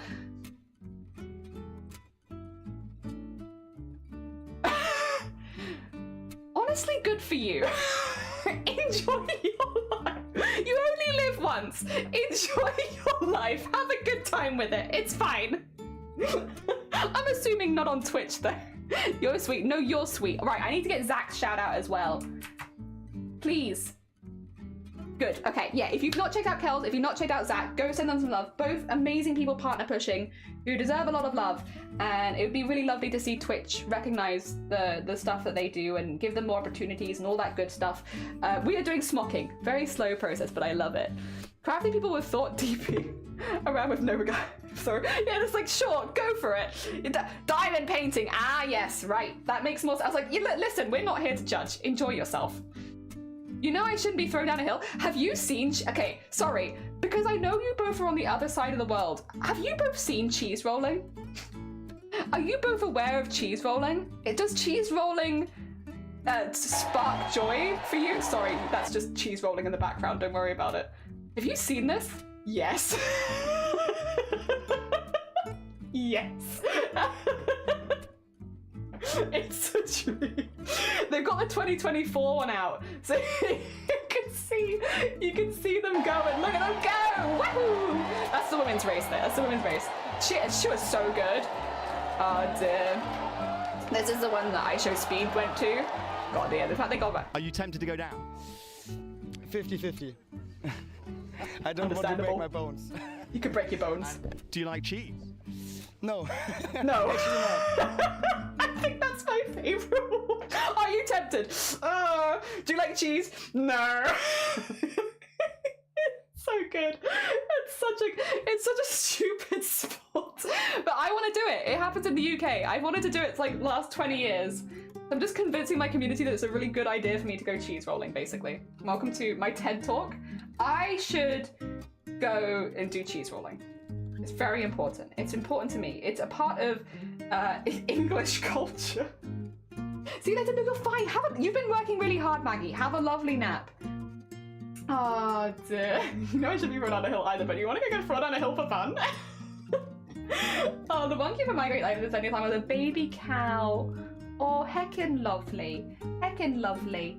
Yeah, my ones are kind of a nightmare because it's done by, like, there's very little you can do once your brain is kind of smooshed. There's like not very much, and we tried like a lot of stuff to like basically destroy all of the nerves around that part of my brain, but it still doesn't work, so it is what it is. We live with. I did manage to get down from 30 migraines a month to 21 though, which I will take. That is the big win, and we get by. The thing is as well, it's been 10 years, so I am semi-used to it at this point, unfortunately. And I have a job that works around me, and my family and friends are all very chill about it, and we get by. We get by. Make sure you wear one of those, but you're not allowed to. Kian, you're not allowed to. So that this is actually a thing with cheese rolling, that a lot of people will say, like, why is no one wearing protective gear? You're not allowed to wear protective gear like helmets. The reason is, if you hit somebody else going down the hill who isn't wearing a helmet, you can do a lot of damage to them. So you're not allowed because you might hurt somebody else. So that it's a wild one of it, isn't it? Like just, not allowed, no protective gear. Because you could hurt someone else. Yeah. Wild. Any human who deems this a good idea should be triple wrapped in bubble wrap and thrown in a padded room. Destroying brain cells does not seem like a good idea. Yeah. Not allowed to cheese roll. I want a cheese roll! Oh dear. Blaffle, people are saying that I can't cheese roll. I can cheese roll with the best of them. How you doing, Blaffle, as well? I hope the week's been treating you alright. Just make the stand an issue. Oh dear. I don't think my friends would let me either. This is the difficult bit, is trying to, because my family have already said we're not supporting you in cheese rolling. Blaffle. It's a British tradition. A tradition in this country. In the United Kingdom of, here they go. It's a sport. It's a proper sport. It is. Happens every year. Like lots of, like 100 years old. Lots of tradition here. And you roll a hill. You roll a cheese. You roll a cheese down a hill and you chase it. I don't want to break my bones. I don't want to break my bones. It's got a 66% injury rate. No, actually not. I don't like cheese that much. Have you come from Ontario just for this? Pretty much, People come from all over the world, Are you a big fan Blackpool, of cheese, or what other to chase this cheese. It just seemed like a good idea at the time. So. And how have you trained for this event, or have you trained? You can't. No. I had no idea what the hill was like until I got here yesterday. And then have spent several hours thinking about whether I really want to do this, but I'm here and I got the jersey made, so I figure what the hell, might as well do it. But I don't see how you do train it. As somebody said, just start running and let the hill do the rest. Rolling, sliding, and just seeing where it takes me. Will you just give me your name and where you're from again, please? Leo Kinahan in Ontario, Canada. What's your tactic today? Do you have any? Have fun. Just hopefully tuck and roll. But other than that, I want to get the videos of people going down again. There they are. Here they go. Wahoo! God, that guy's really good. That guy's so good. That's so impressive. That's a good slide as well from this guy. Anyway, this is cheese rolling, Blackpool. It's official.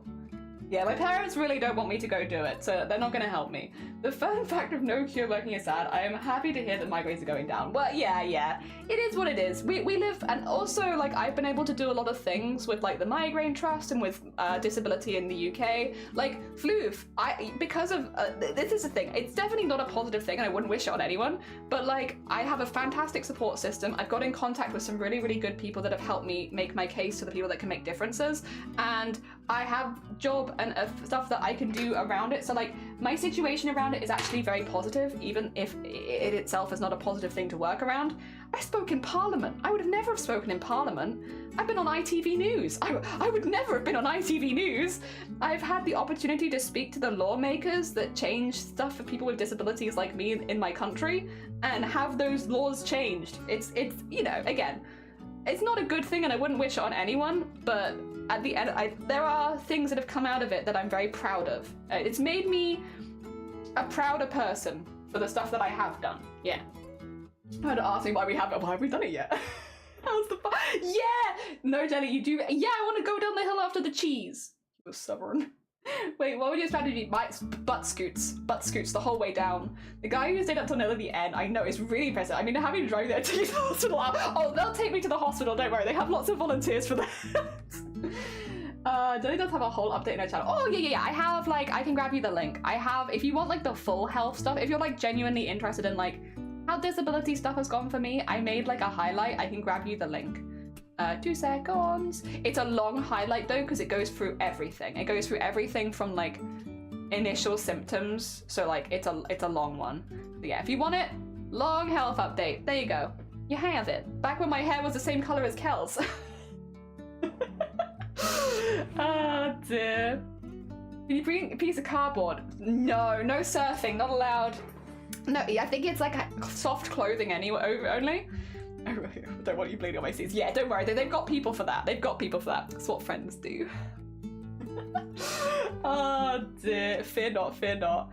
Good to see positive sign for you. Yeah, like it's not an ideal situation and I wouldn't wish it on anyone, but like we're working with it. We're working with it. I would never have started streaming on Twitch without that, and that's ended up becoming one of my favourite hobbies. And I've met lots of people, like Blapple. Although I've not met Blapple in real life. One day I will meet Blapple. I'll meet Blapple in hospital after I do the cheese roll, and they're like, what are you doing? And I'll wake up in hospital, and the first thing I'll see is Blapple's face, as they've come all the way from Australia to make sure that I'm okay. After I cheese rolled too hard. Gross, fight me! Oh dear. Although maybe not after I've been cheese rolling, because I'll be in a weakened state, and that's not my real prowess. Oh dear, we're gonna visit you in hospital and be like, shame. Why did you do this? I want to meet Blapple. I want to meet Blapple. One day. Hopefully not after cheese rolling, because I imagine I'd be a bit incapacitated after cheese rolling, but another time. What colour would your hair be? It's got to be yellow. I've got to do my... The thing is as well, because I shave the sides of my head, right? I have all of that stuff shaved. I can shave patterns into my hair, so I could dye the top of my hair yellow and then shave like a holy cheese pattern into my hair. And then I could be the cheese. And then it'd be like there'd be that connection between me and the sport, which means that maybe I'll do better and not be injured. Like cheeses will shine down on me and I will not get injured during my cheese rolling. Because yeah, I can shave patterns into all of this back here. All that can get shaved into. I can become the cheese. I could wear all yellow, be cheese. Oh dear.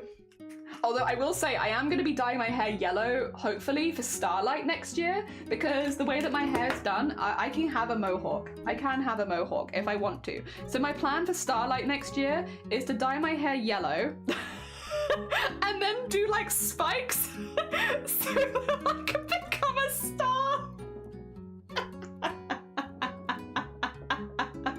I have plans. I have plans to become the star. The Starlight Star. So I guess my hair would already be yellow, so as long as I keep it yellow for a few extra months, I can just go straight from star to cheese. Oh dear. Yeah, put spots on it. Yeah.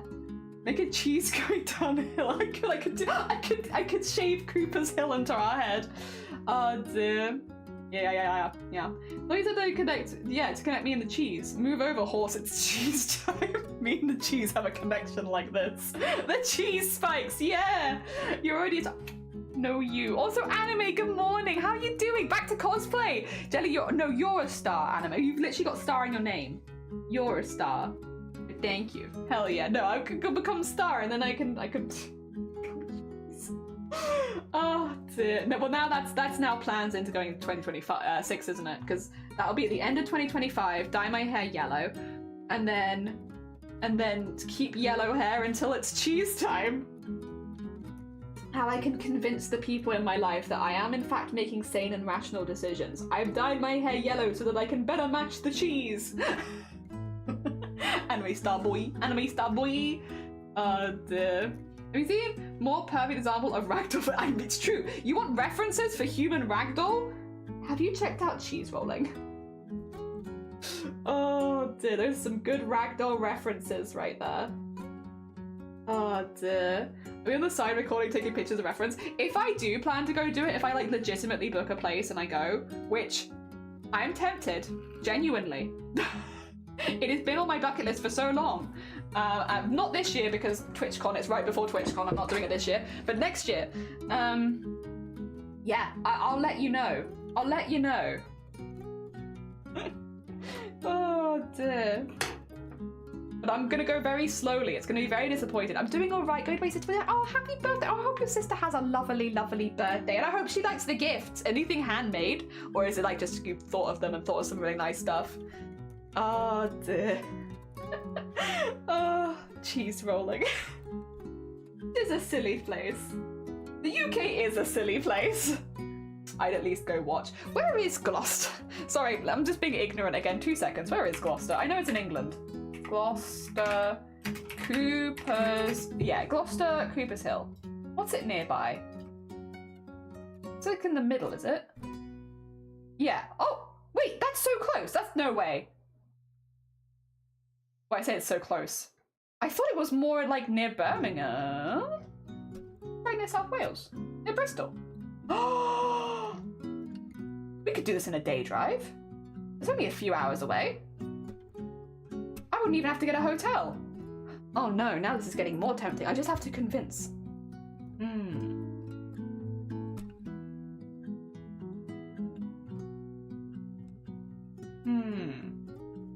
Gloucester near Bristol. Yeah, it is about. For some reason, I thought it was up near the Midlands. I was like it's gonna. I'll probably have to get a hotel because it's gonna be like a 6-7 hour drive. But actually, there's only a couple of hours away. I can manage that. If I'm in working shape by then, I might be convinced. They got some cute cat balls and art and a con and something from your book so you know where you are. Oh, lovely. Hell yeah, anime. That sounds wonderful. Really nice collection of gifts. Bring the car, you bring Blapple. Free can do this. Blapple, I know that you haven't agreed to this, but you rolling down the hill with us? Would you like to come roll down a hill with us? It's very dangerous. It's got a 66% injury rate for participants. Do you want to come join? I'm about to go to bed. Read a lot. Oh no, you're fine. Yeah. No, get some good sleep, lovey. Thank you so much for popping by. It was lovely to see you. Sorry for just talking about cheese rolling for like half the stream. It's so I'm paying my airfare. All right. Plan. I'm gonna enter the lottery. 2 seconds. I don't normally enter the lottery, but I'm entering the lottery.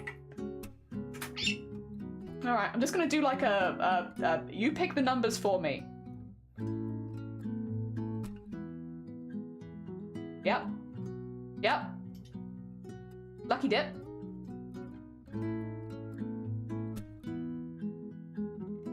Okay. Confirm. I've already got numbers. I'm sorry, Blaffle. Wait a minute. Do you want me to get a second ticket? 2 seconds. Let me get a second ticket. Let me get... Wait, no. Let me go back. Please. Oh, for God's sake. So I have to buy a whole separate ticket? 2 seconds, Blapple. I'll get you your ticket. Right. What numbers did you say? Alright, you said... I have to buy a separate ticket, which is very silly. You said 8, 12, 42, 3. I need one more, Blapple. You're one short. Thinking of changing my name this weekend. Oh, wait, really? Anime, congratulations. Gamma responsibly. Thank you. We're being very responsible about it. Don't worry. I need one more, Blapple, actually. I lied to you. I need one more. Gamble responsibly. Very responsibly. I never buy lottery tickets. I buy lottery tickets like once a year, if that. So don't worry. You can hire a limo to take you there. Yeah. Me chasing after the cheese reel. Oh dear. She always wants more. I do want more. One more. Come on. Just one more. Oh dear. Piss myself laughing. If Jelly wins, like, Blapple, you're gonna have to come over and chase a cheese with me. But I've won all this money so that we can both die on a hill. Could you imagine? I've got all this money so I can go die on a hill with you. Alright, there you go. Alright. Now I just have to win. I hope you pick the right numbers. Blaff. If not, I'm gonna take it very personally. Also, yeah, do gamble. If you are interested in gambling, gamble responsibly. I literally do it like once a year, if that. So yeah. As cash prize, yeah. It would be the funniest thing. It would be. At least we know what Jelly is willing to die for. I can barely do a portable. Who is in the bonus? It's suddenly making sense. Yeah, right. So I'm gonna win the lottery tonight, right? That's the plan. Okay, everyone? Is everyone taking notes? Are we on the same page? I'm going to win the lottery tonight. Thanks to Blapple. Get hecked, Blapple. But thanks to Blapple, I'm gonna win. And then I'm going to pay for Blapple to fly over to the UK, suspiciously at the same time as the cheese rolling is happening, and then I'm gonna get Blapple a hotel in Gloucester, which I'm actually gonna come to the hotel and stay with Blapple at, and then, oh wait, I've sewn this in the wrong place because I got distracted with my master plan.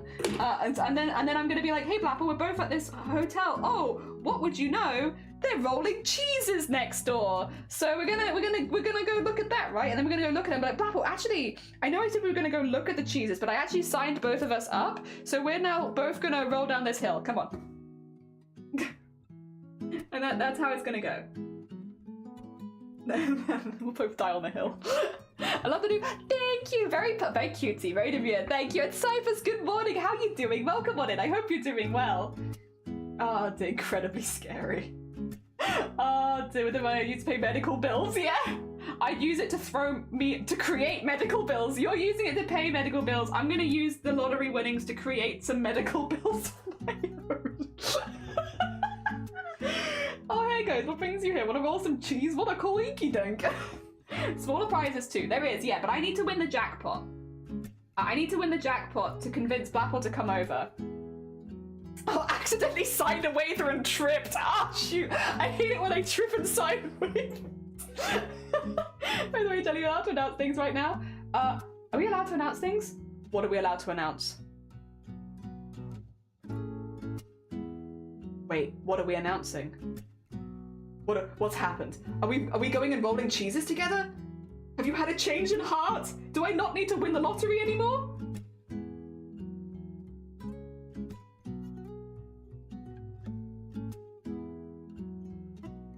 Wait, where the hell am I? Why am I so lost? There you go. Oh, awards! That we aren't divorced now. I don't know, because I haven't actually mentioned it. Because I'm not sure. I'm not exactly sure what's going on, so I've not mentioned anything yet. I don't know. I was gonna have a little look into it today, but then I ended up streaming today because I couldn't do anything yesterday. So I have no idea, Blapple. Literally no idea. I'm okay. I have Spain. Oh, my food, so I can't move around. Oh, bless you, Cyprus. Jelly blue? Purple and blue. You know when I trip over nothing and end up signing my health away? I know, right? What type of cheese is it? It's like a very specific Gloucester cheese that they roll. Like, I don't remember exactly what it's called, but it's like, that's the only place you can get it. It's apparently okay. I think it's like nobody's favorite cheese, but it's all right. I think it open, but I'm also not sure. Yeah, I'm not sure. So I'll hold off until next week and then maybe. But yeah, I don't actually know, to be honest. Not sure. Oh dear. I'm very excited about it, but yeah. I was like, wait a minute, what have I done that I need to make an announcement? Have I done something? I don't even remember doing something, unless you mean announcing that, like, cheese rolling, because, like, fair. Like, I would announce that. Announcement, cheese rolling exists and I want to go do it, you know? Or if it was announcing all the people that are pushing for partner. Right now, we have, I can go through this again. I did shout a few of them out recently. Like, I did shout out, Cozy, Kells, and Zach. But right now, in the Makers and Crafting category, pushing for partner. Oh, Blapple, I didn't know Mike was doing a soft partner push. I wasn't aware. We raided them after whatchamacallit? Raided them after Silent Hill, and they were like, yeah, we're very close, so we're kind of just sort of going for it. But yeah, no, thank you for doing the shout out for Mike. Yeah, Mike's also pushing for partner. I had no idea until last Wednesday. I found out like everyone I knew was pushing for partner. It's like, oh my god. Bam, bam, bam, bam, bam. But like, good bam, bam, bam, bam, bam. Oh dear. I hope people are like, oh, thank you. No, you're fine, Anime. Have a good time. I like Curly Burly's Med Chocolate, but I always expect to see it. Yeah. I think it's all right. It's not what I'm buying, but I expect to see it. Yeah, exactly like that. Last time I talked to him about partner, he didn't want it, but now he is, so yippee! Yeah, yippee! Men's I can give you more love and support, and oh, bless you, being in Kel's stream, they should be partner. Yeah, it'd be lovely to see all these people hit partner. 2 seconds, I can actually show you on stream, because I have them all in here. So you can see, these are all people that have announced it. So there are people, oh, my fella is on stream. 2 seconds. There are people that haven't announced it, but we have Mike Moans is doing a secret partner push because they haven't officially announced it, but they have talked about it on their stream, so it's a secret partner push. We also have Beauty and the Beast is doing a soft partner push. They're trying to get to like an average of 50 so that they can do like a formal one next month. They're starting their partner push next month, so right now they're kind of doing their beginning bit, but still worth a lurk. We also have Cozy, who should be live right now, I think. If you want to go check them out and send them a lurk, I'm lurking. Go send them a lurk. We have Zach, who will probably be on later in the day, who has also been doing a partner push, and Kels. Like, so many artists and makers and crafters who are pushing right now. Blackpool, I needed to ask you if you, I was going to ask you in DMs though, if you wanted to be on here as a soft partner push. I can add you in. More than happy to. I'd love to. I just didn't want to put any pressure on you. It depends. I'm more than happy to do it, but only if you would like me to. Ah, dear. Yes. I had to get on partner push. I can't play VR anymore with my shoulder. No, that's very fair. And Psych, oh hi, good morning, welcome on in. I hope you're doing well. I'd love to be partner, but I can't keep an average of over 10 people. I mean, everyone pushes at different stages, and I think it has to be when it feels right for you because it is a slog. I started pushing when I hit an average of 50, and that was low for a lot of people. A lot of people said that I started too early, but some people will start earlier than that. Some people will start later. I think Kels is aiming for an average of 70 to do a partner push. I did 50, so I was technically lower. It's up to you. It's up to you. It's a personal thing of like, how is it going to be healthy for you in a way that like you can maintain? Because again, like partner pushes are endurance slogs, which doesn't sound like a nice way of putting it, but it kind of is. It's an endurance thing, right? It's not just do you have the average viewers, it's can you keep doing it? Because even if you have the average viewers, you still have to do it for 3 months straight, regardless, you've got to do it for 3 months, which means there is always at least 3 months.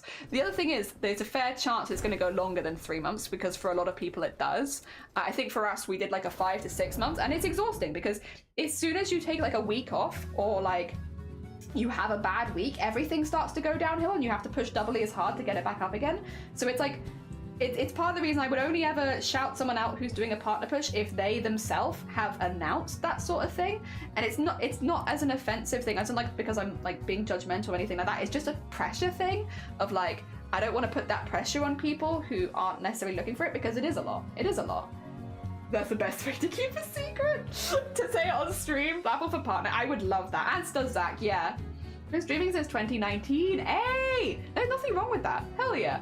I do not partner push, but can I do hand-holding push? A push for hand-holding? Hell yeah.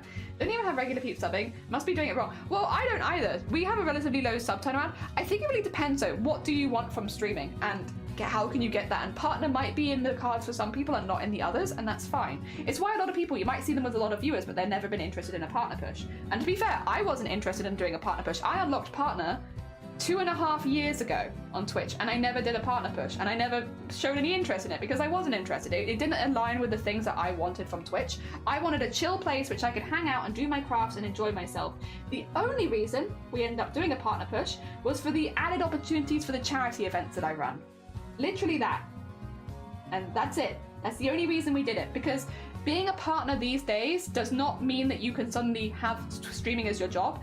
It does offer more opportunities for things like sponsorships, but it doesn't necessarily mean that you're suddenly raking in cash or anything like that. Like, I'm very open about my finances on Twitch. I earn about 70 quid a week on average. That's it, 70 quid. So by the end of which I'm happy with, that's fine for me because it's more than I'd get from benefits if I was on benefits. But I have a very low barrier for that because I'm not technically allowed to work. So anything that I do on Twitch is extracurricular. So we have that. But yeah, no, it's definitely like 70 quid a week. Like, you know, do you think most people could survive on that? I don't think so. Oh. To be clear, this was not a call for a hype train. That's very kind of you, but you don't need to do that. I'm very happy. The reason that I went for partner was not for the money. It was for, not for making this my job even, but for the charity stuff. Thank you so much. That was you don't have to do that. It's very kind of you. Thank you. And thank you for gifting to Enabler, Bex, Coffee, Rambus, and Star. That's very hecking sweet of you, but you don't have to do that. I am more than happy in the space, having a good time. For the cheese. Thank you as well for the cheese. Wait, for 21 months. Jesus, that's a long time. Thank you so much. Again, though, to be clear, we don't talk about money because we're trying to get money. We talk about it just to explain that doesn't necessarily go up when you hit partner. Getting partner doesn't necessarily mean that you earn money. Yeah. If we were at the previous barrier for money before Twitch lowered it to 50, I wouldn't even get payouts. Yeah. That's not what I've been looking to get from streaming, so it's not ever been something that I've pushed for. The things that I've pushed for have been more changing the law. I don't know, it's been a really weird roundabouts journey. Dear, really hope you have a budget of VR. Well, to have my surgery. I'm going to see how the year goes. Yeah, order takes a while. It does take a while. Yeah. Oh dear. Jelly has a twin sister with blue hair. Wait, you mean me, Kels, Yanni Pixie? It's the makers and crafting streamer. We have colourful hair and glasses. How you doing, Andy? Good morning. It's Kels, yeah. Oh dear. Hiccupy, gotta be hiccupy, yeah. Stream full of sweet beans and draw art. What do you want to do? What do you want? It's not that simple. It's not that simple. Oh dear. Also, thank you for shouting people out. Yeah, and bam. Hell yeah. Wait, what? Yeah, no, it works. Oh dear. Not getting too bad at rating. Oh, nice. Hell yeah. It is going well. 21, that is almost at least 1 year. You're right. It's almost 2 years. Yeah, sorry. Oh dear. Also, Star, good morning. You were gifted a sub. Yeah, I hope you enjoy your emotes for the month. Ah, dear, now you have milked your tea. Thank you for my tea milk. Hopefully it's just about what you want with streaming. Yeah, that's the thing. It's like, what do you want with streaming? Hey, bless you. Thank you for gifting a sub to Vortex. Vortex, enjoy it. You have purple hair? Yeah, colourful hair. It's the crafting look. Thank you so much for gifting a sub to Vortex. That's very kind of you. But yeah, no, it's like, what do you want from streaming? And I think a lot of us want different things. Which is why partner pushing is good for some people but not for others. It really depends on what you want. And there's nothing wrong, to be clear. If you want to make streaming your career and partner push is part of that for you, go off. Literally. Go for it. It's hard. And again, we're normally pretty open and realistic about numbers and finances here so that people have an actual good idea of stuff, because I think sometimes you see the top 1% of streamers and assume that most people make, if you get a partner, that you're going to be like, oh, I can make money off streaming. It's like, no, not so much. I think extracurricular stuff, having shop sales, arts, print, stuff like that, doing commissions is normally a better way, and you don't need to be a partner to do any of that. The only thing that really, for money-wise, that partner can help with, I would say, personally, is the sponsorships. The more likely to get sponsorships. But I've also been offered plenty of sponsorships before getting partner as well, so it's not, again, not something you can't do before. I just don't take them because I'm lazy. A lazy lady. And the things that I want from streaming are a little different. At some point I will try and probably switch streaming to hopefully being a full-time job, but like that is not where I'm at right now. I just want to do the stuff that I like, and I want to enjoy the craft that I'm doing and live in the moment a little bit. Yeah. But in our dinner, oh, what are you having? What are you slow cooking? I have 0 hair. Yes, you can. Absolutely, you can have. You have a beard. Well, that's also. Hell yeah, that works, but also even with 0 hair, you'd be more than welcome. I got really down for a while when I dislocated my shoulder the second time and I can't do any stuff with VR, but I never give it up on it. Yeah, because you used to do a lot of VR stuff. Oh dear. Beautiful cutie. Sausage casserole, delicious blue beards. Oh dear. I have heard that dyeing your hair on your face is a little bit more difficult. Yeah, eyebrows as well. Like, you have to be very careful because the eyebrows can run directly into the eyes pretty easily. It's literally my thing. I'm going to get back to it at some point. Yeah, it is rough when that is taken away. But yeah. I think it depends what you want from streaming. And I wanted a place where I could do my crafts in a healthy way and also socialize. And I got those from the very first stream that I did to 0 people, to be honest. And so luckily I've met more people that I can talk to, and I've been able to connect with more people, and I've been able to talk to more and more people over the years, which has been really, really nice. I would actually say in some ways though, for me personally, hitting partner had like a bit of a backwards effect on some of the stuff that I wanted to do. It's been great. It's good for the charity stuff, which is what it was doing it for. That's the most important stuff. It's good for that, and I'm very grateful for all of the stuff that we hopefully can get for that. But for socializing, it's made it a little bit more difficult because you always wonder of like, I don't want to impose into other people's space, and you worry that you impose as a person in someone else's space. Like, you don't want to take over anyone else's chat. You don't want your memes to filter into other people's spaces. And so I would say, if anything, partner can kind of have like a, depending on what you're wanting partner for. If it's for socializing, it can have a bit of a backwards effect, I would say. But again, for me, it was worth it for the charity stuff, and it's been good for that. And like literally, we raised thousands for breast cancer awareness because of our front page slots and stuff like that, as well as for the Starlight Foundation. So I'm not mad about it. I'm still very grateful. It's still been a really good thing overall.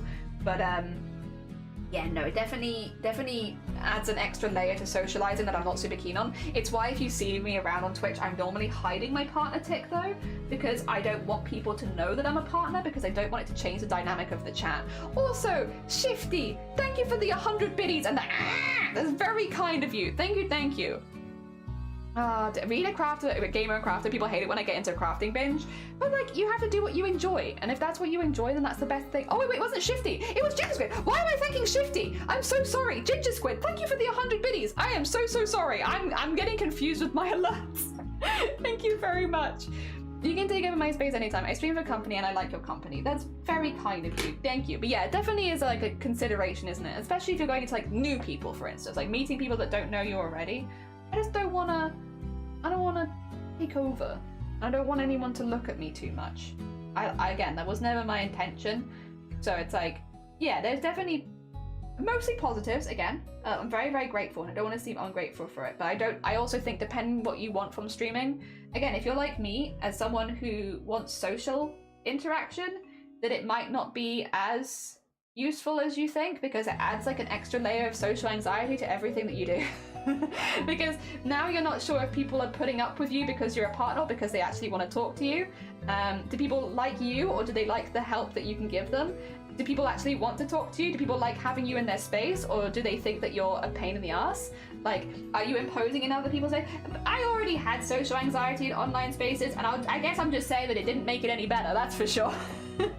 But yeah, so it really depends on what you're looking for from streaming. I've definitely become a bit more reclusive since then, because I always worry like why people want to talk to me. Do they want to talk to me because they want something from me? Do they want to talk to me because they think they can't say that they don't like me, or they can't say anything bad because it's going to affect them badly? Are they just putting up with me? It's like it's a lot. So yeah, multiple things. Yeah, so again, it depends on what you're looking for as a streamer though, and the stuff that you want. It's really good for charity stuff, so it's worth it for that. Oh, did I enjoy this deck yet? Oh, also thank you so much for the hype train. It's very heckin' kind of you. We're all purple. You are all purple. I'm so sorry. It's because Shifty's name was right underneath and I just smooshed them together. You could never be plain Nelly. No, I am Nelly now. That's me. Nelly. Name change. Changed it. I noticed streaming has made me more confident. So yeah, I'd say the same. I generally was more confident, and then I've kind of, like I said, gone backwards a little bit. So I'm trying hard to push myself out of my comfort zone and talk to people. But I don't really want to network, I just want to chat. I'm just like a chatty person. So, but luckily I have found some spaces that I can talk in and just put the emotes that I like and feel like that I can talk a little bit. I do still hide my partner badge in most places, because again, I don't want to... I'm keeping it on show in places that people are doing partner push, because sometimes there's like a community like hype thing of like, the more partners you have in a partner push community, like the more the community will get hype behind it, so that can help. So I'm making sure that I show my partner badge in like Kels' stream and Cozy's stream and Zach's stream and stuff like that, to make sure that that's there, just in case, because if it helps and I want to try, even if it's not like a lot. But yeah, outside of those spaces, I tend to hide it. I do like jelly in my space. Yeah! I'm glad I don't think I was very well when you were streaming, but I was really happy to be there. I like it. Thank you. I'm glad. Yeah, I'm very proud of it, and I'm really I'm very grateful for the community, because without community you can't really go for those sort of things. So I'm incredibly grateful for it. And again, it's already been paying dividends when it comes to charity stuff. Like already, it's not even been a year, and we've raised thousands for charity. The charity that I do the most of the work with off stream is now on Twitch as a Twitch charity. If you're a streamer and you go to is it community? No, wait, where do you go? Charity. If you go to the charity tab in your dashboard and type in migraine, you'll see the Migraine Trust, which is something that I had been asking for a very, very long time. A very, very long time. So like, that's fantastic. That's huge. I'm so happy about that. And so like, it's definitely been really, really good for a lot of stuff. That's, by the way, though, more done by the Migraine Trust than Twitch, but that's, you know, they're the ones that worked hard for that. But yeah. All this kind of stuff is just really, really, really, really positive. And so like, it's been fantastic for all that. And yeah, I'm hoping to do, I want to take a bit of a break. I want to have like a social media break first, because again, we've been kind of going full force for a very long time. I want to have like a week off, and then after my week off, I will start planning to do like a charity stream for the Migraine Trust, because I want to. I want to. They've helped me so much over the years, and they help so many people. And they, like, the thing is as well, as someone who's taken part with stuff with them, they are the ones that are going to Parliament and being like, these disabled people deserve human rights. And it's like that. People that are like not just saying these things, but actually organizing events in the places where the laws can change, and then going to them, introducing people like me to these people, having us be included as a part of, you know, making our own lives better is amazing. I'm incredibly impressed with the work that Migraine Trust does, which is why whenever I can help, I do. So yeah. Other things we did last year, which you might not know about because it's more quiet stuff. I did some interviews with people for the Migraine Trust, well, with the Migraine Trust for other people, so that we had adverts going in the tube centres stage in London, and also like on television as well, adverts about migraine, where I can get you the advert, but it is heavy, is the only thing. It's a heavy advert. So basically they asked for like our very raw experiences of what it's actually like to have migraines. And myself and a couple other people gave interviews. They were like long interviews, they were like 3 hours long for like a 30-minute advert. But they basically took those experiences and they got an actress and they did like all the filming and stuff, and they turned them into an advert to better display what migraine is actually like for Migraine Awareness Week last year, which I didn't really get to talk about much when it was happening because it was right around the time of my wedding. But that was really, really cool. Again, these are all like opportunities that I've had because of the Migraine Trust to educate more people about migraine, what they actually are, and also, yeah, make things better for people that are just having their diagnosis now, which is, again, an incredible position to be in. I'm incredibly grateful. Incredibly grateful to be able to do that sort of thing. And yeah, having Twitch partner just means that when people are asking about my job in Parliament, I can be like, I work, you know, I do this. And here's a thing that I can spend hundreds of hours doing, that, hey, listen, you can get my taxes, UK. You can get my taxes if you offer more flexible working for people like me. And we're not asking for very much. It's just like, if I have to leave a shift an hour early, let me make it up a different day. You know, small stuff. Little things. Summonly! Welcome on in, I hope you're doing well. No, Jelly, done all the work. No, I didn't do all the work. It was mainly the Migraine Trust. They work really, really hard. Yeah, I would like to do a fundraiser for them at some point. Again, I'd probably take a break off Twitch for a little bit first, just so I can have a breather, but then we like all the little things. All the little things. Hell yeah. All the small things. Something. Small king. Did all the work for partner. Well, no, I didn't do all the work for partner either. Like, I had a huge amount of community support. Blapple knows that. Cthulhu knows that. Sleeves know that. People were shouting out in their titles. The amount of shout-outs I received when I was offline, people coming in by that would normally never be able to watch my streams just so they could leave a lurk before going to bed. Like, we had so much support for my partner push, and I'm incredibly grateful for it. It's part of the reason I sometimes feel a bit guilty about not showing it, because like, we had so much support. And yeah, I'll just continue trying to like use it to the best of my abilities for the charities that I care about, because that's what I said I was going to do, and I was going to do that anyway. So I'm going to keep doing it. Oh dear. Small king, rise up, tall people suck.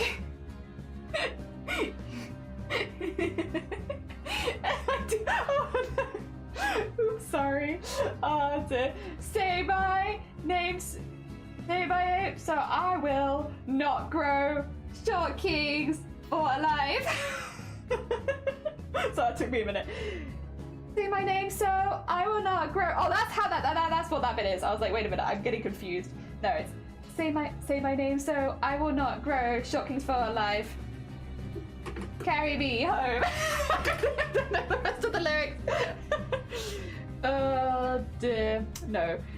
No joke with the migraine thing. I've been silly. So no, you're fine. You're fine. Ah dear. Do not fear. Do not fear. We do be liking jokes here. Na na na na na na na na na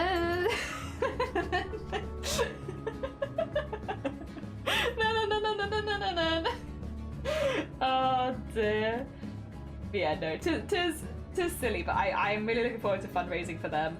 I was considering to do like a longer one, but I thought that might start getting a little close to like Boobtober and the other ones we do. So I think me having my fundraisers as like we go all out for a week at a time and then take a couple months break probably works better with my schedule, just to make sure that well, first of all, that we can give them the time they deserve, but also that one charity event isn't running too close into another charity event, because that can cause a lot of problems.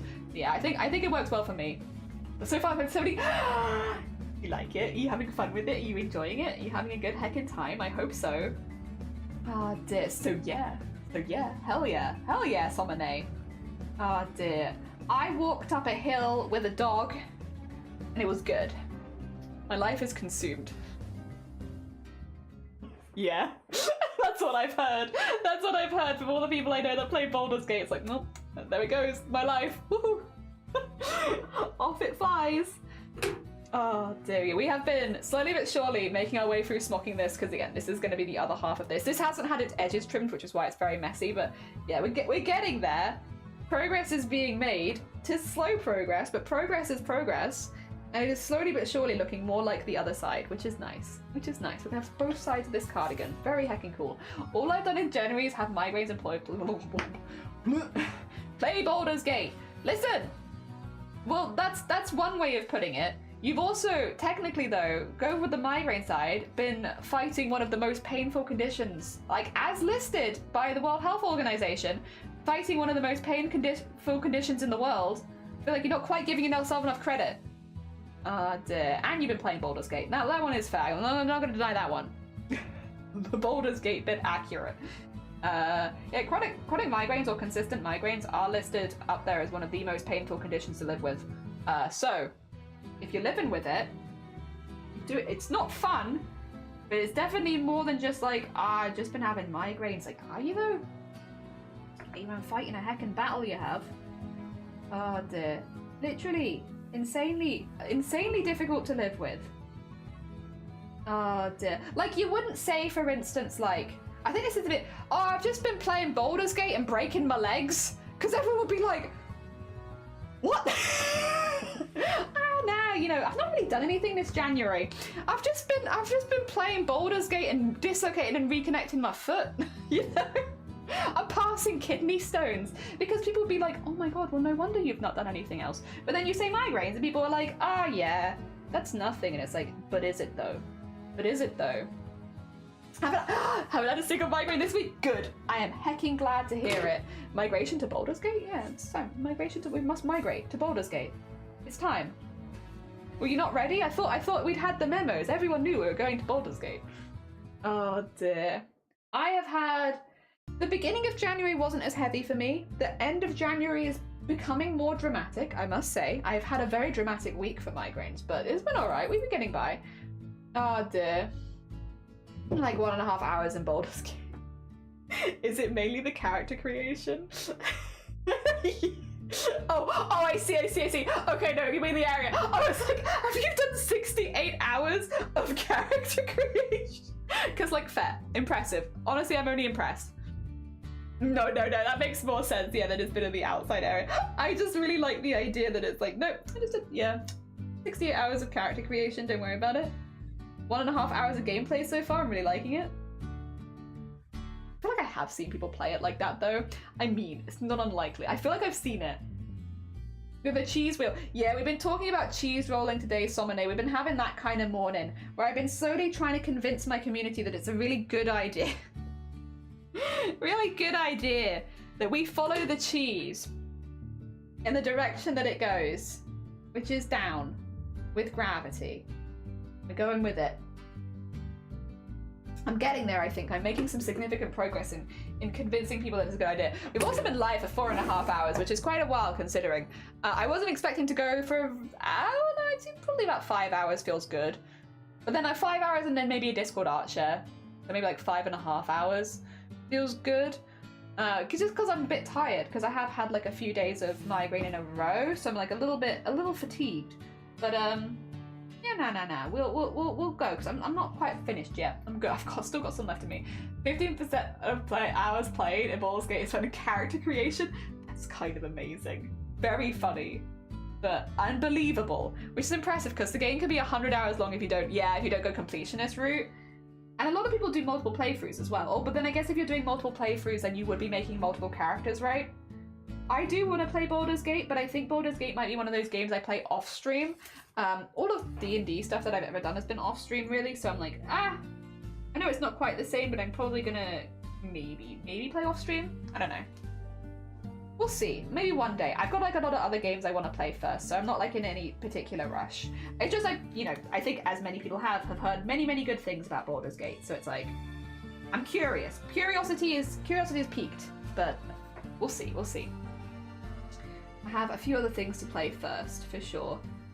And I've just had all the Sims stuff, which I'm probably not going to play, but I am going to watch people play. That's another thing, is the difference between watching people and playing it yourself. I really do love watching people play games. I don't know, it's kind of very relaxing, very therapeutic, very chill, very demure and mindful, you know? There's a circus you can be turned into a cheese wheel for 4 rounds if you choose certain dialogue options. I'm so down. That's my dream. We were saying, not this year, but next year would be a good year to take part in the cheese rolling, Sonne, because next year, or this year even, sorry, this year in December, I want to dye my hair yellow for the Starlight Foundation, because I have my side shaved, I can do my head up in a mohawk, and then I can have a star, right? So I can become the Starlight Star from the side. But then if my hair's already yellow and I've already got it to that stage, I might as well go yellow for a while. So if I can stay yellow from December to May, then I can go to the cheese rolling event with yellow hair and I can shave the cheese holes into the sides of my head. And then I can go to cheese rolling dressed as cheese. Which I think would actually up my chances of being okay. That's my current life goals, at least. You had bright yellow hair. I have had bright yellow hair, but it's been a minute.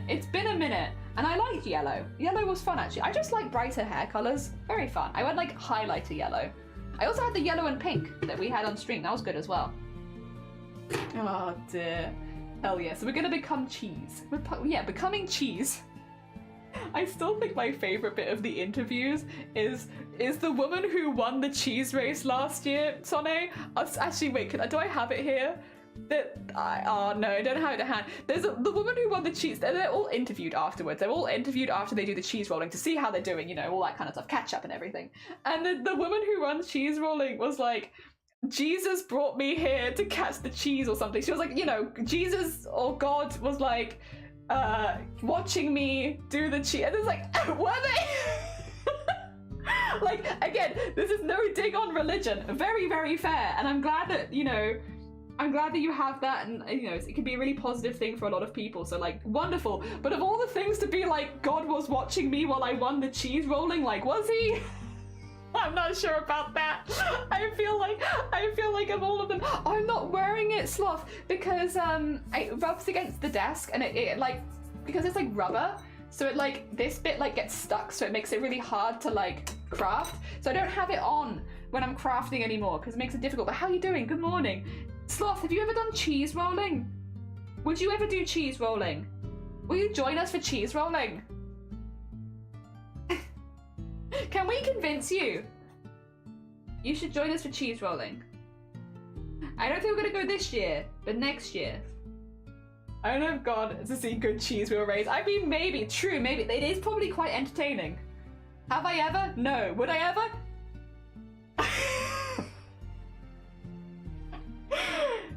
So I'm not gonna go this year, Sloth, because it's like a couple days before TwitchCon Rotterdam, and I don't want to like injure myself right before going. But I'm not necessarily planning to go to TwitchCon next year.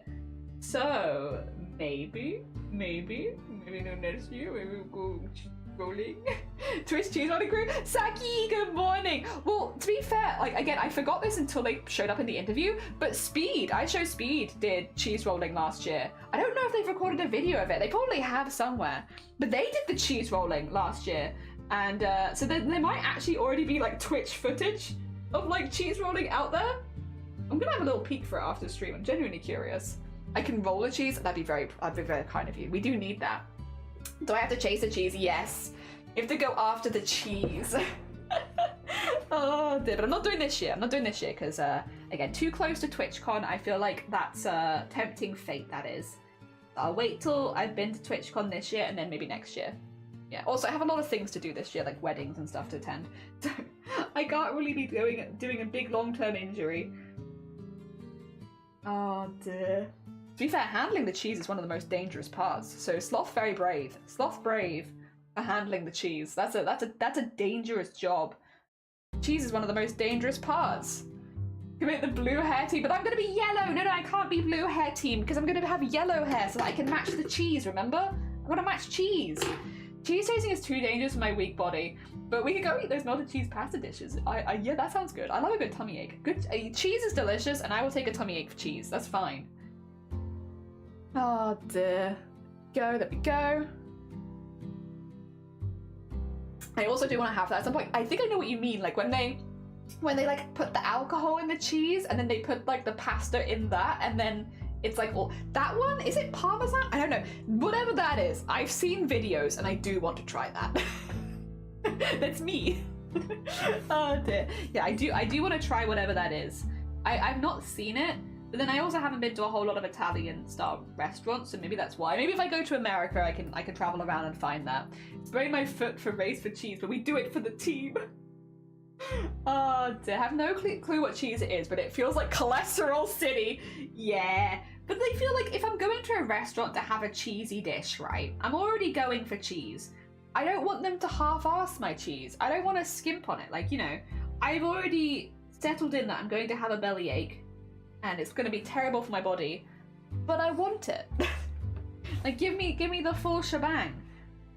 It's not an experience that I'm necessarily going to have very often, so I might as well go all out. Might as well get my cheese on cheese. Yeah, cheese on cheese action. Why not? Why not? Oh dear. Agree. Give me a plate of bad choices, please. Honestly, I feel like that's just been this stream, sleeves. Like, would you like one bad choice after another? Weirdly, half of them being cheese involved. We can give you one bad decision after another. Oh dear. We can hurt you with cheese in so many different ways. We're finding so many different ways for cheese to have a negative impact on your body. You're not even ready. Oh dear. Here we go. The one you think about is Parmesan. Yeah, it is. Okay, so it is Parmesan. I thought it might be Parmesan. Because yeah, the really, really big wheel where they like put some alcohol in it and then they spin that around and then they put the pasta in it and all the cheese melts onto the pasta. It does look really good. It does look really good. Thing is, I'm not even like, okay, controversial. I like cheese. I do like cheese a lot. But I do sometimes, like, I'm not like the most into cheese as like a lot of other people are. Like, I will say when someone is grating cheese on my pasta, I'll be like, that's enough. I will stop them. Whereas I do have friends who are like, they will not stop you. They will grate forever onto your pasta. But it's not like I'm even like the most cheesiest cheese person ever. I like it. There are some cheeses I like a lot. I like Boursin, I think it's called. I don't know if that's pronounced correctly though. It's like a herby cheese. I like that one a lot. Cheddar's good. Mozzarella's good. Standard cheeses, but they are nice. Standard for a reason. They're good cheeses. What else do I like? I like I think is it Red Leicester? Maybe. Another kind of standard one, but I like it. Smoky cheeses, nice. Smoked cheeses, delicious. Anything to drink, ma'am? Yes, please. Which cheese do you have? Sorry, ma'am. I asked you what you drink. You're like, yes. What cheese do you have? Melted into a cup. One thing I find funny, Denmark #1 export of bacon. Oh, really? A lot of about. Do you like bacon? Bacon smells good. That is the one thing. We don't eat a whole lot of meat in my household. We're economic vegetarians. Meat expensive. We buy meat on special. We're not probably going to buy it as much when it's not. But bacon is one of the ones where I'm like, you smell it and you're like, oh, it does smell good though. Although I have been eating more fish recently, which has been really, really nice. We've been getting like tinned fish. I actually have tuna pasta salad for whatchamacallit, because Right, we were talking about this on and off a little bit, but because I want to get a bit fitter this year, and I was Googling things you can do to get fitter, and they were like, you got to get fit in the kitchen. So you have to eat food that will help you get fitter. And I do have a habit sometimes, especially when I'm mid-project, of under-eating, which makes it really hard to like gain muscle if you're not eating enough. So I'm getting like a little stricter on my diet. Not in that like I'm restricting the things that I'm eating at all, but just that I'm eating enough, and I'm eating like throughout the day, and I'm not skipping stuff just because I'm excited about arts and crafts.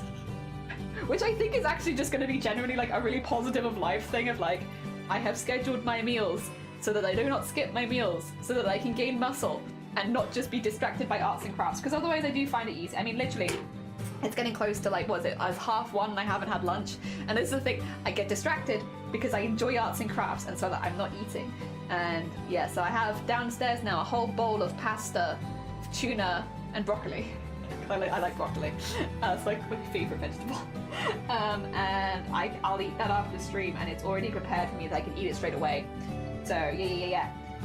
I think that'll just be a good thing in general though. I mean, hopefully it will help gain a little bit more extra strength, but also just generally I think it's a smart idea at this stage, knowing myself pretty well. Gonna get fit for the cheese race. Well, I think my family will be more likely to support me if I'm a little fitter as well. I'll bounce back quicker, you know? So much protein, so many beans. I love beans on toast. Beans on toast is fantastic. Delicious meal. Very good. Oh dear. Beans on toast with egg, I will say though. You get your toast, you put your beans on it, and then you put a fried egg on top of that, and that's good. I probably wouldn't do beans on toast without the fried egg, because I feel like having that, I mean, first of all, it's extra protein. Would you like some protein on your protein? Have some protein. But also, it's just good. I don't know. Having like a bit of variety. Beans on toast is good. Beans on toast with fried egg on top. Now that's what I go. Or cheese. Yeah, cheese as well. Cheese would be the other one. Would I do cheese and egg? I don't know. I would probably do one or the other, but cheese is a good one too. Cheese and beans and egg. And toast. Delicious. Probably a little annoying to make in the middle of a stream, but still delicious. Cheese, beans on toast. Hell yeah. Hell yeah. Oh dear.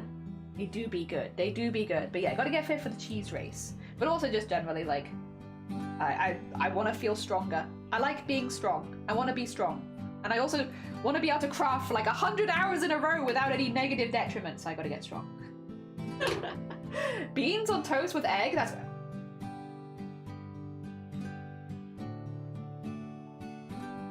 I don't know if we can be friends anymore, Sloth. Egg on toast? With beans? Oh god. Oh, I don't know about that. Oh, I don't know about that. Sloth. Oh.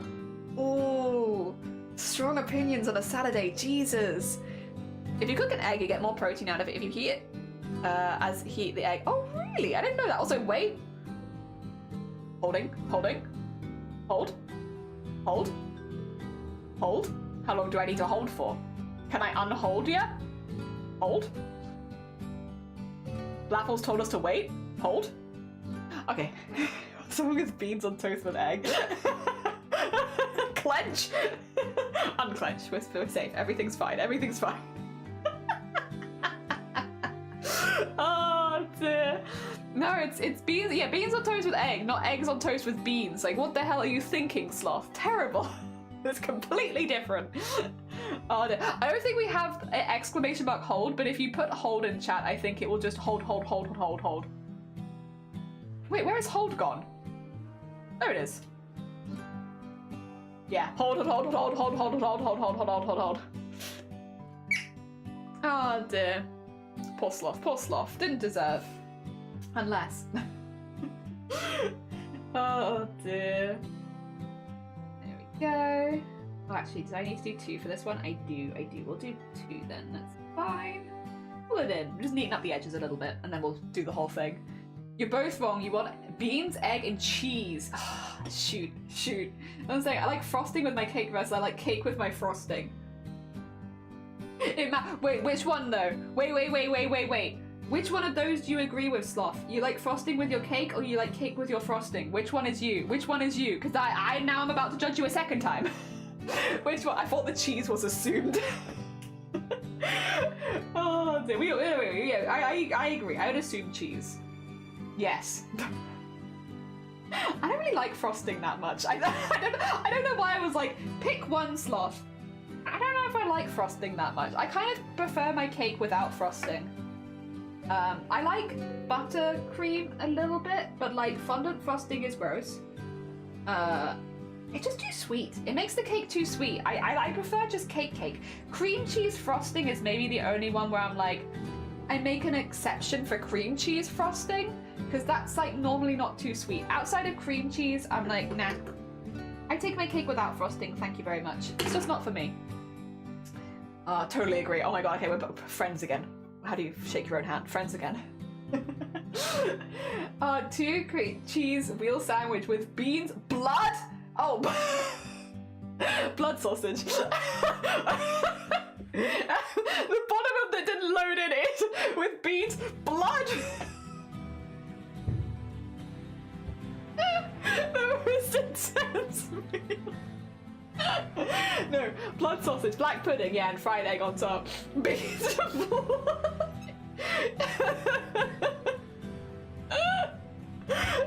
Oh my god, breakfast joke, I'm sorry. It's just because I cut off the bottom of chat so it looked like you were just like, I like beans and blood. Oh my god. Fair, Cypress, listen, we're not here to judge. You like your beans and your blood together, you go ahead. You enjoy your beans and blood. Your delicious, nutritious meal of beans and blood. Oh my god. Hilarious. Hilarious. Never just assume cheese. You're right. As soon as you start assuming cheese won't be there anymore. And that's sad. That's very sad. Roscoe, good morning. Welcome on in. I hope you're doing well. Welcome, welcome. We are doing lots and lots and lots of smocking at the moment. But just like the back part of it, so we're like kind of just chipping away. It doesn't. I'll flip it over in a second. You'll kind of see when we've got to. But we've been shrinking this fabric pretty intensely. We've done a lot so far. I'm very pleased with it. Oh, thank you for signing out Cypress, a very talented artist. Yeah, if you haven't checked out Cypress, so they do beautiful, beautiful art streams. Very heckin' cool bean, and they've recently returned to streaming after a 3-year break. Love them very much. Go send them some love if you haven't already. They also did a snake girl for Year of the Snake. Very cute. Hell yeah. Happy Year of the Snake. There we go. Flip it over. So you can kind of see where we've been getting to. This bit needs to be neatened up at the bottom, which is why it's like kind of all over the place. But eventually, these will be the same size. It's just a slow process. Black pudding and eggs. You've got black pudding? Oh my... When people have black pudding in their house, I'm always like, oh, yeah, I guess you can just buy it. Because I only ever have black pudding if I go and get a fry up outside. Like if I get a full English breakfast, then I'll have it with a black pudding. But like, I never have it in my house. It's like that I'd only ever get if I'm like out at a cafe or something. So like, when people are like, oh yeah, just, you know, having it in my house. Like, oh, yeah, I guess you could. Using 100% of your brain there, I guess you could just have it in your house. Beans and blood of our enemies. Oh dear, sadly it was crap because I overcooked the black pudding in the bread. Aw, so quite a dry one. And yeah, they sell it in Aldi. See, that's what I just never think of it. I know you like to take this more than safe, but I do have it. Do it. I think I know what your question's gonna be. Ask me. I swear to God, literally I was like, is it gonna be the pineapple one? Okay. There is a place. I'll talk, actually, let me find out what the question is first. Oh, jacket potatoes, where do I put them? In the bin. Sorry. Strong one. In the bin, though, where they belong, weak potato, right there. Sorry, where do I'm sorry, Sloth. Yeah. I don't put them anywhere near me, actually. That's a weak potato. Pardon? Jacket potato is weak. A weak potato. I would like my potato in every other. I'm so sorry. It was. You asked if it was. I told you. Listen, I'll be nothing if not honest. You are wounded. Yeah, that's fair. I'm sorry about that, but I'm not sorry about what I said. Varies my mood. Sometimes beans and cheese. Sometimes tuna and mayo, or sometimes chili and cheese. I'd say probably chili would be like my go-to, but then I'd rather just have mashed potato and chili. You know? Why would I go for a baked potato when I can just have mashed potato and chili? I just go for mashed potato and chili. Odd combination, but I found tuna mayo with beans and cheese. Ooh. Okay. Also, JH, good morning. Welcome on in. I hope you're doing well. Slow baked spud. But, okay. Potato ranking. Okay. where would you rank a jacket potato in the overall potato rankings? Like, do you rank it higher than a roasty? Or than a like mash? Where is jacket potato ranking for you on like a scale of like, you know, D, C, B, A, S? Is it an S tier potato? I said it's gonna be over so fast. We can always bleed it into Sunday a little bit. Hell yeah. Higher than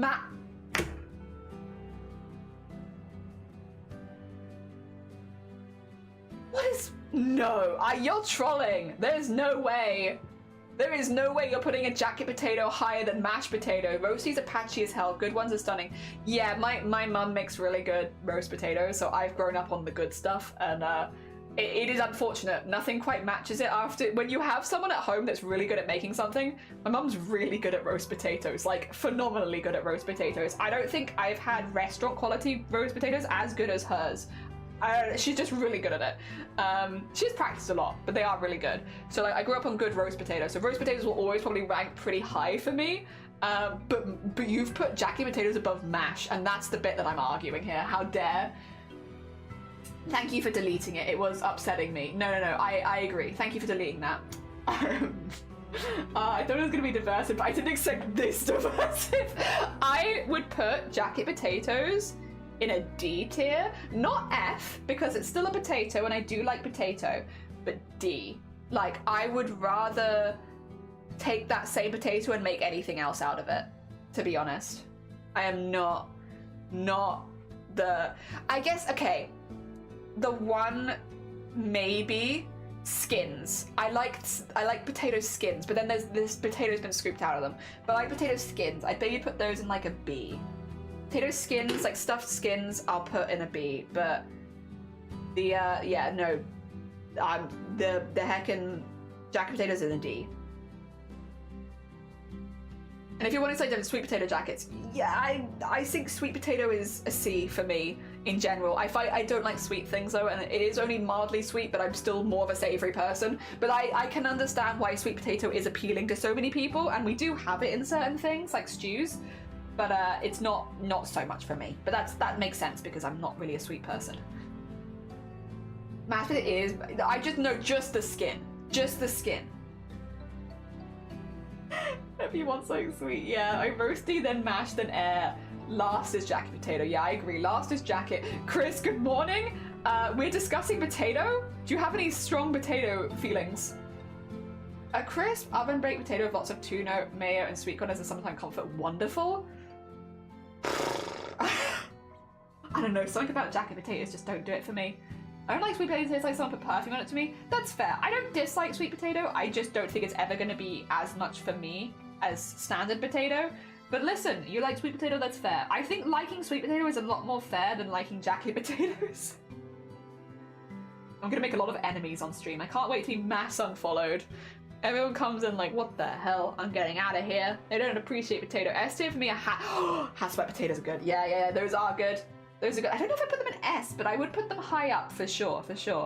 I think roasties are for me, my S tier. I love roast potatoes. I really like waffles as well. I like waffles, like potato waffles. I know they're not that good, but potato waffles are probably in an S tier for me. I really like potato waffles. Middle of ground potato guy, that's honestly fair. Happy Saturday, Chris. I know what, no, Sloth, I'm sorry, come back. I'm sorry. I'm not sorry for the things that I said, but I'm sorry. No, am I sorry? I want you to stay. But I'm not sorry. I'm sorry. Give me 2 seconds. I just have to work out how I feel. Roasties are probably low ranking. Really? I love them with duck. I love to eat duck. Hash browns S tier. Yeah, hash browns are S tier. Sorry, I'm just working out my feelings and emotions right now. I'm so sorry, Sloth. Can we get a shout out for Sloth? If anyone appreciates Sloth's opinions on jacket potatoes, you can go follow Sloth. Go follow Sloth for jacket potato lovers. Meanwhile, I'm gonna be over here in my potato waffle corner. Sloth is S tier because they do start with S. It's true, and they said jacket over. Yeah, mash I'm putting in A. I don't put mash in S, but it is A. Mash is an A tier. What's a jacky potato? A jacket potato, like you put on a jacket. And it's basically when you put a full potato in the oven with the skin on, and then you fill it with things. So it's a big potato. Yeah, in the oven. This is how Food Wars started. You're fine. Mackies have hash browns. Only consistently good thing on their menu. You know what though? You're kind of right. And the apple pie pocket. When they do the apple pie pocket, it is good, but so often they just don't do it. Yeah, jacket. Jagged, not jagged, jacket. Tater tots, hash browns, I guess, are my favorites. I put hash browns a bit higher. Tater tots I love the texture of, but I just don't like the taste as much. So tater tots would probably be like a B or an A for me, but hash browns are a definite S, for sure, for sure. Fondant potato, or jagged sounds edgy, the edgiest of potatoes. Oh dear. I mean, yeah, to be fair, Sloth, you did say you were going to say something diversive. Did you not think you were going to get an argument? In this British stream, you didn't think we'd argue with you? Or we'll argue with you? Over potatoes? What about like crisps, potato fries, chips, all those kind of stuff? Those are pretty good. I like curly fries, I will say. I think curly fries are like maybe my favorite for chips, or fries even. Yeah, curly fries are really good. I like those a lot.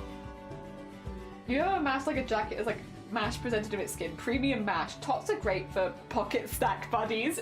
Hell yeah. Very nice, very nice. Good old snacks. Good old little snacks. Very nice. Potato cakes. What about potato cakes? Homemade potato cakes are fantastic, to be fair. I put them in A, I think, though. I don't think I put them as high as hash browns. I do like a homemade potato cake. Pretty good. Potatoes are just great. Hey guys, welcome to my potato appreciation stream. They're just really good. I really like potatoes. I also like that you can be a potato. Potato is such a versatile word. You can eat potatoes, but sometimes you can also be a potato. And that's pretty good. I like that a lot. Sometimes you can feel like a potato, which doesn't logically really make a lot of sense, but it still makes me happy. I like pictures of people drawing potatoes.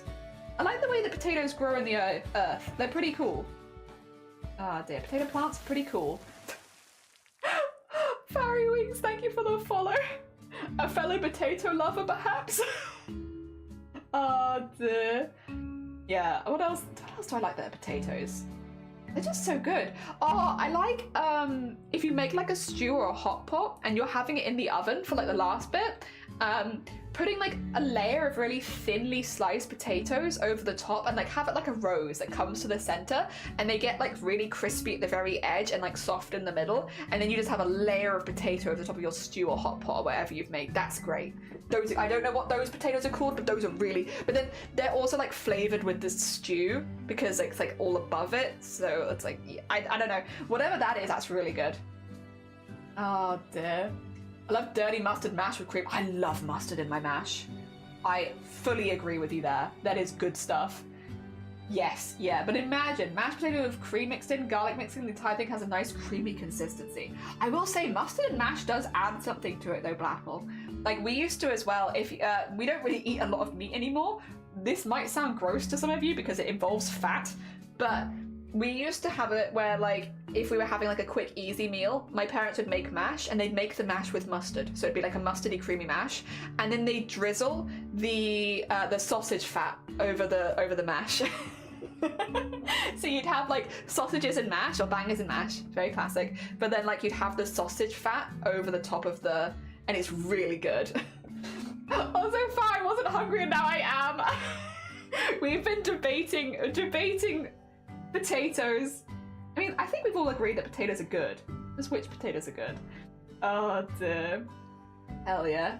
Whenever someone follows doing a conversation like that, it's like, ah yes, a potato lover, I see. Cheesy mash is fantastic as well. All the fillings would be putting the potatoes over the question. I'm sorry, Sire.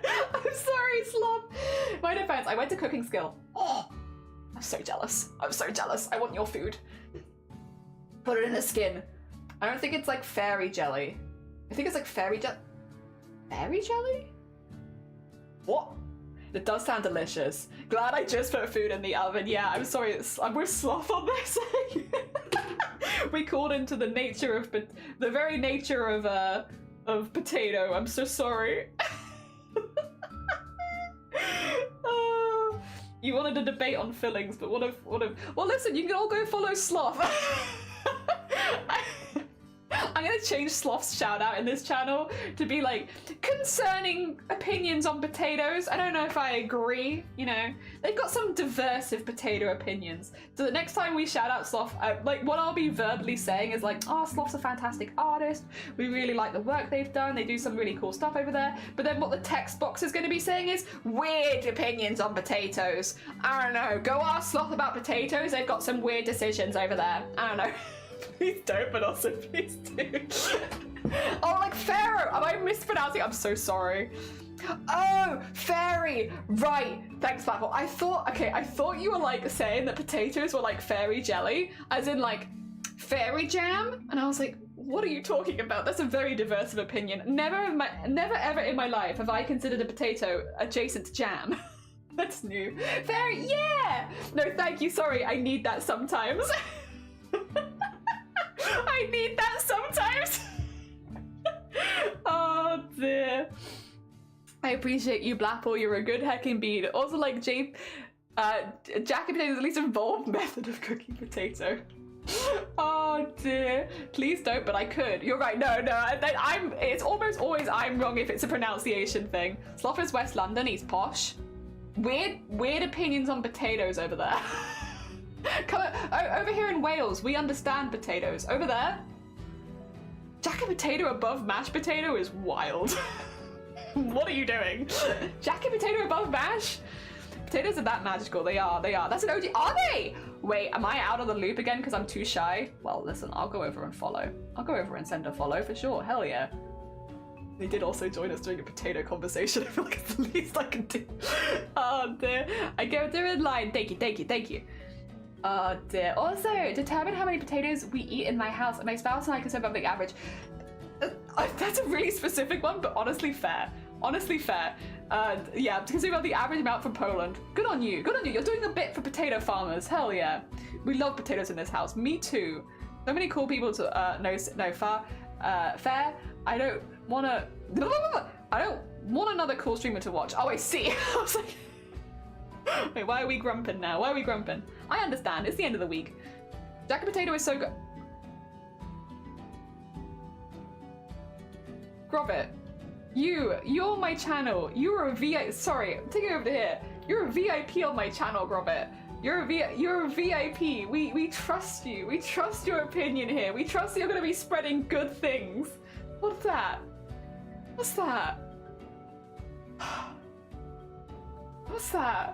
Heckin' Jesus. I can't believe what I'm seeing in my chat. Thank you, Blapple. Honestly, I really appreciate it. Do I have my Zoom in one? Robert. Really? Jacket potato over mash? What's wrong with you? What do you think? People over in England are weird. You're weird. You don't understand potatoes. You don't get potatoes like we do. I'm no longer chainless on it. What about? Really? Oh hell yeah! What? Oh okay, fair. No, that's fair. Like I wouldn't. My fingers would fall off. I don't have enough with sewing, but I love watching. Hell yeah. Goodbye, Robert. Goodbye. Oh dear. What do you put on your jacket potatoes? Nothing. Bin juice. That's what the original question was. I was like, what do you put on your jacket potatoes, guys? And I said, nothing. I put it in the bin. And then everyone's been very upset. I make like mash, 75% more milk, sour cream, chestnut and garlic, yeah. And then I brown it a bit. Oh, good. More funny if the mod was jelly. It wasn't me this time, but it definitely could be me in the future. I would do that. Maybe I like them the same. Oh, no, that's fine. As long as it's not above, that's okay. Wait, your opinion flew under the radar? Not in this chat. Where are you? And I'm so sorry. I'm gonna find your questionable opinion on potato. Wait, where is your questionable opinion on potato? Oh no, have I long lost it? I might have long lost it. Because sleeve stands out in the chat. Oh, no, it's not that I've long lost it. It's that Blapple's timed them out for heckin' 10. They've deleted every message that Sleeves has ever put in chat. So how am I going to go back and find it? Also, Psychbomb, good morning. Welcome on in. I hope you're doing well. And Positive, good morning. How are you both doing? We're having a debate about potatoes right now. You take away our potatoes, you take away our freedom. Listen, we're passionate potato people. Ah, dear, I'm a bit upset. I don't even know half of these terms. That's fair. Your mods are gonna ruin your It's mods like this. Boiled potatoes are good. I like boiled potatoes. That's maybe a controversial one. I think boiled potatoes have a wonderful texture. I only like jackets if I'm camping. Otherwise, it's mashed or smashed. Yeah, depending on the type of smud. Spud. Not smud. Boil them, mash them, put it in a stew. That has been this whole chat. I'm so sorry I'm with Sloth on this. Oh. Goddamn default is 10 minutes. I wish I could change it for you. It's Pixie. Hi, Pixie. Sorry, I'm so sorry. My bad. Yep, now I see it. Like, psych doesn't actually make any sense. Pixie, how you doing? Good morning. I hope you're doing well. My bad. We're having a very heated debate about potatoes and the way that people have their potatoes. I love the videos of the 1 million layer potato, but I can't imagine ever doing it myself. With duck fat. Hell yeah. I am very open to all types of potato inclusivity. I'm glad to hear it. Now, hash browns are S tier. Yep, hash browns S tier. I put roasties because my mum makes really good roast potatoes and they are S tier. So roasties are S tier. Whatever the ones you put on the top layer of the stew that get crispy on top, that's S tier, but I don't know what they're called. They're just like, you cook a stew for a really long time and then for the last hour you put like a thin layer of potato over the top and then they become crispy and soft in the middle. And they taste like stew kind of because they're on top of the stew, but I don't know what that is. What is your opinions of Marmite Woman? Marmite Woman? Like a woman made of Marmite? I think that's pretty hot. I think that's alright. I mean, any other things to debate other than tea? Tea, potatoes, pizzas, Marmite. Did you bring that delicious spread into this? It is delicious. And also, Alvin said, good morning. All forms of potato are good. Yeah, I would agree with that. Unlike egg. Sorry, now this is this controversial one. And it's because I would say I don't think all forms of egg are good. Specifically, bad scrambled egg. Bad scrambled egg is F tier, and good scrambled egg is S, and it's really cruel. It's a cruel world where depending on how good you are at scrambled eggs, they either get into S tier or F tier, and there is literally no in between. Scrambled eggs, both S and F, depending. Dauphignon? I think that's the layered one, right? Why do I see Puffy potato stuffy stream in the future? I wouldn't be against it. Hot pot taters. Yeah, hot pot taters are like an S tier. They're so good. I like hot salty fries. I like curly fries, which are normally quite salted. So yeah, I do like those. Do not like scrambled egg. I don't like bad scrambled egg is F, good scrambled egg is S. No in between. Is anything bad not that good? That's true, I suppose. But like, I think a lot of people are used to like mass-produced scrambled egg as like that's normal, and it's like no, that's not normal. It shouldn't be normal. There is good scrambled egg out there. How do you like your scrambled eggs? Not overdone and rubbery.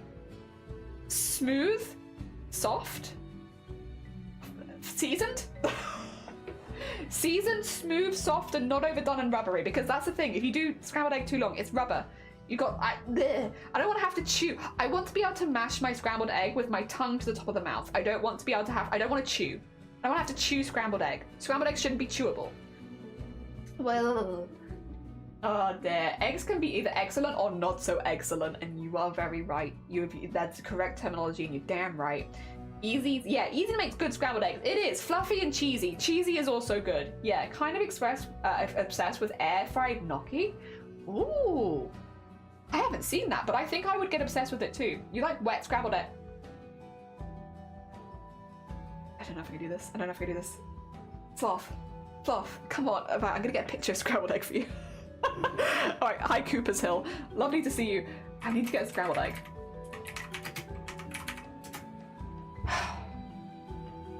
God. I'm just so disappointed. I've got a picture. I've got a picture.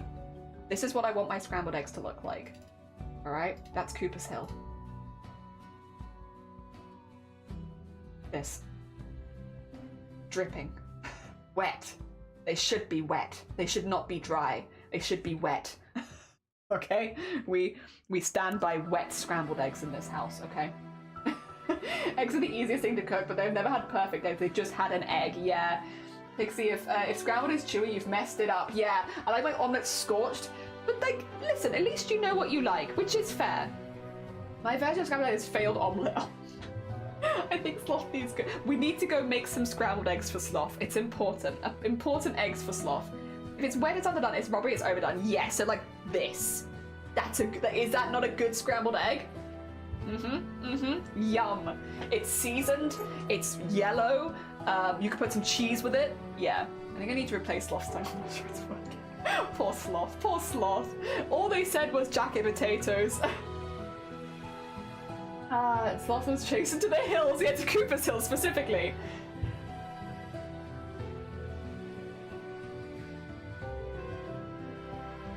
Sloth.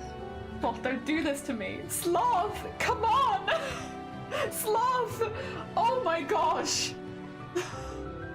I could rather be going close to this, but not for myself. That's fair. It does look a bit wet. It is a bit wet. Thank you for deleting that. That was hard. That was hard to look at. I can never make scrambled eggs properly. Again, my family are really good at it. I'm not as good at it, but I'm getting better. I'm getting better. Also, Charlie, good morning. What are you making? You prefer your eggs a little more dry. I mean, that's the thing. As long as you know what you like, that's very fair. Oh dear. But I like a little wet. We're doing smocking, by the way, so I don't know how much you can see left because we've actually done a lot today. There's a grid that I've drawn on the fabric and we're doing a little knot on every point of the grid, and then when we flip it over, it makes a pattern on the other side of the fabric, and then we're going to turn this into two sides of a very small like crop jacket. This side's already been done. It's got sequins and everything. This side's still a work in progress, but it's a slow progress, and that's how it goes. I had cheese and ham omelette this morning for brekkie. I normally start cooking it on the stovetop omelette and then grill it fluffy. Oh. You like your scrambled egg in the You can make scrambled egg in the microwave? Wait a minute. No, I can't tell if you're messing with me or not. You can make scrambled egg in the microwave? I thought eggs exploded in the microwave. Have I misremembered that? I always done it on the hob. If to answer your question, it's always been on the hob. Ah, dear food force. Scrambled eggs shouldn't be runny. Slav! Slav shops at Eminence. He doesn't want to go down a state of little groceries. Imagine pouring your egg. The spoon was talking over the spoon. Oh, jelly. Weekend streams are good. This is so much food. You can. You can. Really? Put it in a mug?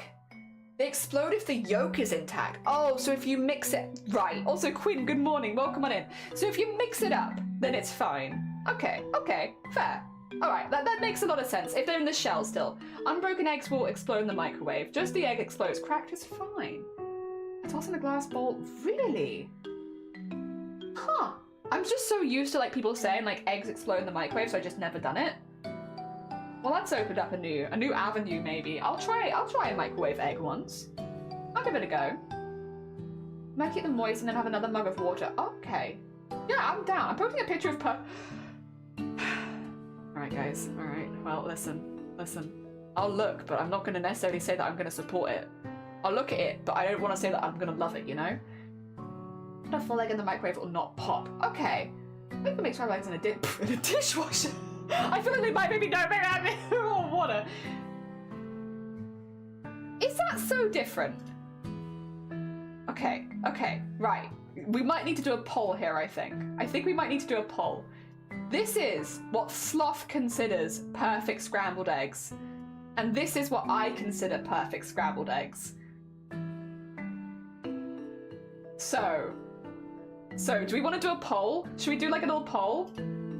Let's do a poll, shall we? Then you can vote with your mouths. Which scramble is better? Sloths, or jelly? And we'll do it for 2 minutes. You're gonna have to be quick on this one. All right, so this one is Sloths. The one on stream right now is Sloths. This one is jellies. This one is jellies. This one is sloths. This one is jellies. This one is sloths. Yeah, you hate eggs. Can't even boil an egg. That's honestly fair. So we're looking at sloths right now. Now we're looking at jellies. Oh, that's your liking. Fair. Fair. Looks like these cooks in chat. Yeah, everyone's very... To be fair, there are a lot of people that are very good at cooking in this chat. This one's mine. This one's sloths. Team sloth, light, fluffy, and not wet. Looks a bit the same. Yeah, mine's more wet. Yours looks like salmonella. Do you want to go? Oh my god, you are wrong. You are wrong. You are wrong. I'm sorry. It is.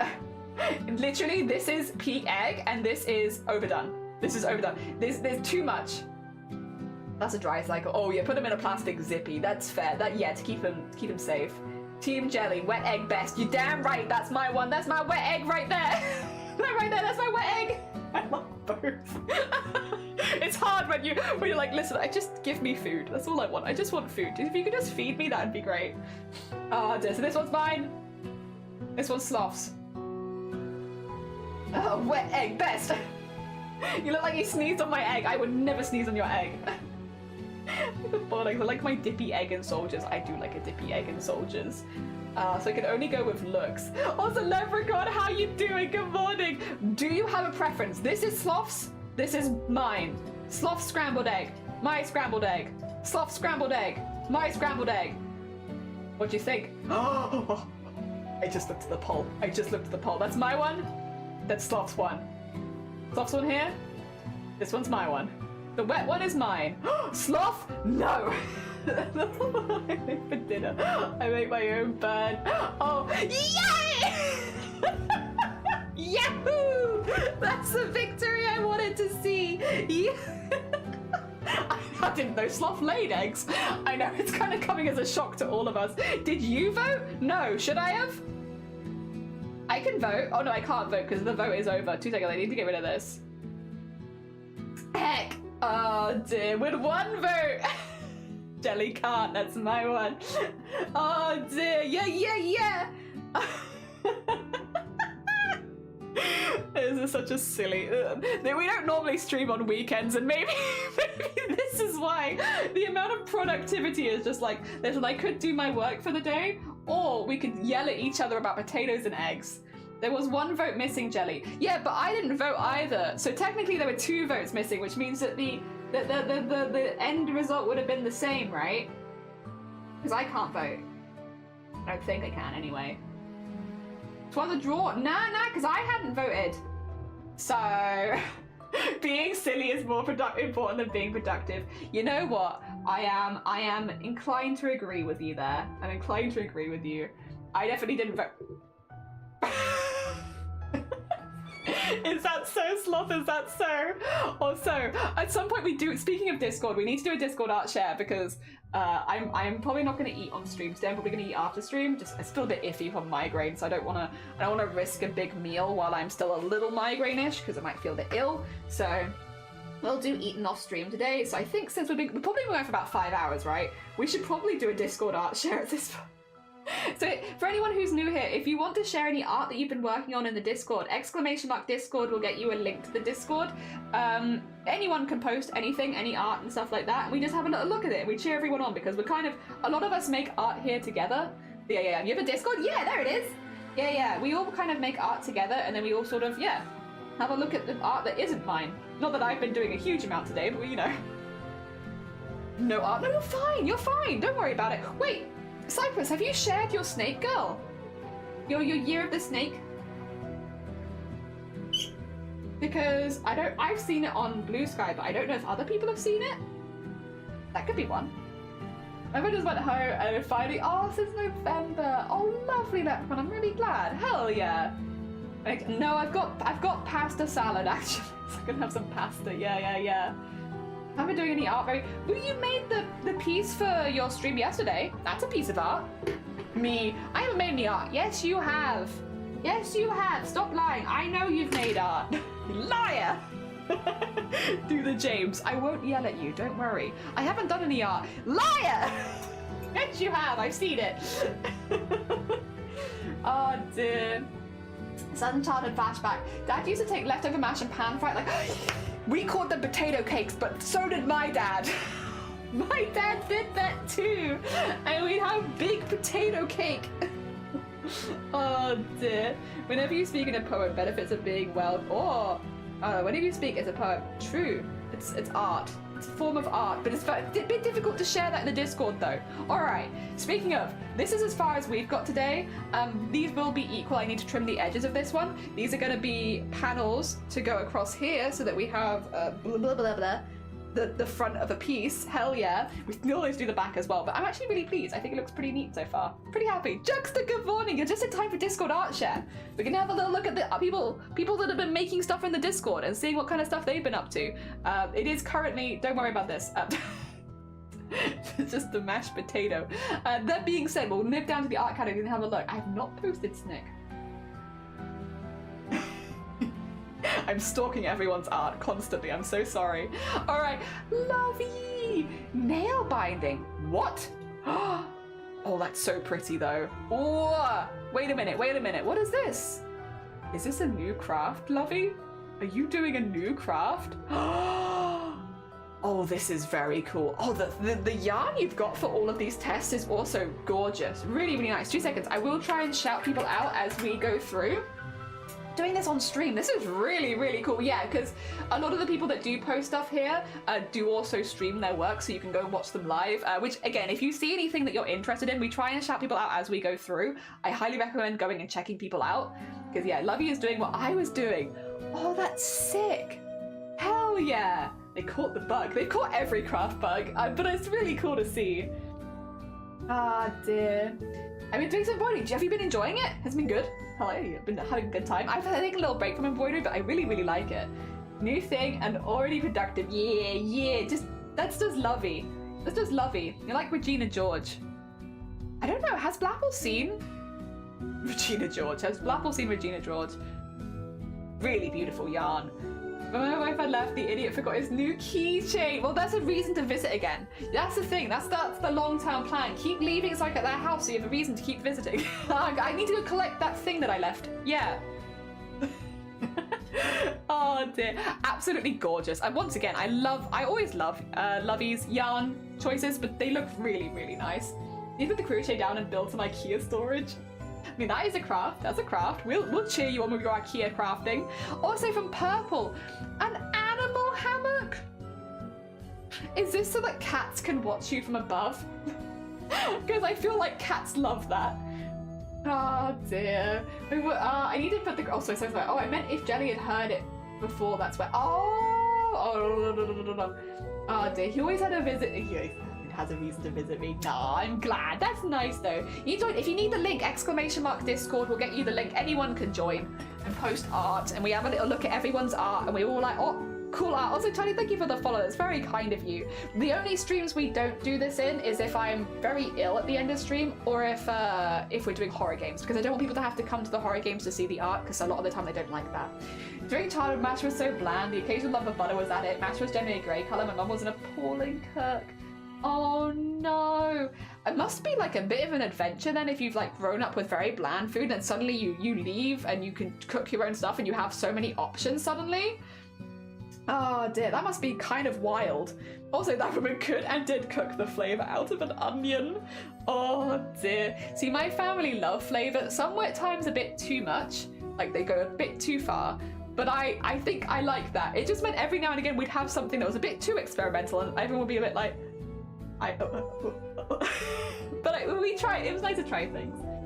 Oh dear. You know, this is Nubo Purple for an animal, for the youngest, and I think that's really cute. I think that's just really cute, and it was an adorable project. Oh dear. Doing it, and she steals what other people are doing, which is like, I think cool. That's how you work as an artist. You see something that someone does, and you're like, I want to try that too. And it's how you try new arts and crafts. Nothing wrong with that. If we get down to art, oh my god, wait. This sparks so much joy. Look at them all wiggling together. Oh my god. All right. My art is from the 29th of the day. The first one is a commission I did. The rest are of my friend playing the last episode of Poppy Playtime. The little wigglies. Look at them. All right, we got to go through all of them, but oh my gosh. I love it. The last one was user reactive. The dance is no talk. It's like, stop. And then wiggle, wiggle, wiggle, wiggle, wiggle. That's so cute. Okay, first of all, commission. We know, thank you for shouting out Zomboti. We know Zomboti is really, really good with all of this. Like, they are very, very good at art posings and characters. Like, character art especially, Zomboti is fantastic at. If you haven't checked them out, you're doing yourself a disservice. They're very good. I grew up thinking stuffing was spicy because the only thing with flavour, and I thought beef was meant... Oh, Roscoe. Good wiggles, good wiggles. Ah, dear, I might even... Oh, play Little Hope. I want to play Little Hope at some point with Shifty. Shifty doesn't know this yet, but I want to. Shifty's not aware of this, but I want to grab Shifty and play a game. Oh, this is my reaction whenever I see Zomboti's art. Wiggle, wiggle, wiggle. Ah, dear, we confirm. Yeah, Zomboti not human, it's true. Just put, oh, I look forward to seeing them, but we're going to go through everyone and then we'll come back. So if there's any stuff that's in a category below, we'll just nip back to it so we can, just to try and make sure we don't miss anyone. But yeah, no, very heckin' cool commission. Poppy Playtime, I actually did see this on Blue Sky and I thought it was very cool. I saw it and I was like, that's Zomboti. That's a Zomboti art. We are going to beat you to death. Hell yeah. Let me in. Let me in. Right. The wiggles. Look at them. Look at them go. They're so cute. Look at them wiggling. Look at the wiggly little guys. Oh my gosh. Adorable. Look at them wiggle. Oh my god. And then stop. And then wiggle. They're so cute. The wiggles are just so cute. I love them. They wiggling. They wiggling. Look at them go. Oh dear. Oh, bless you. How does that like me? You say wait to have a good night's sleep. Oh, one of those days, Leprechaun. Best of luck. Best of heckin' luck. Oh dear, my palate of flavour and smell is as hopeless as a result, but I have a mega appreciation for anything good, even if I don't understand it. Hell yeah. Hell yeah. Oh dear. Also, so Squid was saying earlier today, Squid is taking a little bit of a jump and doing some digital art, and look how good. This is the, first piece of digital art they've done. Like like what the hell, Squid? What the extra hell? That's so good. That's, and that's not an easy thing to do. Thank you for shouting out Squid as well. I really appreciate it. I'll grab the small one. There we go. We both got a little one. That's really, really good, Squid. Really, really good. I love the texture of the fur. I love how the different colours are blending into each other. I love their little adorable face. Very cute. What software is it? It's actually a very good question. It was so funny to kick it at 3 AM. Oh, love that body. Thank you for that. Very cool. No, this is really, really good. You have to keep this now though, Squid. Sorry, legally required now, Squid, that you have to save this piece of art somewhere safe on your PC or an external hard drive or something, because in 1 year's time, you redraw it. So, and then 1 year after that, you redraw it again. So you have to keep it now. This is your first piece of digital art, keep it. And then you redraw it after a year, and then after another year, and then after another year, to help you track progress. That's your piece. That's your piece. Iris Paint. Nice. New emote. Could use that as an emote. Absolutely could. You have to keep it and redo it in a year. Exactly. And slowly it keeps morphing into Jen. It doesn't morph into me. That's not true. That's not true. That is what you have to do. That's the law. That's the law of digital art now. Oh, dear. It's all done on my iPad. That's very impressive. Very, very impressive. Oh, we got more weekly colour palettes from Saki. So Saki, oh my god, one of them's really cute. Wait a minute. So Saki makes these weekly colour palettes. If you're somebody who struggles with heckin'... Do I have a Saki one? No, I need to make a Saki one, to be honest. Yeah, if you're someone who struggles with colour palettes, which I do, I love drawing line art, but I struggle with like the colour palettes. Saki makes these colour palettes and they're really, really cool. And they're just like nice prompts to help you if you're struggling with that part of the art. Also, Piggy, you're damn right, Horizon. Dear. Yeah, really, really helpful for someone who's maybe struggling a little bit more with colour palettes and putting things together. I want them too. They're really cute. Kev, good morning. Welcome on in. I hope you're doing well. Dear. Thank you for doing the big shout out for Saki as well. They also do this kind of stuff on stream, so you can literally watch them doing it. I'm like putting my own emotes in. There's already emotes here I could be using. But yeah, really, really cool. And again, it's just like a nice prompt for people that are trying more stuff with art and like need that extra help. Because I'm one of those people that's like, color palettes is a bit that I really struggle with. So having that extra little prompt is good. Hell yeah. Sloth! I don't think we're going to be able to do the big shout out for Sloth because I think unfortunately I've already shouted Sloth out. The heck, that's so good. And you did the jellyfish. Oh, I think you did a really good job on the jellyfish. I can do the small sloth shout out, even if we can't do the big one. I think you did a really, really good. Again, Sloth does art streams. You can literally watch Sloth doing art online. This is looking really, really cool. I love the colors. I think it's looking really fun. I love the burger with legs. The burger with legs does give me joy. That is a good hecking leggy burger right there.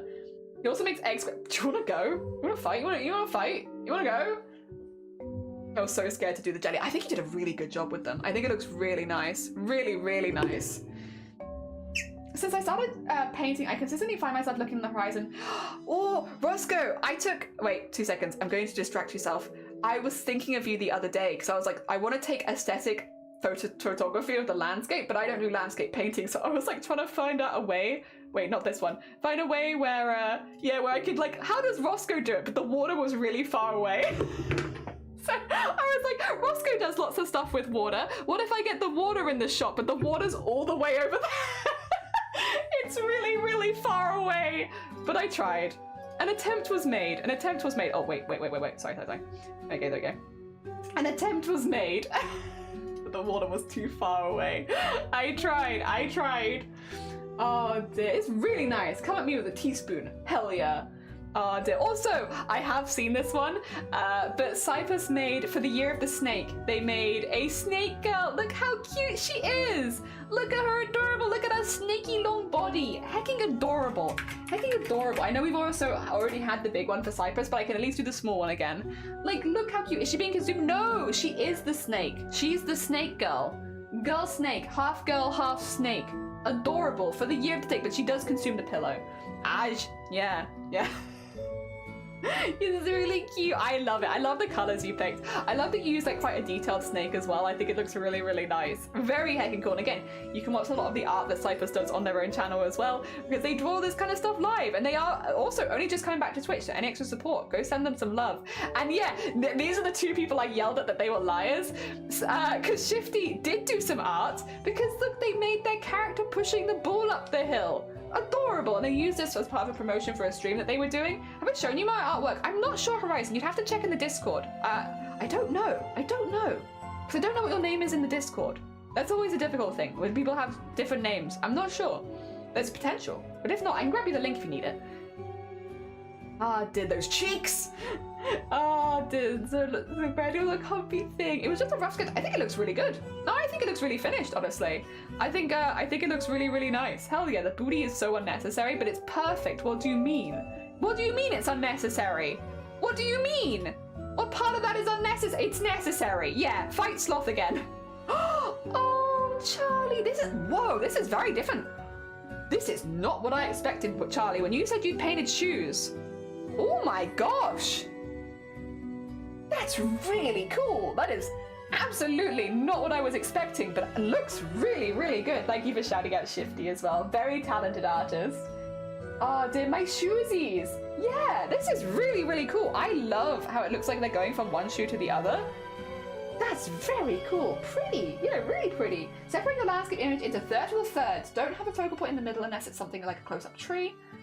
90% of the time, images with features but not in the center. So putting the sun in the center was too much then, I'm assuming. Thank you though. I appreciate that. Okay. Also, Charlie, do you stream your arts? We need to find out. Otherwise, we need to know. Do you stream your art? Do you do shoe painting? If not, don't worry about it. It's completely up to you, of course. I love them. I think this is really, really cool. This is just a really cool idea. Hell yeah. I need to know. It's important. Oh dear. Oh, I forgot. I would like to, but I don't right now. That's very, very fair. Also, I understand with a craft setup, it can take some thoughts and consideration. But if you ever did, let us know. There we go. Link, please. Let me get the link. I grab you the link. A few seconds. Actually, if I do it like this. Oh, that's DOS chord. It's thinking about it. And then 2 seconds. That should be the link to the Discord. There it is. Sorry about that. The delay is something, but it's there. Kids running around all the time. Oh, no, that's very, very fair. Very fair. They're happy. Look at the bounce. It's like yippee, yippee, yippee, yippee, yippee, yippee, yippee. Gonna go hand on your... No, you're fine. Thank you for leaving a raid lurk. Also, Pearl, good morning. Welcome on in. I hope you're doing well. This is very cute. They are so happy. They are so bouncy. I love the bounciness. Hell yeah. Very hecking cool. Very hecking cool. All right, we're gonna nip down. Oh my gosh. Oh my gosh. All right, from Lovey. Oh god, that's so good. +1 for blocking, and yeah. They're just helping me with my stuff. I had some queries, and lots of people have been very kind for helping me, so thank you. Lovey. God, that's gorgeous. That is absolutely gorgeous. Yeah, gorge. Like, so nice. Oh my gosh. Made them jump. Oh, on bed. Oh my god. Yeah, the colours are beautiful as well. I love that outside colour for Lovey. That's so nice. This is part of a set of 2 as well. Lovey's been working really, really hard on these. Like, the amount of work and effort that goes into them is so impressive. And it's for a gift, I think, which is a lovely thing to give as a gift. Hecking gorgeous. Absolutely lovely. Oh dear. And then, oh, from Pixie, a few whips. We love it. Oh. That is gorgeous gradient, isn't it? Oh my god. I love the patterns you put into it. It really helps emphasize that gradient as well. That's really, really nice. The stitches and like the little different areas of it with that gradient just look really, really good. That's very satisfying. That is very satisfying, Pixie. Oh, and another one. Ooh, okay, you do quite a range then of different stitches in these, because these look really nice. Relatively complicated, but like, yeah, really nice. Oh, I like, that's my favorite. That's my favorite right there. I love that colorway. That's so pretty.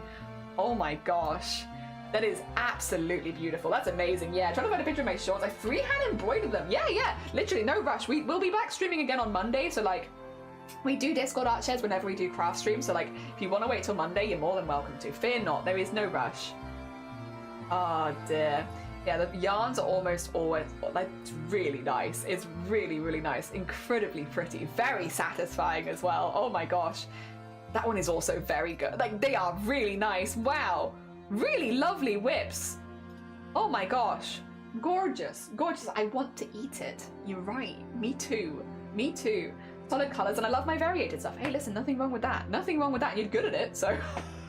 Here's the thing. You're doing very well. Why change? You're doing great. Oh dear. Oh, wait, a shawl and scrunchies. Okay, gorgeous. Love the color. Hell yeah, beautiful and bright. If it's art, put it in the art channel. Yeah, if you have a little read, they all kind of have different names. Art or general crafts is like a good one if you're not 100% sure. Yeah. Oh my god, and scrunchies! Oh my gosh. This looks like it's made of like chenille yarn as well, so like the really soft stuff. The softest of scrunchies. Oh my gosh. Softy, scrunchy. Good on you, there's a lot. You've made quite a few there. To be fair, if it's like anything with hair bands, I feel like they do just disappear like really quickly. So making a few is probably actually pretty safe. Pretty safe. Just lurk and have a lovely lurk. Thank you so much. Oh dear. I'm trying to find, the arts and craft community on Twitch is so friendly, like genuinely. Then there's a lot of us who stream arts and crafts, and we do similar like art shares and stuff like that. Like there is a lot, and they're just generally really cool. Also, something's been posted in food, and then we'll go back up to art. It's Lovey. What is that? Wait, what is this? I need more information. What is it? Oh my gosh. A layered thingy. What is it? Is that a potato?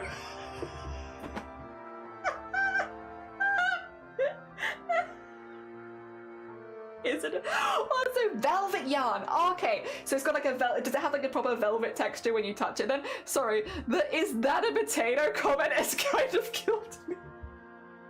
It could be. Potato and tea is a choice, but it could be. Oh, let's nip back up to art.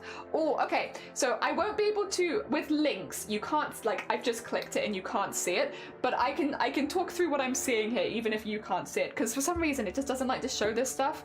It's my setup. I need to fix stuff. Basically, this is just a reminder that, God Jelly, you need to fix stuff. Oh, this is gorgeous, though.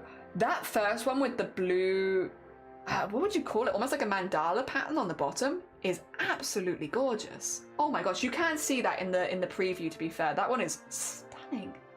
Oh, I love the mask as well. Oh, these are are really cool, Horizon. Like, what the actual heck? These are sick. Oh my gosh. I love that they all have like a color palette as well that kind of coherent, like goes together. Like it's a very satisfying just general page to look at. Oh my gosh. You can't see the mask one. You have to click the link to see the mask one. The mask one's really, really cool. Oh my gosh. I love this one. This one's one I was saying. That one's gorgeous. The colors on that are very, very pretty.